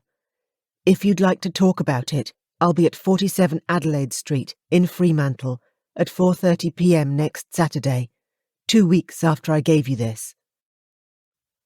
I thought it sounded strange, but I'd go just to see her again. I had so much I wanted to say.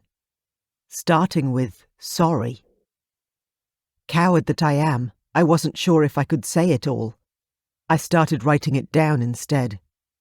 See, Caitlin, I could document my worst nightmares too, and mine are as real as yours. I sealed them in an envelope, wishing I could seal them as securely inside my head. The week dragged like an insomniac snail, the only bright spot the day the newspaper photo of her arrived. A framed memory of Caitlin smiling at ducklings, as happy as I'd ever seen her.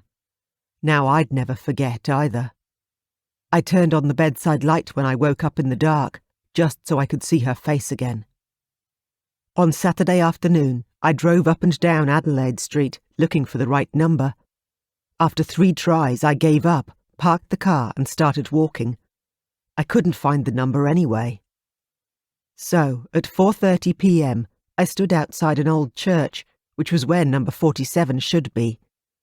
A large wedding party posed for photographs on the steps. I stopped on the footpath, not wanting to get in the photographer's way. I searched the wedding guests for her, scanning faces.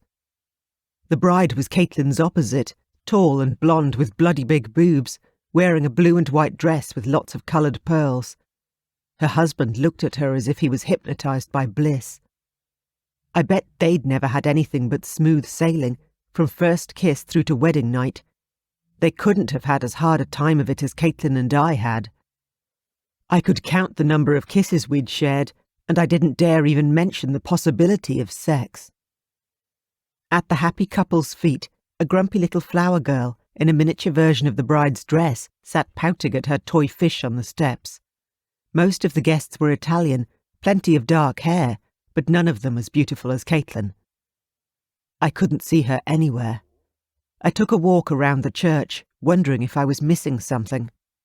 The church door was open, with a sign beside it saying, "Reconciliation today." I stepped in through the door, wondering if Caitlin had gone inside. It was dark in the foyer, and while I waited for my eyes to adjust, I felt her fingers close around mine. She guided my hand into some cold water, then helped me draw a cross across my chest, my fingers still dripping. Before I could ask why, she smiled and said in a low voice, "It's a reminder of your baptism, when all the bad things you've done are forgiven." She paused. "Were you christened, Nathan?" "I think so," I answered, worried. "I was too young to remember, and I don't think I've been in a church much since." She smiled again. "Then perhaps it wouldn't hurt to spend a moment longer in this one?" Maybe she was going to kill me and she didn't want me to die unforgiven, I thought in mounting panic. Did I have the right to deny her that? I couldn't deny what I'd done. A calm spread across my mind as I didn't care anymore. She was entitled to any compensation she wanted to exact from me. I owed her far more than I could ever give. She led me inside the church proper, into one of the pews close to the back. Her steps were light again, almost dancing like the first time I'd seen her. She wore a white cotton dress with light blue flowers on it. "Were you christened?" I asked her. She laughed. "Oh yes, First Communion, Confirmation, the works. Dad made sure I was brought up a good little Catholic girl." She knelt down, looking at the front of the church instead of me. As my eyes adjusted to the dim light, I realised we were alone in the church. I ached to touch her, but I couldn't bring myself to do it. I didn't want to disturb her. I reached into my pocket and pulled out the envelope that held what I needed to tell her, the words I could never seem to say. I leaned down and slipped it into her bag, praying that she didn't open it until I was out of reach. Maybe after she'd read it and cooled down a little, she'd speak to me again. Maybe even forgive me, at least a little. I jumped at a sudden sound. Someone came in behind us, walked up the aisle, and then stepped through an open door to the side, closing it behind him. He didn't even glance at us. I hoped he hadn't seen me with my hand in Caitlin's bag. I looked askance at Caitlin, but she still knelt, looking at the front of the church, or praying for all I knew. "He's going to reconciliation, Nathan," she said suddenly.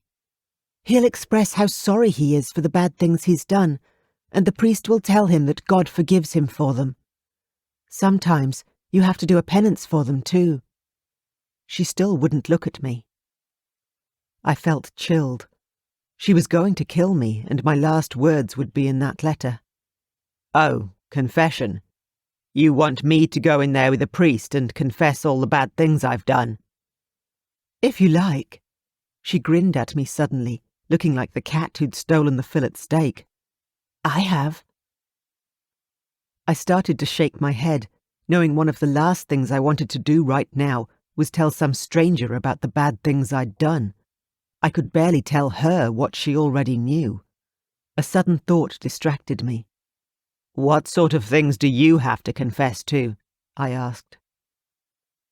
"When I was at school, we were taught not to ask anyone that question, because it's not polite," she admonished me, turning back to look at the front of the church. I thought she'd finished, but after a pause she continued.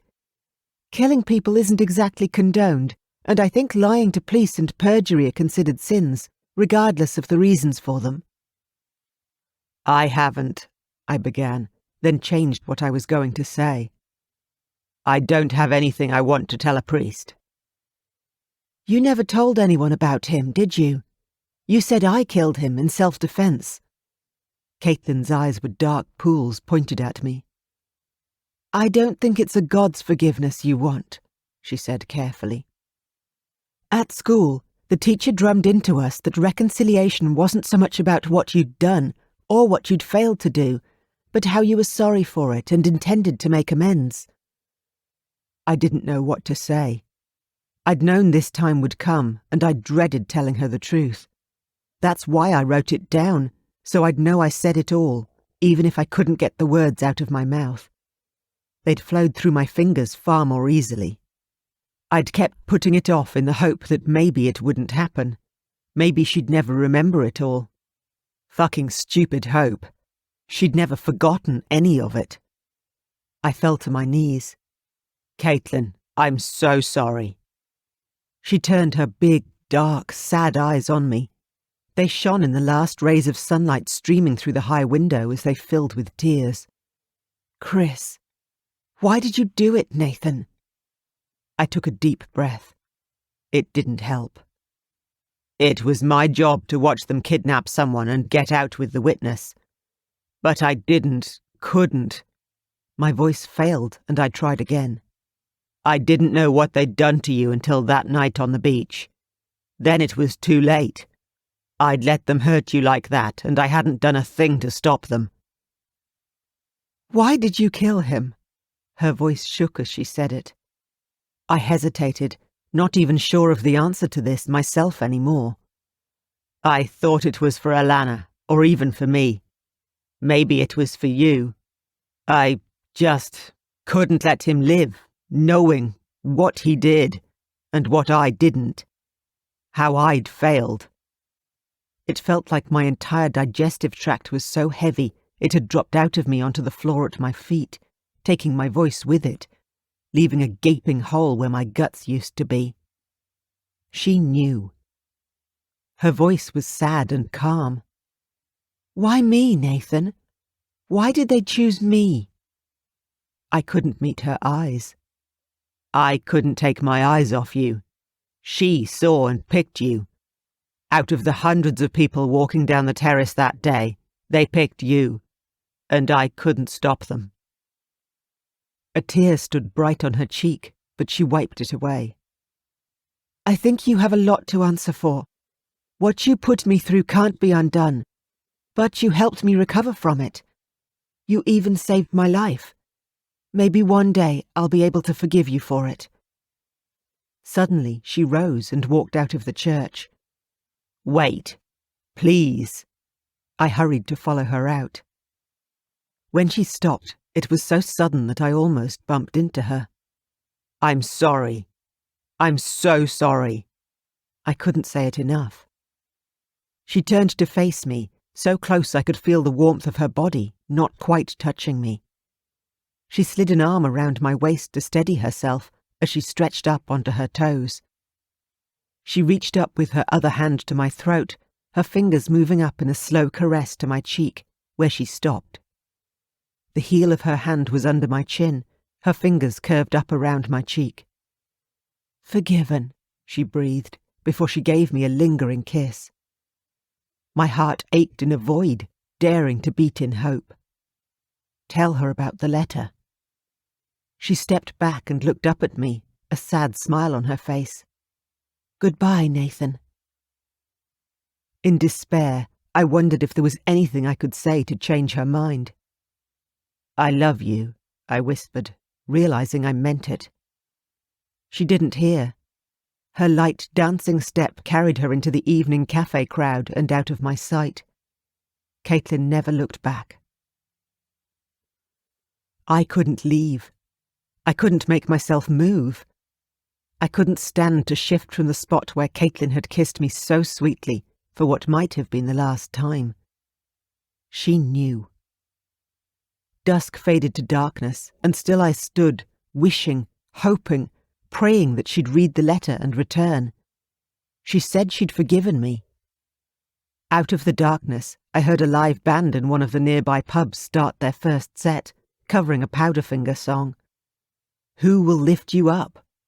Lifting her up when she was unconscious, on the beach, on the road outside the ambulance, in the hospital. Even now, my arms felt empty without her. Your fool. Bloodied handprints on the quilt, a silent scream, running. No, don't think it. Watch your back. Her pulling me down as the gunshot echoed in the dark night. She'd saved my life. Oh God, she knew in the TV interview, and she never said anything either. 2 weeks ago with the police. Fuck. She was protecting me. At the end. End it. Her whisper in the TV studio. Her lying on the beach, her eyes on me as she held a gun to her own head. Agonizing memory that haunted my nightmares. Who would be there to protect her if they found her?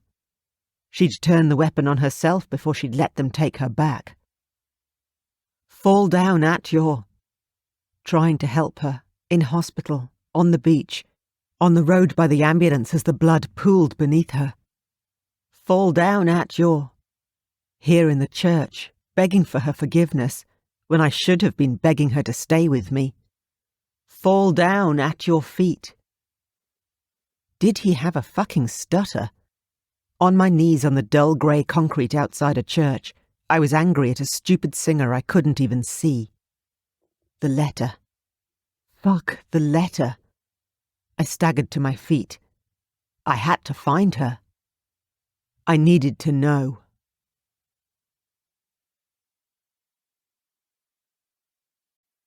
The end. You have been listening to Nightmares of Caitlin Lockyer, Book 1 of the Nightmares Trilogy, by Demelza Carlton. Narrated by Bilson. Copyright 2013. Audiobook production copyright 2020. The nightmare may be over for Caitlin, but for Nathan, it's just begun. Awake or asleep, Nathan's angel has the answers. Caitlin will tell her own story in Necessary Evil of Nathan Miller. For more information about the Nightmares Trilogy and all Demelza's other books, visit her website at demelzacarlton.com.